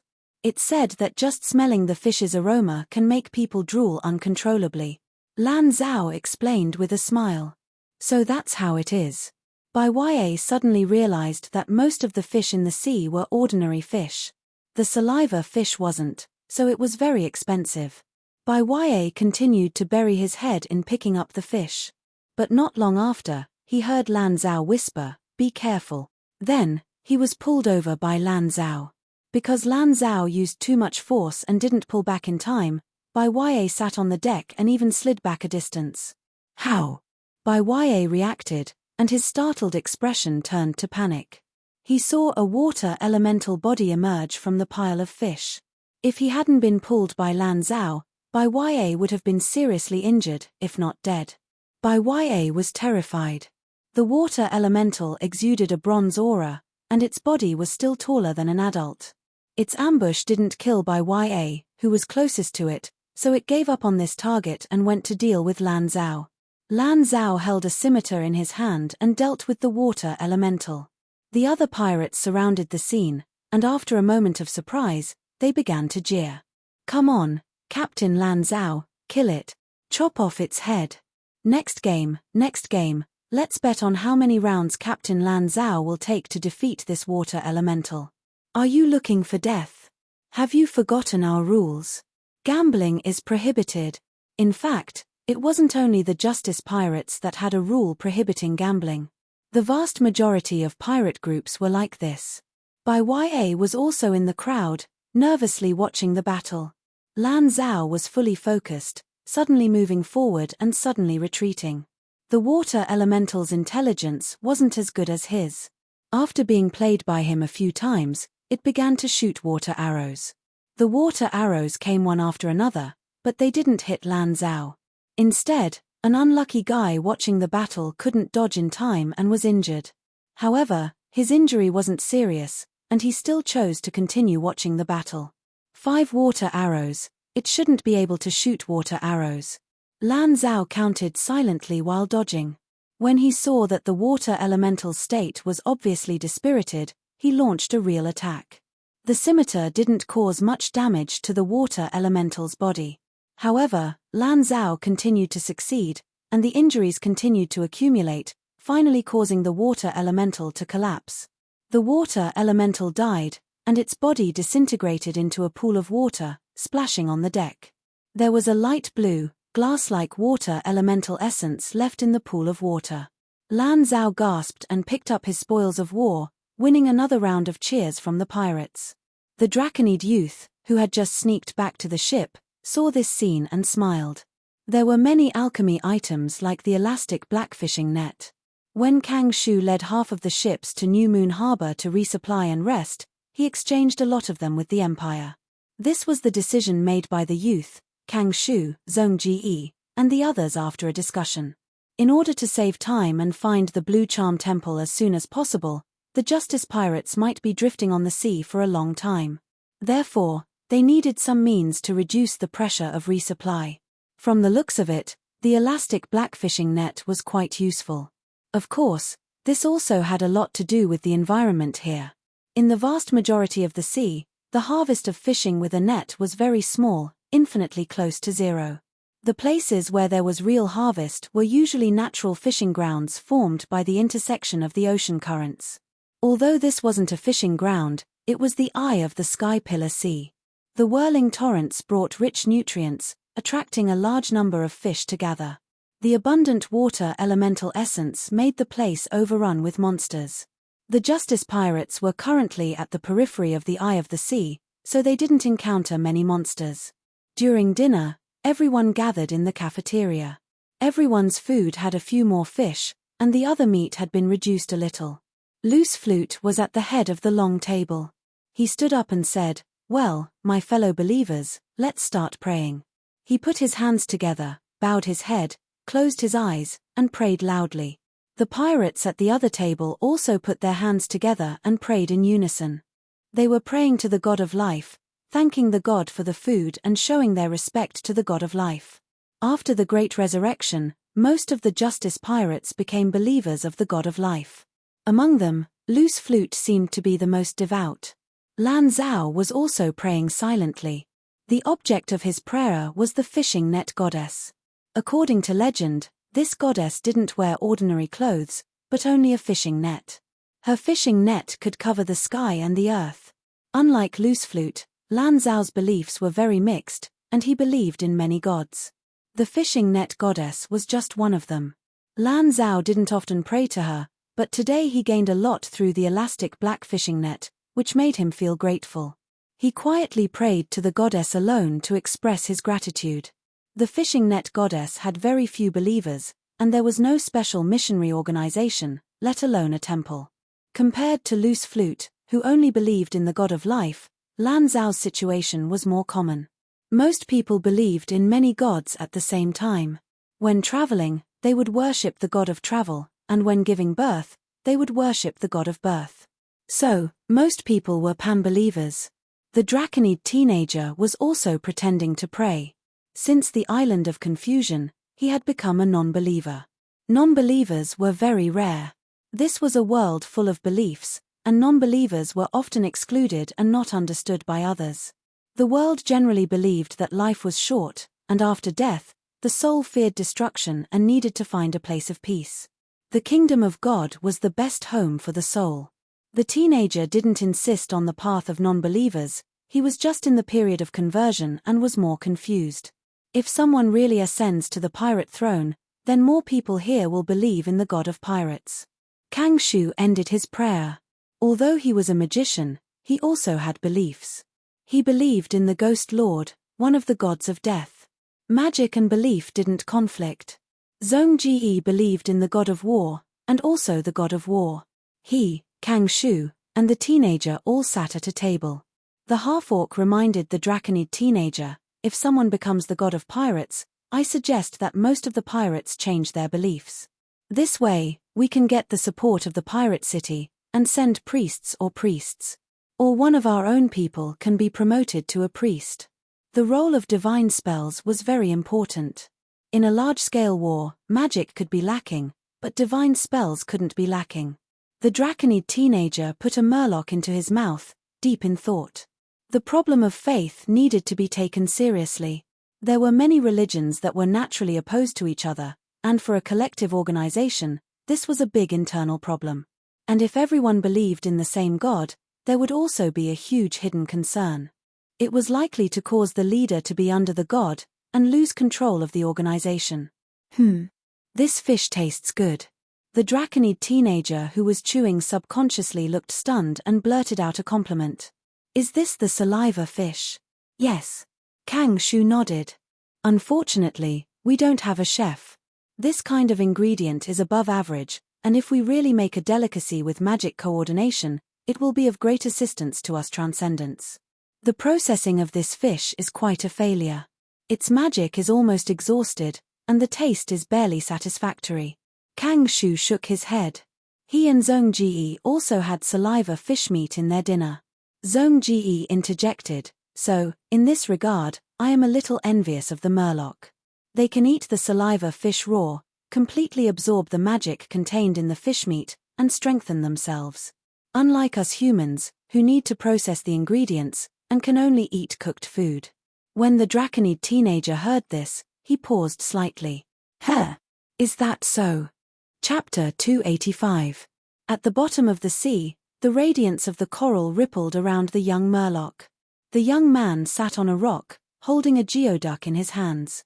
The geoduck exuded a bronze aura, and the shell was covered with sharp thorns. The young man skillfully held the shell so that his fingers wouldn't be pricked.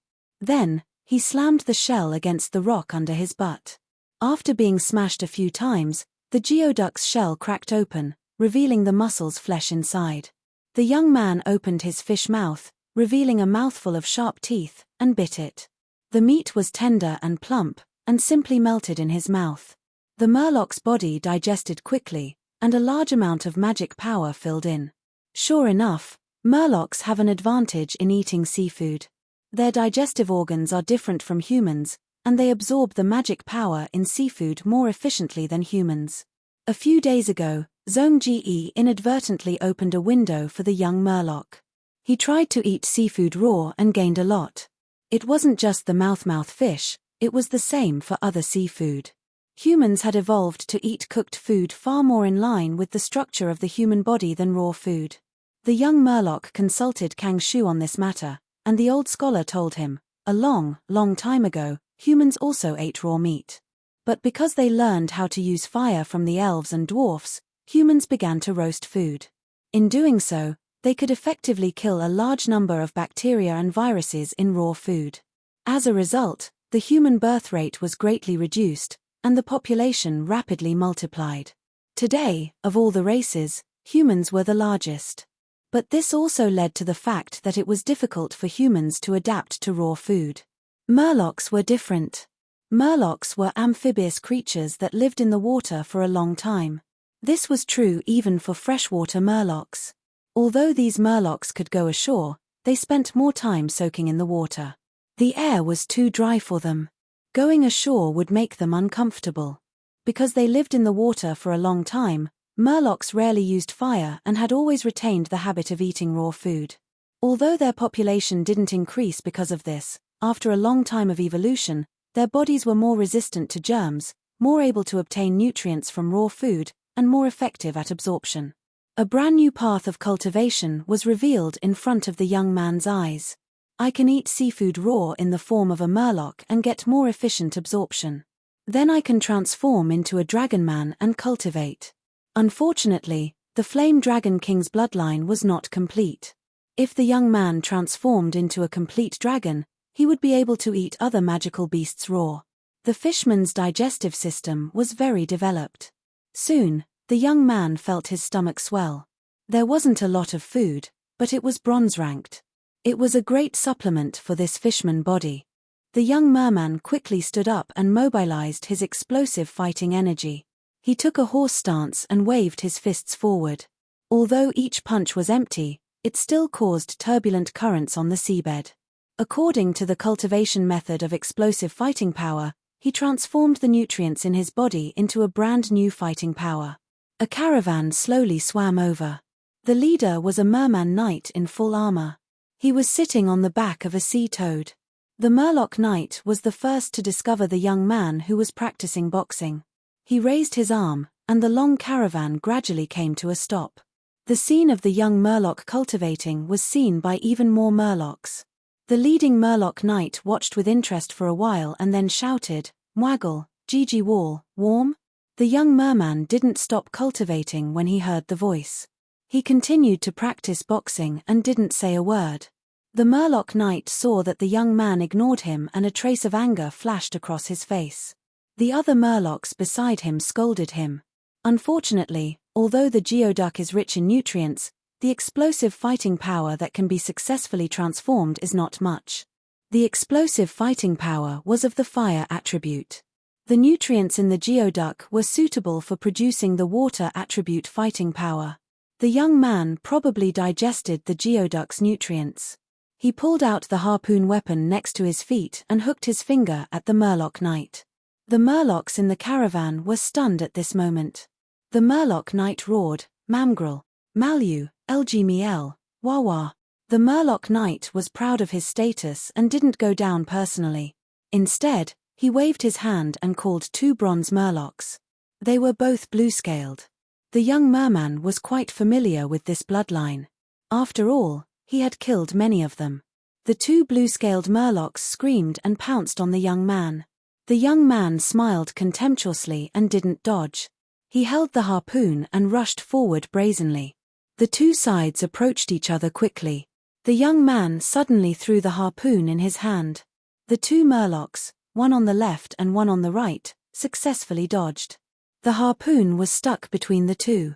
The young merman rushed to the harpoon, and the 2 Murlocs took the opportunity to launch a pincer attack on the young man at the same time. The young man turned sideways and kicked the harpoon with his foot. At the same time, he used his arm to lift the harpoon. With this lift, a large amount of sand splashed in all directions, suddenly blocking the vision of one of the Murlocs. These days, The young merman had improved rapidly. He began to fight at the bottom of the sea in the form of a murloc with ease. He had a strong combat sense, and when fighting, he could use the environment to his advantage. The young merman rushed into the sand and made the other murlocs miss. The murlocs whose vision was blocked by the sand were retreating. Unexpectedly, the young merman rushed out of the sand. The young merman thrust his harpoon forward. The opponent twisted his body crazily, his limbs paddling, and his speed suddenly increased. If this was the young man's first time fighting at the bottom of the sea, he would definitely let him escape. But now, the young man was familiar with the structure of the murlocs. When he saw the opponent's movements, he knew his next position. So, the young man shook his wrist and changed the direction of the harpoon, stabbing the dodging murlocs. It was as if the murlocs took the initiative to collide with the harpoon in his hand. The young man stabbed the murlocs to death. At this time, another murloc broke through the sand and attacked him from behind. The young man did not turn back to fight. Instead, he walked forward and past the corpse of the murlocs that he had just killed. He raised his arm and swung it back, throwing the corpse of the murlocs to the enemy. The pursuing murlocs were knocked down by the corpse, slowing down their speed. They shouted angrily, "Damn it!" Just as he swept the corpse away, he saw the harpoon occupying his vision. Poochie! With a light sound, the harpoon in the young man's hand directly pierced through the blue-scaled murloc's skull. Another one died. The murlocs roared in anger. The murloc's knight saw that his two subordinates had died in front of him. He screamed a few times and personally attacked the young merman. He had a black iron rank cultivation, and his mount, the sea toad, also had a bronze rank aura. The young merman circled around him and quickly fell into a bitter battle. The murloc's knight held a knight's lance and looked down from above. The sea toad charged forward. The young man restrained his do-chi and only displayed the bronze rank. He kept retreating into the coral bushes, using the terrain to dodge nimbly. The environment in the coral bushes was rather complicated. The young merman relied on the skills that he had trained in the past few days to shuttle through the coral caves. He cleverly used the corners to block the murloc's knight's vision, causing him to temporarily lose his target. The murloc's knight became more and more aggrieved as he fought. He kept shouting and using his do-chi. The coral bushes suffered a calamity. They were torn apart by the murloc knights, and countless coral fragments spread out in all directions with sand. The young merman was in the sand, but he still nimbly dodged and avoided the attacks. He already had the ability to listen to the wind to determine the location. In the sea, he could even sense the incoming attacks through the flow of the water. Although the fish scale's defense is much weaker than the dragon scale's, it has an advantage, which is that it can sense the changes in the water flow more keenly. Although the murlocs cannot be compared to the dragon race, every race has their own unique advantages. Sometimes, being weak is actually a type of advantage. The young man's heart was enlightened. He looked to be in a sorry state, as if he would die if he was slightly slower. In fact, he was very calm. He purposely delayed the battle to test the murloc's knight's methods. After all, it was the first time he had come into contact with such a luxuriously equipped murlocs. After fighting for a while, the young merman saw that the murloc's knight kept using his do-chi again and again. He understood that this was the other party's background. The murloc's knight only had 3 do-chi techniques. There was the lance sweep and poke, and there was also a move to coordinate with the mount's collision. They were all ordinary. The young man suddenly turned into a dragon man and revealed his silver cultivation level. He directly killed the murloc's knight and his mount. Then, he charged toward the murlocs and caused a storm of blood. The murlocs were caught off guard. They screamed and fled frantically, but it was already too late. In a short while, the entire murloc's caravan was left here. The young man began to clean up the battlefield. When he checked the murloc's knight's corpse, he was surprised to find that the murloc's knight was not wearing normal full-body armor. The armor on his body was actually the murloc's bones. It just grew on the outside. Exoskeleton. The red light of the Bloodcore spread out and then completely disappeared. The Bloodcore's magic energy had increased by a lot, and there were also many new bloodlines. Among them, The one that the young man paid the most attention to was naturally the Murloc's Knight. It's actually a silver bloodline? I'll call you the Steel Bone Knight bloodline for now. The Murloc's Knight's exoskeleton was very hard, comparable to steel. The young man had already confirmed it when he fought with him. The young man had found a bloodline that was suitable for him, one that was compatible with silver battle aura. The young man had gained a lot this time. In addition to the bloodline, the caravan transported a lot of high-quality pearls, water elemental essences, night pearls, as well as silver seaweed and so on. How do I move these things back? The young Murlocs were a little troubled. He did not carry any space storage equipment with him. This kind of thing was very rare. Generally speaking, the space storage equipment that could be carried with him had limited space inside. In the end, the young Murlocs could only choose to bring some of them back, and move the rest to a faraway place to bury them. After taking care of everything, the young Murlocs dragged the 4 large boxes and swam toward the position of the fleet.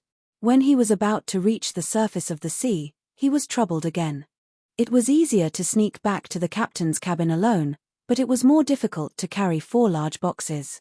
Especially since each box was so big that it could fit 2 adults. But just as the young man was troubled, a fishing net was suddenly thrown from the sea. The young man smiled slightly. A moment later, he sneaked back to the captain's cabin alone. There was a sudden uproar on the deck. Master Lan Zhao, you're too awesome. You caught 4 treasure chests. Oh my god, come and see, these are all high-quality pearls. Silver level seaweed, it's very likely to be a casting material. Lan Zhao was shocked. These were all caught by me. A miracle.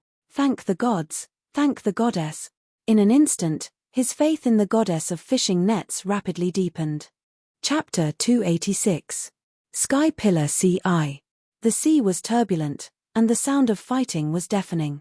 The righteous pirates were fighting. Some of the pirates occupied the deck, shooting with bows and arrows. Some defended the side of the ship, using swords or boarding axes to chop down any fishmen that wanted to climb up. Grawl. Gurl. Wham. A large number of fishmen screamed and drilled out from under the sea, using their hands and feet to climb up the hull. Some rushed to the deck, and some directly drilled into the windows of the guns. Ya struggled to move a barrel and threw it down. The wooden bucket rolled along the way, smashing at least 7 or 8 Murlocs lying on the hull of the ship into the sea. Good job. The pirate guarding this side of the ship praised loudly. Ya's attack solved his urgent problem. Be careful. The next moment, Shu Ma suddenly pulled Ya. Ya fell back and dodged a blow dart. The fishmen also had long-range attacks. A group of blow dart fishmen were lurking in the distance, spitting out blow darts from time to time. Ya saw the dart inserted in the mast. It was as long as a finger and covered with a strange green poison. He was scared and quickly thanked Shu Ma. Shu Ma shook his head and sighed. I told you not to show off too much. You hit a lot of fishmen with a barrel, didn't you? Ya scratched his head. He unexpectedly found that attacking from such a high position could easily cause more casualties. He was very good at throwing barrels. This was thanks to Zhong Ji's military training. One of the contents of the military training was that half of the pirates swam around the ship, and the other half stood on the side of the ship and hit it with barrels. Shu Ma sighed. Your head is full of meritorious service. Don't you know that guns always hit the bird that sticks out? You'd better follow me. Ya's arm was sore and his mood was difficult to calm down. He wanted to continue fighting, but he also knew that his physical strength was reaching its limit. And he had become the target of the blow dart fishmen. If he continued to fight, he would be easily killed. I have too little stamina, I'm just an ordinary person. If only my bloodline could be a little better, even just a little better, and allow me to have bronze-ranked combat chi, I would be able to continue to make contribution. Ya was filled with regret and helplessness. He glanced enviously at the Justice. There was a particularly conspicuous figure on the Justice ship. It was the big guy. The big guy was clad in heavy armor. He stood at the side of the ship and kept swinging the mace in his hand. His movements were as if he was sweeping the floor. He swung his mace and swept away all the unlucky murlocs. Some of them were directly crushed by the mace and turned into a pile of minced meat. The big guy was already at the bronze rank. Circulating his battle aura made him stronger and had more endurance. He alone was responsible for the work of more than a dozen people, firmly guarding a section of the ship, and no one dared to approach. No matter if it was a merman or a pirate. As expected of a divine bloodline. The Draconid youth stood in the corridor outside the captain's cabin, his hand on the railing as he observed the big guy. He had been paying close attention to the big guy's physical condition. The Earth Giant bloodline showed its domineering side. It suppressed the human bloodline in the big guy's body, causing the big guy to gradually transform into a complete and pure Earth Giant. The divine bloodline allowed the big guy to have a huge improvement. His strength alone had increased to 8 times his previous strength. The big guy's body was also rapidly developing. He was quickly growing taller, but at the same time, his chest, waist, back, and limbs were also becoming stronger. Unfortunately, the big guy's intelligence is not high. It took a lot of effort to learn some Royal Land combat chi techniques. If he were to learn battle skills, the Draconid youth secretly shook his head. It was very difficult for the big guy to learn battle skills. It was not that the youth did not have the patience to teach the big guy battle skills. He was more worried about the big guy's safety. One must know that if the battle skill failed, it would backfire on the fighter. If the big guy learned battle skills, he would definitely be covered in scars. It might even be a suicide mission. Even without battle skills, as long as the big guy is equipped with armor and heavy weapons, he will be an existence that cannot be ignored on the battlefield. The big guy's current equipment was all funded by Bishop Hao Fu. Bronze-ranked full-body armor. Bronze-ranked mace. His combat strength had already surpassed iron-ranked. The physique of the young Earth Giant had already surpassed most silver-ranked human fighters in all aspect. When the mace hit the hull of the ship, the big guy's movements suddenly slowed down by a beat. He turned back to look at the Draconid youth and was distracted. Fortunately, the hull of the Ship of Justice used metal coating alchemy technology and was not afraid of this level of collision. When the big guy saw the Draconid youth smiling at him, his eyes full of encouragement and praise, he instantly smiled foolishly and then continued to bury his head in sweeping the floor. This big guy. The youth sighed helplessly in his heart. His combat skills still need to be improved. Not only was the big guy frequently distracted on the battlefield, sometimes when his movements were too big, his arms and elbows would even sweep the pirates around him away. The Draconid youth shifted his gaze, his dragon eyes focused on the silver hook not far away. The silver hook was also an iron-ranked magical ship. Its captain was Zhong Ge. Zhong Ge was overseeing the ship's bow, facing the strongest enemy in this battle, a deep-sea four-headed snake. This was a sea beast, its body was huge, even bigger than the silver hook. It exuded a strong silver aura, the snake's head was as big as a carriage, and the 3 snake heads were in 3 directions, biting at Zhong Ge at the same time. However, on the way, 2 of the snake heads were strongly obstructed. The one who attacked was the new silver-ranked archer of the Justice Pirates, One-Eyed Elf Cho. The only thing that rushed in front of Zhong Ge was a snake head. Zhong Ge sneered and suddenly pulled out his 2-handed greatsword. A fighting skill was displayed, the greatsword slashed down, instantly forming a solid blood-red sword shadow. The sword shadow hit the snake head, directly tearing through the tough snake skin and splitting the hard snake bones. Snake blood and brain matter splattered wildly. The remaining 3 snake heads let out a sharp scream together. The snake head that was hit by Zhong Ge had been cut in half. The snake body under the snake head swung wildly on the deck, directly throwing many pirates away. Zhong Ge stood proudly in place, looking down at the greatsword in his hand with appreciation. This greatsword was demon blood. It was 1.8 meters long, the tip of the sword was as sharp as a bird's beak, the entire sword body was dark red, the hilt was dark black, the grooves were like palm prints, spreading from the hilt to the sword body and finally converging at the tip. Some snake blood splashed on the sword body, and the grooves on the sword body burst out with a suction force, quickly absorbing the blood. It was like a person who had been short of water in the desert for a long time suddenly got drinkable water. The sword body trembled excitedly, as if it was shouting at Zhongji more. Kill, continue to kill, don't stop. Man'ji snorted coldly. Wielding his great sword, he sprinted a few steps and leaped onto the four-headed snake's body. He waved the greatsword around, poking holes in the snake's body. The demon blood greatsword drank the snake blood and became sharper. After resisting for a while, the four-headed snake was seriously injured. As expected of a gold-grade weapon, the Draconid youth secretly sighed. He already knew that Zhongji had obtained the demon blood greatsword, and was very happy for the half-beast. Zhongji's prestige boosted the morale of the pirates. The four-headed snake dragged its heavily injured body and dived into the sea. The water was complicated, and the half-beast was not good at standing underwater, so it did not choose to pursue and jumped back onto the silver hook. The four-headed snake had lost one of its heads, blood was flowing from its body, making it extremely angry. It did not run away, but chose to attack from the sea. But the pirates of the Justice Pirates had already expected this. The silver hook was also well prepared. Because during this time, Zhongji was in charge of military training, and the content of the training was how to deal with underwater attacks. Release the floating bucket bombs. San Dao, as the first mate of the silver hook, immediately gave the order. Thus, a large number of specially made wooden buckets were pushed into the sea. These wooden buckets started to sink slowly. The four-headed snake rushed up and crashed into these wooden buckets, immediately causing an explosion. Boom boom boom. The sound of the explosion did not stop, and pillars of waves appeared on the sea.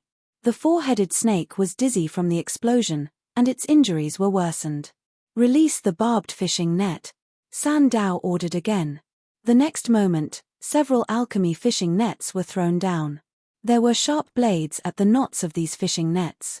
After entering the sea, these blades automatically chased the enemy and covered the four-headed snake. The blades pierced deeply into the four-headed snake's body. The four-headed snake felt that it was bound, and struggled with all its strength, trying to break free from the fishing net, but the fishing net tangled even tighter, and the blades pierced even deeper. These armaments were recently exchanged by Kang Shu from the Empire. Because they wanted to find the Blue Charm Temple, the Justice Pirates had already considered the situation of dealing with underwater enemies. The four-headed snake used all its strength and finally broke free from the layers of fishing nets, and with its body full of blades, it dived deeper into the sea. It gave up the fight and began to escape. Watch me. Lan Zhao had been waiting for the opportunity, and at this moment, he suddenly threw it. Elastic black fishing net. It had to be said that Lan Zhao was very good at throwing nets, and at this moment, he actually caught the four-headed snake. However, it only delayed it for a while. The elastic black fishing net was quickly broken by the four-headed snake. But at this time, the Draconid youth and Zhongji had already dived down and caught up with the four-headed snake. The two worked together and quickly killed the four-headed snake. When the four-headed snake's body was dragged onto the deck of the Justice Pirates, the morale of the fishmen completely collapsed, and they fled in all directions. The pirates used bows, guns, and cannons to chase after the snake for a while, and the battlefield returned to calm. The calm only lasted for a few breaths, and then the Justice Pirates cheered. This was a victory cheer. The Draconid youth ordered the battlefield to be cleaned up. Soon after, Kang Shu came to the captain's room to report the results. This was a great victory. The Justice Pirates suffered few losses, and the fishmen suffered heavy casualties, and the four-headed snake was the biggest spoils of war. The Draconid youth was not surprised. In fact, this battle was under his control from beginning to end. The monster fish detected the enemy here, and the Justice Pirates took the initiative to attack, which led to the four-headed snake's counterattack. But it was only a silver-level monster, and was no match for the Justice Pirates. Next, we will continue to go deeper into the sea. Take the initiative to find some aboriginals and use them to train, the Draconid youth said. Captain, we have also captured some fishmen. Kang Shu said, it just so happens that I need some experimental subjects to help me study the creation of memory crystals. The Draconid youth nodded, the fishmen I choose, whether dead or alive, will be sent to the monster fish first. I will leave the rest to you. The two talked for a while, and Fat Tongue reported, "Sir, the celebration banquet is ready." The Draconid youth and Kang Shu came to the cafeteria, where the atmosphere was very warm. There was a lot more snake meat for dinner, as well as the arms and legs of the fishmen. Before eating, the pirates all prayed. Flute and the others were the loudest, and Lan Zhao also began to pray loudly. He sincerely praised the goddess of fishing nets, because he had successfully used the fishing net to delay the four-headed snake in this battle, making a great contribution. Chapter 287. A Murloc slowly opened his eyes. Ma. The fishman's vision was blurry, his breathing was weak, and his life was in danger. What he saw was a vast expanse of white light. His call did not receive any response, but he heard the sound of metal clashing from time to time. The clear sound made the fishman associate it with the sound of swords clashing. He shivered and immediately remembered. He remembered he was fighting before he fainted. His goal was to board the giant human warship, but he didn't expect to see a giant in the process of climbing up. The giant held a mace and swept it over. Intense pain and darkness attacked him at the same time. He could faintly hear the sound of his bones shattering, as well as the sound of him falling into the water. After that, he did not know anything. Qual. The fishman spoke again. His vision gradually became clear. The vast expanse of white light in front of him gradually disappeared, and he found himself in a room. This room was very strange, whether it was the walls or the ceiling, they were all made of metal. He also found that he was tied to a cold long table that was also made of metal. The fishman thought to himself, could it be that I was captured by the humans and am now in that large ship? WMGM. WMGM. He struggled and shouted loudly. Stop shouting, your end is already decided. A cold voice came from above the fishman's head. The fishman was stunned, he could not understand the meaning of these words, but he understood that it was the human language. Because he was lying flat, he raised his head to look above him, trying to find the owner of the voice. He succeeded.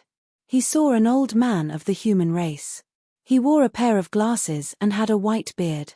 His fingers were strong and vigorous, and he was holding 2 daggers in his hands. It was not accurate to say that they were daggers, they were more like table knives. The fishman's body immediately trembled, and he shouted in fear. Because he saw that the human old man was reaching the 2 small metal knives in his hands towards him, the fishman frantically struggled, and burst forth with power he did not expect. But it was useless. He was firmly tied up, and could not move at all. The human old man slowly and forcefully cut the small metal knives into the fishman's flesh. The fishman immediately felt the cold metal, causing him to shiver from the depths of his soul. Then, he saw the human old man slowly cut open his arm. The sharpness of the 2 metal knives was beyond his imagination. He had never seen such sharp weapons in his life. The human old man cut open a straight, thin line and pulled out a long wound. Then he opened up the wound, revealing the tendons, blood vessels, subcutaneous fat, and so on. Oh. The human old man let out a sigh of admiration as a hint of joy appeared in his eyes. He bent down and lowered his head, placing a pair of glasses close to the wound and examining it carefully. After looking at it for a while, the human old man was not satisfied. He put down the metal knife in his hand and replaced it with a pair of metal hooks. He used a metal hook in each hand to pry open the wound while digging deep into the tendon to take a look. His movements were very careful, as if he cherished it very much. It was as if he was examining an ancient book that was not well preserved and would break at the slightest touch. After flipping through one location, he switched to another location and continued to look. After examining the forearm, the old man put down the metal tools in his hands, walked to another table, and started recording. From the fishman's point of view, he could not see what the old man was writing. He could only see the old man's quill drawing on the paper. As if he had finished recording, the old man returned to the fishman's side and picked up the metal knife and hook again. Wagga! Iwam! The fishman roared angrily at the old man. The old man ignored him. His expression was extremely calm. This calmness caused the fishman's fear to deepen several times. After that, the fishman could only watch as his body was riddled with wounds by the old man. The old man studied his arm, his chest, his thigh, and even the base of his thigh was not spared. Every place he studied, he recorded it down. The fishman roared loudly. He felt that his right arm and left leg could not exert any strength. This was because the old man had cut off his crucial tendons. The old man suddenly took out a metal rod and placed it into the fishman's open mouth when he was shouting. The fishman's mouth was immediately stuck. He could only open it wide and could not close it. The old man then changed to 2 metal tools with slender handles and put them into the fishman's mouth. He began to study the structure of his mouth. The fishman clenched his fists tightly and kept kicking his legs. He first felt a cotton-like thing gently scraping around in his mouth. Then he felt a small knife cut off a small piece of his tongue. His tongue was injured and bleeding non-stop. The human old man immediately stopped the bleeding. Then, he took out a small saw and began to cut off the fishman's teeth. In the end, as if he was not satisfied, he picked up a small hammer and a small pair of pliers and pulled out a few bloody teeth of the fishman. The fishman's cries were not clear anymore. Intense pain came from his arms, chest, mouth, and other places, tormenting him to the point of insanity. The old man recorded for a while more. When he returned, his movements changed from the previous meticulous to bold and decisive. He completely cut open the fishman's stomach, exposing his heart, stomach, intestines, and other parts to the air. The old man's eyes seemed to be shining as he continuously observed the situation of the fishman's internal organs. From time to time, he would stretch out his hand to poke at the stomach or pull at the intestines. The fishman collapsed and let out sobbing sounds. He began to cry and did not move. The old man was like a deaf person, still burying his head in his research. Not long after, he finally raised his head and picked up a metal tool that looked like a shovel. The fishman was originally numb, but when he discovered that the old man's metal shovel was getting closer and closer to his eyeballs, he began to crazily struggle again as if he had been electrocuted. But it was useless. He could not move at all. He cried to his god, roaring vaguely, but in the end, the intense pain still came. He saw a blood-red color, and then darkness. The intense pain of losing his eyes made him show signs of fainting again. The old man hurriedly took out a medicine and poured it into the fishman's mouth. The fishman immediately became spirited again. He was begging for death, but he could not die. He had completely collapsed. Tears of blood continuously flowed from his empty eye sockets. His entire body was paralyzed on the metal table, looking even more like a corpse than a corpse. The old man was Kang Shu. He studied the structure of the fishman's eyes and praised, "The fishman's pupils are 10 times more dilated and focused than the human race's. At the bottom of the sea, there is little light, so their pupils are fully dilated to capture every ray of light. On the surface of the sea, their pupils rapidly contract to adapt to the sunlight. If I can research a spell or medicine that can make the fishman lose control of his pupils and naturally expand them to the maximum extent, then we will not kill them. Then, even if we don't kill them, these mermen will be blinded by the bright light." Kang Shu buried his head and recorded his findings. He was overjoyed. Dissecting the fishmen had allowed him to take a small step closer to completion of his academic thesis. At this moment, he suddenly felt something and his gaze shifted to the fishman's body. At this moment, the fishman was finally dead. Kang Shu immediately looked at his pocket watch and recorded the time. This way, he had a clear data of the fishman's physical and mental endurance limit. After recording the data, Kang Shu hurriedly used the necromancy spell, Ghost Creation. This kind of spell had a chance of failure. This time, he had failed. Kang Shu did not think much of it. He threw away the fishman's corpse and exchanged it for another sleeping fishman captive. He firmly tied it to the metal table where the blood had yet to dry. Kang Shu began the dissection again. He was very diligent. Under his expressionless face, there was his curiosity towards the unknown and his desire for knowledge. He had the inner spiritual pursuit of a first-rate mage. If it was not for his bloodline restricting him, his achievements would not be stuck at the level of black iron. One by one, the fishmen captives were placed on the metal table and turned into corpses. Some of the corpses were not valuable, so Kang Shu used them to practice his necromancy spells. Sometimes, when the ghost was successfully created, Kang Shu would ask it for some information. Some of the corpses had better souls, so Kang Shu turned them into soul crystals. Some of the fishmen were forcefully extracted by him in an attempt to create memory crystals. When the last fishman captive died, Kang Shu was not satisfied. There are not enough samples, far from enough. There are still some with the captain, maybe I can discuss it with him? Just as he was concentrating on dissecting the fishmen, somewhere at the bottom of the sea, a red light suddenly appeared. All the fishmen were transformed by the Bloodcore. The young fishman closed his eyes and sensed for a moment, then sighed. There are a lot of brown scale bloodline, but I haven't collected all of them. He could now become a complete blue scale fishman, but this bloodline was only bronze. Brown scale bloodline was black iron, so it was not an ideal target. But the Justice Pirates wiped out a tribe of fishmen and still could not collect all the brown scale bloodline. Although there are a lot of fishmen, the ratio of extraordinaires is very low, far less than that of humans. Among the major races, the dragon race has the highest ratio of extraordinaires. But the total population of the dragon race is far less than that of humans. This may be one of the reasons why humans are the overlords of the world today. The young man had killed a lot of fishmen, but he had not collected all the black iron bloodline. It's not enough, far from enough. The young man shook his head. Chapter 288. The Justice Pirates continued to go deeper into the eye of the sea. The Draconid youth deliberately slowed down the pace of exploration, and along the way, he repeatedly used the natives living in the eye of the sea to train his troops. On the other hand, he also quietly moved alone, diving to the bottom of the sea to find the brown-scaled fishmen. In fact, for him, the most suitable bloodline was still the Steel Bone Knight bloodline. This bloodline's grade was silver, which was the same as his cultivation.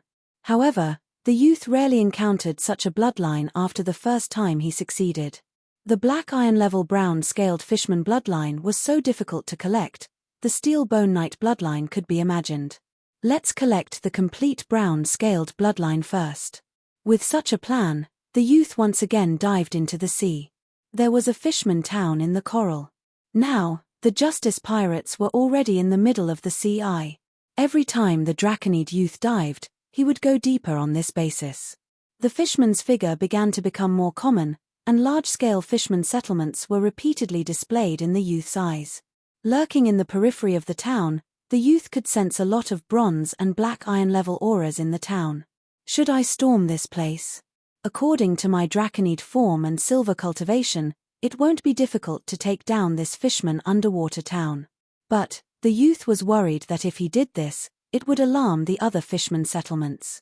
The closer he got to the center of the sea eye, the closer the fishman town was. If it caused a sensation, it would be terrible. But if he didn't kill more fishmen, when would the youth be able to collect the brown-scaled bloodline? Just as the youth was hesitating, he found a group of fishmen walking out of the town. There were about 20 fishmen, with ordinary fishmen making up the majority. There were 4 bronze fishman fighters, 1 black iron-level brown-scaled fishman, and 1 bronze-level fishman spellcaster. What attracted the youth's attention the most was not the black iron fishman fighters, but the fishman spellcaster in the middle of the group. The youth had been exploring until now, and this was the first time he saw a spellcaster from the fishman race. He looked carefully and saw that the fishman spellcaster had deep blue scales. He closed his eyes and sat on a chair. The back of the chair was a huge shell, and the front and back of the chair were long poles that extended out. The 2 poles were carried on the shoulders of the 4 fishmen. This Murloc spellcaster was very imposing. He had all 4 limbs, but he did not swim on his own. Instead, he sat on a chair and let the other Murlocs carry him. The black iron brown-scaled fishman swam at the front of the team, in charge of clearing the path. In the Merfolk race, the ratio of superhumans is much lower than that of humans. The number of fighters was small, and the number of Murlocs with spellcaster aptitude was even smaller. That's why I have such a status. A bronze-level spellcaster can command a black iron warrior. Of course, we can't rule out the possibility that this spellcaster has a strong backer who can rely on his influence to control the brown-scaled Murloc whose cultivation is higher than his own. The young merman observed quietly and was not in a hurry to attack. On the one hand, this team of Murlocs had just set off not long ago, so they were still relatively close to the town. On the other hand, the youth wanted to know more about this rare Murloc spellcaster. Is he a Murloc mage, a shaman, or a bard? All three of them were spellcasters, but there were differences. The youth patiently tailed this team of Murlocs and observed for a long time, but he did not see the Murloc spellcaster make any moves.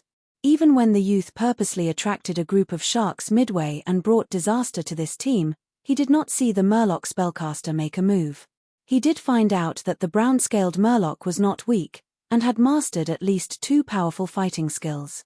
Seeing that this team was getting closer and closer to another Murloc town, the youth decided to attack. He used the same trick again, blocking the way in front of the team, and pointed at the brown-scaled Murloc to provoke it. The team of Murlocs was in an uproar, and the Murloc spellcaster no longer closed his eyes to rest, slowly opening them. He sized up the blue-scaled Murloc youth, and called out a few times, but did not get a response from the youth. The youth did not understand the Murloc language at all. The Murloc spellcaster waved his hand slightly, indicating for the brown-scaled Murloc to fight. In his opinion, the black iron brown-scaled Murloc should be able to get rid of this audacious bronze Murloc. But who would have thought that after a few rounds, the young merman understood his opponent, and rushed towards the Murloc spellcaster. The team of Murlocs was in chaos. The Murloc spellcaster jumped out of the chair, and swam far away in the blink of an eye. The other 4 bronze Murloc clamored, and went up to the youth, surrounding him, and attacking him continuously. The youth held a harpoon in one hand, and a scimitar in the other, using both weapons at the same time. His fighting skills were exceptionally skilled. Not long after, the youth finished off these bronze Murloc, and once again pounced towards the Murloc spellcaster. The Murloc was in the middle of casting a spell, standing in place, unable to move. The rest of the normal Murloc fearlessly charged towards the youth, using their lives to delay the youth's footsteps. They sacrificed themselves in exchange for a limited amount of time. The Murloc spellcaster took the opportunity to successfully cast a spell, Teleportation Gate. A blue oval ball of light formed at the bottom of the sea. Behind the ball of light was connected to another mysterious place. The youth was on full alert. Soon, he saw a brown-scaled Murloc walk out of the teleportation gate. The Murloc spellcaster maintained the teleportation gate, and kept calling out to the second brown-scaled Murloc.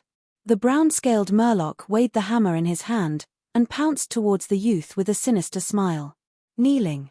The Murloc spellcaster was shocked. 2 more Murloc walked out of the teleportation gate. Their scales were similar in color, and their weapons were both scimitars, one black iron, the other bronze. They howled, and charged towards the youth. Kneeling as well. The youth looked at the Murloc spellcaster with a surprised gaze. The other party had been maintaining the teleportation gate without any other movements. Perhaps maintaining this teleportation gate was the limit of his ability. This is a good opportunity. The youth deliberately didn't go to find trouble with the Murloc spellcaster, specifically waiting for the latter's Murloc reinforcements to arrive one by one. Then he fought them one by one. One after another, the Murloc extraordinaire fell at the youth's hands. The Murloc spellcaster was both frightened and frightened. On one hand, he was shocked by the youth's fighting strength. On the other hand, the youth always stared at him with bright eyes. This kind of gaze made his hair stand on end. The youth kept killing until the Murloc spellcaster couldn't maintain the teleportation gate anymore. Finally collected all the brown-scaled Murloc bloodlines. What kind of spellcaster is this? This is too helpful to me. The youth was full of gratitude, and killed the Murloc spellcaster, giving the poor Murloc great relief. In the end, the youth used the Bloodcore to convert all the Murloc into bloodlines. He temporarily named this Murloc spellcaster the Deep Blue Sage bloodline. This thin and incomplete bloodline gave the young man another surprise. This bloodline contains genetic information. It's actually Murloc language.